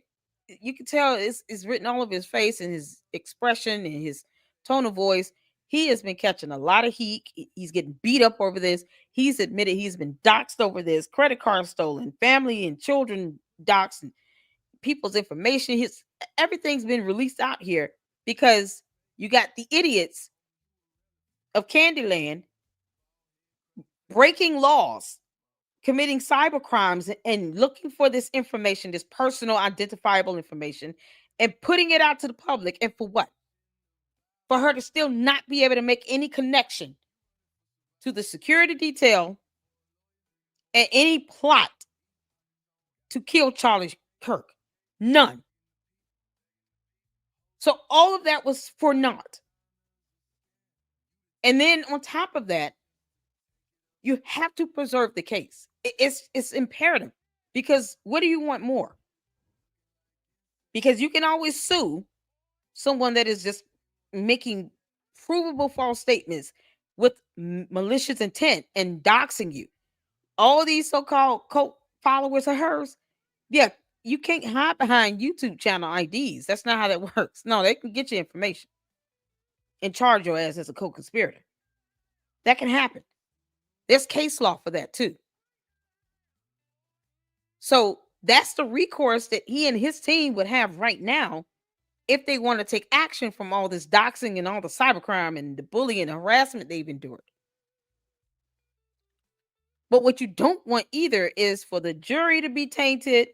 You don't want information to be out there that they can even use to speculate or to create any level of bias in this case that could remotely cause one juror to say, I don't think he's guilty. You don't want that. Because then the question would be, if he didn't do it, who did?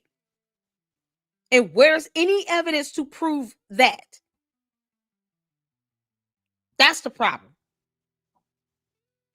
So it's oh man, the information, even the medical information, even if it was an autopsy report, it will still be twisted up, and then it will be dissected, and then you're going to have all these other theories thrown into it, where you already have this case riddled with conspiracy theories that's already going around. There are people who just, their reading comprehension is piss poor, and they're so conspiratorial, they don't, it's like their mind is in an alternate reality. So it doesn't matter what you tell them. They're going to believe whatever they want to believe, because they think that's how free speech works. They're that conspiratorial where they don't believe, things that could be historically proven with science as well, such as dinosaurs walking this earth, what a man meant landing on the moon. Like, Candace, you could just go to the moon and find out for yourself. Bye. But what that does is just invokes more and more and more biasness and more conspiracy theories that could sway this case. Whereas if you preserve the evidence, because we have laws, then you allow this to go through the court of law, and you get a jury that can look at this evidence and maintain its impartiality, preferably have a judge that is impartial, and both sides are able to present their case, their legal arguments, the evidence, the witnesses, all these things. And you can get a ruling or a verdict that should be so airtight that Tyler Robinson trying to appeal it, if he's found guilty, should be laughable. That's what you want. You want an airtight case. They're just going to have to resolve with filing a lawsuit. Or we're taking a hit with our company. He's taking a hit. People are interfering with his ability to make money. That's tort. Sue him. But the end result is, too, let's put the bad guy behind bars where he belongs. That's it. And anyone should be challenging Candace. If you don't believe Tyler Robinson did it, then you need to be producing evidence on who did. And you need to do it quick, so we can get this guy and be done with it. That's it. She's not doing that. So Candace can still kick rocks. crushed it, shattered it, turned, crushed the second one, turned, kept going down all the way. I think they said C6. Holy sh! So that vertebra was crushed down to C6. The bones were crushed and shattered down to from C1 to C6. Shit. Yeah, it's like, why not put that info out? Why not put it out? And then Why wouldn't they put that out? And if do me a favor, How to Google don't make me do read. it. It's not my job. And so then it got to here, and you're exactly right. And then That hit, I think, lost, 6, and then fragged. And so explanation 101. What are you hiding? Yeah. It's like I'm sitting back. It's laws laws in place to preserve evidence. It sucks, but that is how it is, especially when you're paying the price of it. He's going to have to sue all these folks out here creating all this distress and causing him to take a hit with his company, all these things. You're just gonna have to sue him. Sue him. Here when people are saying we bombed him, or there's when I'm like, hey, if somebody would from an official capacity would just release that, and I don't see how that could jeopardize a fair trial for a guy. It's laws. And or somebody call the doctor. Not how laws work. Somebody just call him. HIPAA. Sorry, it's HIPAA. This guy George Zen. Are you familiar with this guy? Is he the one that said He is the performance immediately after the shooting. I believe he was saying that he had the shooter. He's also a witness to 9/11, called to the bomb threat in Salt Lake City marathon. I mean, he seems to show up at a lot of historic incidents, right? And then gets arrested, and then later gets arrested for child porn after that. And so that was a weird deal because that came to us at the hospital. Had to have somebody in custody, and I'm like, awesome. And then our guys helped hold that perimeter area while they were arresting him. And I want to say they held on to some gear or something. I'd have to double check with them, but they were there assisting the police for that because they're still in there in holding the crime scene. Yeah. And so how did this guy get there? And wow. They did the search warrant on his house and they released it. It's like, hey, dump his phone and release that too. Dump the tower information and release that too. I want to see who he was talking to 2, 3, 4, 5 days beforehand. I want to see what towers hit. Yeah. I want to see that. Yeah. I want to know, who is this guy? Why is he around? All these things. All these things. What questions do you have? You know, you had some good questions about Robinson. Yeah, I want to know. I want to know who this kid is. I don't want to know that he was something that feeds a narrative of hate and division. That he was his boyfriend was trans or whatever, and that they had text back and forth. I want to know, like, all right, where did he work? And then who were his coworkers, and did they interview his coworkers? And then I want to see his phone logs and the towers that it hit. I want to interview his friends, and did he have any help? They said, oh, well, we have DNA on the rifle, and I want all that information. That's a good tie, right? Now, from a judicial standpoint, I can understand why they're saying, we don't want to put all this information out because the judge said it may taint a potential jury because they're going to seek the death penalty. And I'm like, that's how laws work. From a book standpoint, I understand that. But you got a lot of people out there wondering, hey, did this guy do it by himself? And then you throw my wonder on there. It's like, wow, so he just, the rooftop was clear, and then he jumped up on it, acquired a shooting position, took the shot. That shooting position was a loophole. If it had been 5 meters this way, or what, this way wouldn't happen. And then can we go through his phone or his computer and find a Google Earth overhead that he was looking at it days, weeks, months before? Did he access that before? Because obviously it's a problem, because that's how we came upon information, that it's easily accessed, and how we gave it to the chief to say, hey, chief, you got this, right? I got you covered. So that's information we need to know. I want to know about this kid. It's a video that I came across where UVU, they have drones, and they do that for, aerial photos, and when they're putting together videos for like virtual tours. So yes, it's that easy to get it. It's a Google search. This is what happens when we got to pick and choose. Do we want everything public or not? We want accountability and transparency or not? So yeah, what might end up being, a threat to security, when you're talking about surveillance camera footages and all this stuff, whether they have still, installed cameras up, or they're getting these images from these drones, that's public information. We got to pick and choose. Do we want this stuff public or do we not want it public? But that's public information. Charlie Kirk's medical information is not public information. The evidence related to an open investigation is not public information under federal law. Federal law, state law, court rules regarding criminal procedure. I mean, it's a litany of reasons why you want this to go through the courts. And it sucks. Just like he's entitled to his privacy, so is Charlie Kirk. That's it. I want to know if somebody helped him. Is he a patsy? Me too. Is I want to know that as well. Was there a group of people? What's a patsy?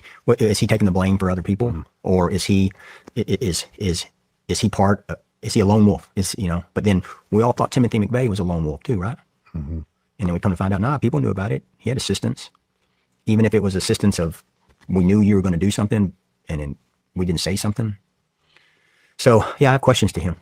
I have questions, and this is horrible because I'm a father. I have questions to his father. Aren't they saying that he took the rifle apart with a flathead screwdriver? It's a big one. I want to know. And it's like, me too. I know there's footage out there, and I don't know what to believe. believe and how it got down. It's like, all right, how did I want to know that? How did the rifle get from the roof to where they found it? Exactly. That's a big one. How did the rifle get from the shooting position all the way back across to where they found it? And then it was reassembled when they found it, correct? I don't think that it ever was disassembled because even an I'm AR not buying platform, shit. think about You know it. what I mean? Pin, break, Yeah. pull. It's going to take a bit. That's a bolt gun. Mm-hmm. That's what I'm getting at. Right. Is It's not going to happen. I probably should have been a little bit more descriptive about that for So I want to know about that. shooters. Yeah. And, and there's other things. Enthusiasts. Yeah. I look at that and I wanted the same thing. This first thing I asked is, how did he even get the weapon on the roof unless he got it up there prior to the event and somehow knew how to keep it out of the view of the surveillance cameras that are installed? The indictment did not make that clear. And I even said that when I read it in a whole video. So that's why people like Candace, you don't go to her for facts. You go to her for salaciousness and entertainment and dumb nonsense. But she didn't read the indictment. So, Candace, read the indictment. You airhead. But when you're reading it, those are some of the things that you expect to see that you're knowledgeable of. Then you can bring forth reasonable questions that you feel like the indictment is not addressing. So the first thing I said is, how did he get the gun on the roof? The indictment doesn't say when it comes to camera view or how it was put together and assembled. It's my understanding this weapon comes in like 2 or 3 pieces. So, same way he's wondering how he got down with it. I'm wondering how he get up there with it. I look at a lot of things that are going on at Turning Point, and I saw, man, I've seen people say that Erica was involved Gray in Hughes, okay. his I'll check wife. it out. I've done a lot of death notifications where I had to tell kids that their parents were dead or their parents that their kids were dead. And I know what pain looks and sounds like. I wake up screaming sometimes, thinking of kids' face. The words that came out of her mouth and how they came out when she walked in that room and saw him, you don't want to hear that. Oh, God. She's a victim. That's her husband. And now people without any proof are saying that she was a part of killing him. Come on, man. And then not having anything to substantiate it with. Not at all. That's what makes me lose faith in people. And that we allow it. Yep. And that platforms allow it. Yep. It's like, it goes against everything that we are. And if we're going to allow that, what else are we going to allow? Exactly. You hear that kind of pain come from somebody and see it. And I can only imagine the pain she's feeling now by having to hear that people say that she was a part of it. Those are lies. Yep. And so, Candace, you're lying.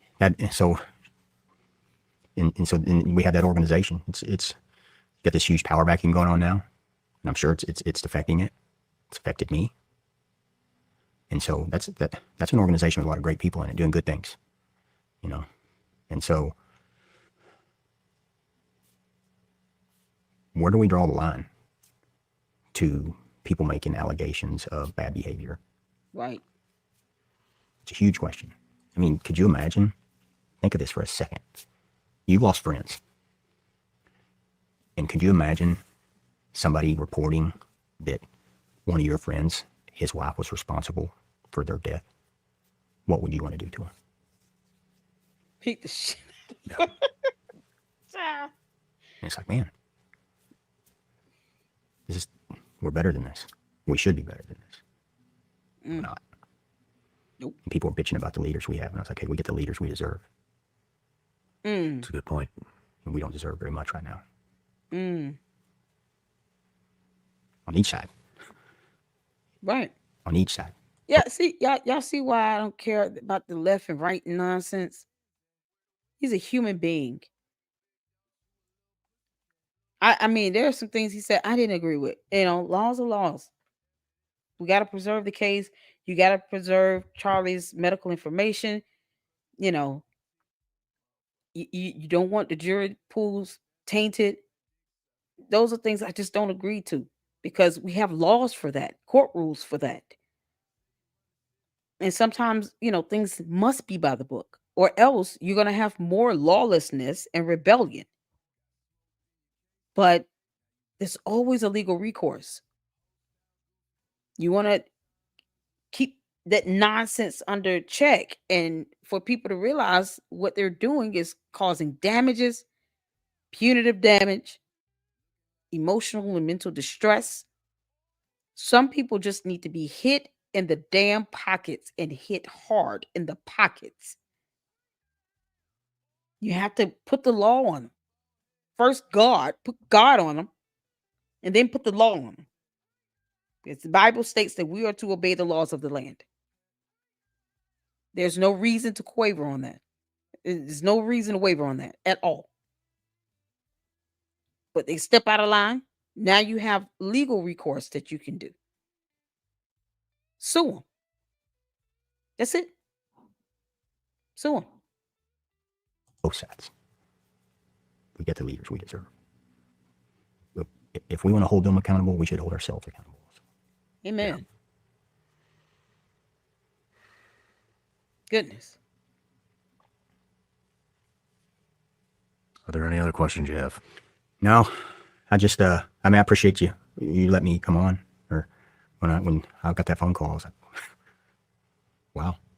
I mean, I've seen the people that have come here, and Don Graves, he sat here, right? I think it's the end of the video. Eddie Penny, Ben Carson. I said, man, I don't deserve this. So it's a lot of humility in this room, man. Should be. Thankful for that. You deserve to be here just like everybody else. Yeah, that's it. Oh my God. What y'all think? This was oh my God. I'm so glad he said the things that he said. It's like calling out the Goonie Goons without saying their names. I don't think it matters either way with Candace, because she's still gonna look at this as like, oh, they're talking about me, and because of the dumb conspiracy she's created. I want to know who his friends are. Irrelevant. The jury will not need to know what friendship is defined to be in your mind, girl. They need to see the evidence. The stuff you're asking to see that you don't have the privilege to see. And the fact that he's being doxxed like that just, once again, you guys see, it just points to the fact that she's doxing people. She's putting people's lives in danger. People are getting death threats. Yuck, what's going on, Yuck? Maybe this was recorded before the gag order. The information he's sharing about the bullet and the fragments and all of that, the information has to be what they consider material to the case. I wouldn't have shared it. I'm gonna be honest. I wouldn't have said anything about it. I wouldn't have said anything. That's because I would not want to put anything out there that it can be twisted up and reinvigorated to something dumb, because people are already defying science and biology and human anatomy with their conspiracy theories. So I would not have said it, because I don't personally, it just doesn't make a difference if you put out something like that where it can be just factually plainly stated, but yet you can't show the evidence to support it. You can't show the autopsy report. You can't show photos of the bullet fragments or any of that. You can't show any of that stuff that will come with the autopsy report. They would do some photos of the bullet fragments, because when they doing the autopsy, they're going to remove all of that out. So if you understand the process of it, you understand what type of evidence you could expect to see associated with it. So with the autopsy report, I expect to see some photos of these fragments. I expect to see photos of the damage done to the body. But that should be presented to the court, to the jury. But you do expect to see that to accompany the autopsy report. So it'll just corroborate what he's saying about, the C1 through C6 being shattered. Then there should be photos to show that. But I wouldn't have said that much because of that. Because that documentation, that evidence component, you can't show that right now either way. But I get what he's saying. Hey, can y'all say something? Because he's feeling the pressure of it. He's been doxxed. His family's been put out here in danger. But the recourse he wants is right now what the law and court rules don't permit. But what he does have available to him is a good old-fashioned lawsuit. So that's the only thing that I would, give criticism to with this interview. Other than that, it just goes to show how dangerous these stupid conspiracy theories have been and the damage that is caused. It's horrible. Francisca said that only Candace would do that. She never cared about Charlie at all. I don't think she did. I think it's false infatuation and obsession she has is all because she's trying to give this appearance and trying to, it's like internally compete with Erica Kirk. Because otherwise, she doesn't talk to Erica Kirk. She doesn't reach out to her on Twitter X, say, hey, I just want to see how you're doing. She hasn't sent her, even if Erica Kirk says, kick rocks, Candace, I'm never coming on your show. Why hasn't Candace even offered an invitation? Something simple like that, simple gesture. Candace didn't go to the funeral. She didn't go to the memorial. She sat on her show pouting, talking about, oh, if I'm pissing off the FBI, why would I go? No one wants you there. It's that simple, Candace. If you were a true friend, you would not have missed that for the world. You would have said, oh, y'all got to suck it up. I'm going to be there because this was my best friend and he was like a brother to me. Are you kidding? Also, her and Erica Kirk would be a lot more close, at least be amenable. They don't even talk online. You don't see Erica Kirk even saying her name. She has not even acknowledged Candace Owens' existence. So that's what I'm saying. Even if she rejected any offer to do an interview, Candace has not extended an offer either. I would love, anytime you want to come on the show, Erica, you are more than welcome to come here. I won't even ask any questions. I'll just let you come here and vent. You can say whatever you want to say. She hasn't even offered that invitation. So, you don't see them being pleasant online or social media, any of that. So I'm going to go on them to just say, it seems like Eric Kirk don't fool with this girl. And you can understand why. She's doing all these videos about her deceased husband. She implicating her company, and now she's CEO of. You telling her she's got to choose between being a CEO and a widow. I mean, just deplorable stuff. No. That's not a friend. How you going to be friends with him and obsess over him? And then you don't even care to even try to be, cordial with his wife. Are you kidding? They got 2 kids together. Girl, Candace can kick rocks. She didn't care at all. She already said she doesn't care about the investigation, so that's that. Erica Kirk does, and that's all that matters. But yeah, you're right, Francisca. Brandy says we have to stop and think about how our words and actions affect other people. Mainly, Candace should stop and think about this, even if you didn't know the person personally, hypothetically. Exactly. Summer says people are getting death threats. Exactly. What, 3 or 4 Jewish conservatives have gotten death threats? Nicholas Ray was charged with 12 counts, including online death threats, and his influence being Candace Owens and a neo-Nazi. And she pretends as if she's never influenced anyone to do something to a synagogue or a mosque.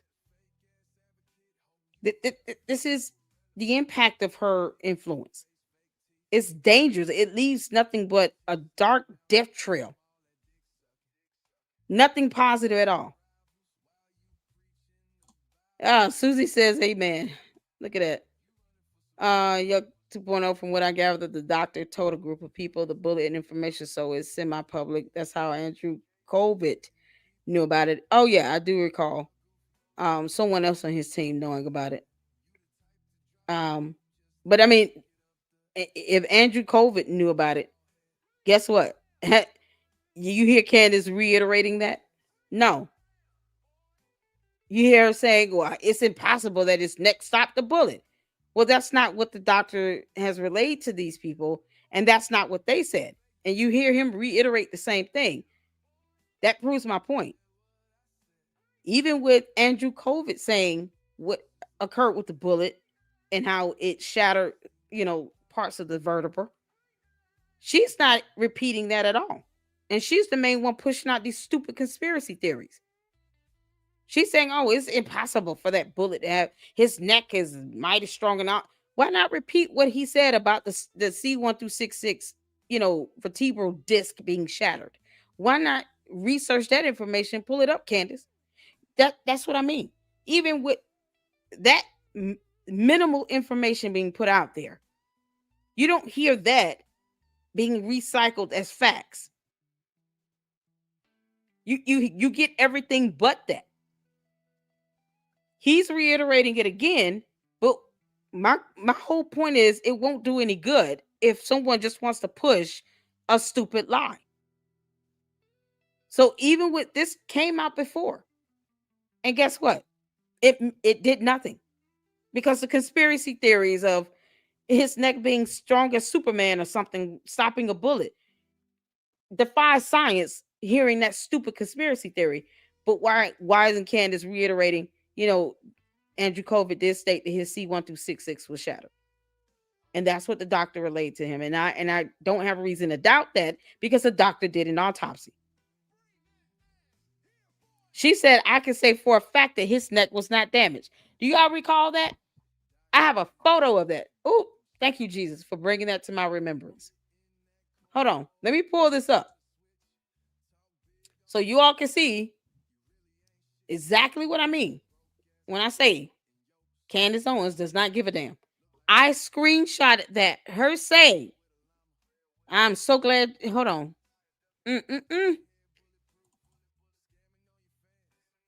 I did a screenshot and I put this up as a thumbnail. Lord, we thank you. Let me show y'all this. Because, Candace, I'm keeping my foot on your neck. You're bad at this, girl. Let me show you all this. Here you go. Y'all see this? I know for a fact Charlie's neck was not destroyed. Y'all see that? Look at this down here. I know for a fact. Hold on. I'm gonna take down this. Y'all see that? I hope y'all see that. Let me remove myself. Biggest day right here. I know for a fact Charlie's neck was not destroyed. Now, how does that support what he just said about the C1 through C6 being shattered? Because we got receipts, Candace, all day for your little clown ass. You're bad at this, Candace. You are bad at this. Now do you all see why I said even if you put out the facts, this is what she's saying to rebut it. She's not even giving a conspiracy with this. She just said, I know for a fact that Charlie's neck was not destroyed. And this head of security who was in the car with him, that was gauzing up the wound, that spoke with the doctor about the autopsy, that reiterated the same thing Andrew Covid said about his C1 through C6, some of the vertebral disc in the vertebral column, they call disc, being shattered, the bullet being fragmented. Look at her. I know for a fact Charlie's neck was not destroyed, says Candace Owens, the dum-dum, with this smug look on her face. Girl, give that tweed jacket back to your husband. Wearing your husband's jacket like we don't know the difference. You can't make this up. It's right here. Candace, this is what you said to try to combat what a doctor relayed that did the autopsy report. You know for a fact. Now, I want to see her facts. Do y'all understand why it's not a good thing to just release information now? Y'all get it? This is it right here. Here's why. Because Candace Owens is an idiot. She still refuses to read to save her life. There you go. Candace lying like hell is why. This is why right here. Charlie's neck was not destroyed. The cervical spine, Candace, sits in the neck region.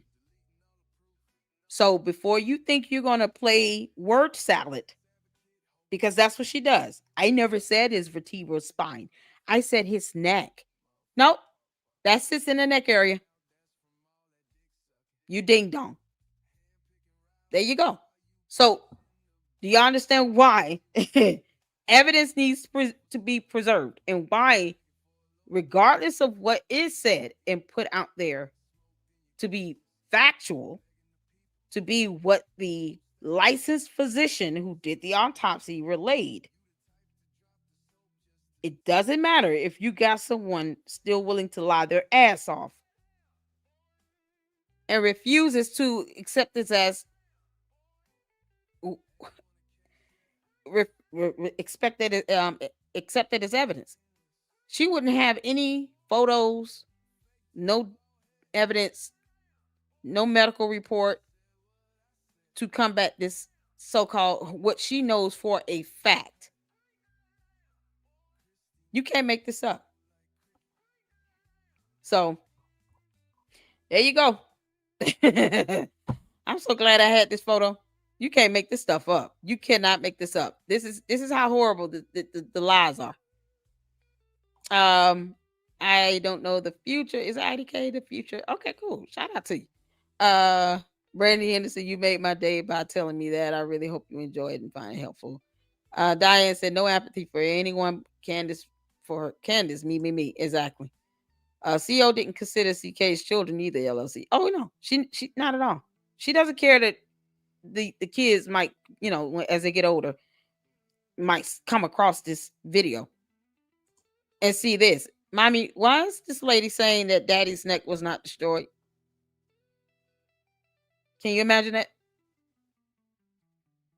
Erica Kirk already has to tell her children whenever they ask, why isn't daddy coming home? Because they miss him.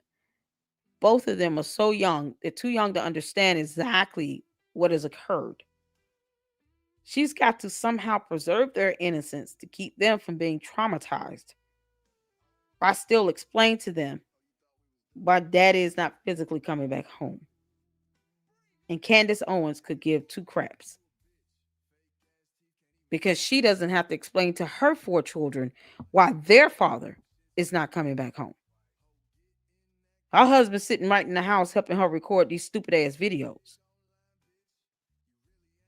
Candace, you are an evil, soulless gimp. You can't make this stuff up. Yeah, the conspiracy people won't believe anything except what they think happened. Exactly. Yeah. Shout out to you guys. I appreciate you all for tuning in. I really do. Um, and I'm just trying to get some of the comments in here. Nika says, when will she get sued again? This is crazy. Today she is accusing the Egyptians again. Oh, I told you all last week she was gonna recycle these conspiracy theories. So, you know, by Thursday, she'll be talking about the underground pipes and the trap door. Candace, I'm not giving you ideas, you dingus. Will you read the indictment? I said she was going to talk about the Egyptian planes again. I said that's going to be one of the main things to recycle. Because she mad because I'm picking on her for, not understanding what UTC means. Because Utah time. God. Oh, man. They people need to sue her, though. So, there you go, y'all. This is where we are. This is where we are. LLC has receipts. Pay attention, Candy. Wow, I'm glad you said that. Yeah, this was a thumbnail. I used this photo as a thumbnail for the video where I spoke on this. And I was like, you can't say you know that for a fact. That's a matter of the autopsy and science and human anatomy and biology concepts she still doesn't know how to define. Like, this is, you can't say that for a fact. That's what's getting her effed up with the Macrones. Trying to purport someone to be born a man as a fact and stake her whole career on that. I don't know what career she thinks she's got, but whatever. Whatever little money you think you earning, girl, you might as well just brace yourself to pay this up in a settlement. You can't make this stuff up. The person who got on top of him checked the neck and there was no exit wound, and he talked to being covered in blood, whilst Candace said there was no blood. Yeah. How many times did she say that? There was no blood. What do you mean? There was a hole in his neck from 2 major arteries being severed. Blood has to go somewhere. I saw the spray in one of the raw footages. So that no. Candace, I want you to know this. If I knew that UVU had drones and watched virtual tours of the UVU campus, as well as the manhunt by way of drones, don't you think I got raw footage to see exactly this wound? Wouldn't you think I would just have that? You just can't upload it because YouTube will block it. I'm gonna tell you that right now. I got the raw footage. So Candace is not even that smart, but she's certainly not the only one that can get information. Because journalists just don't sit here and tell their sources like that. And I have it corroborated because there are other videos showing the same thing. I just so happen to have some raw footage up close. That's what's so crazy. And she's saying there was no blood. And trying to say that for a fact. When they're disprove that. That's what's it's stupidity of it all. Child, we don't know her. Oh my God, y'all. Thank y'all so much for tuning in. Egyptian planes following Erica. Oh God. Erica's like, oh, I wish she would just shut up. It has to be sitting here saying, I wish Candace would just kick rocks for real, or the earth will open up and swallow her in or something. Why is she saying this? Like, no. And then once again, Candace, Erica has 2 small kids.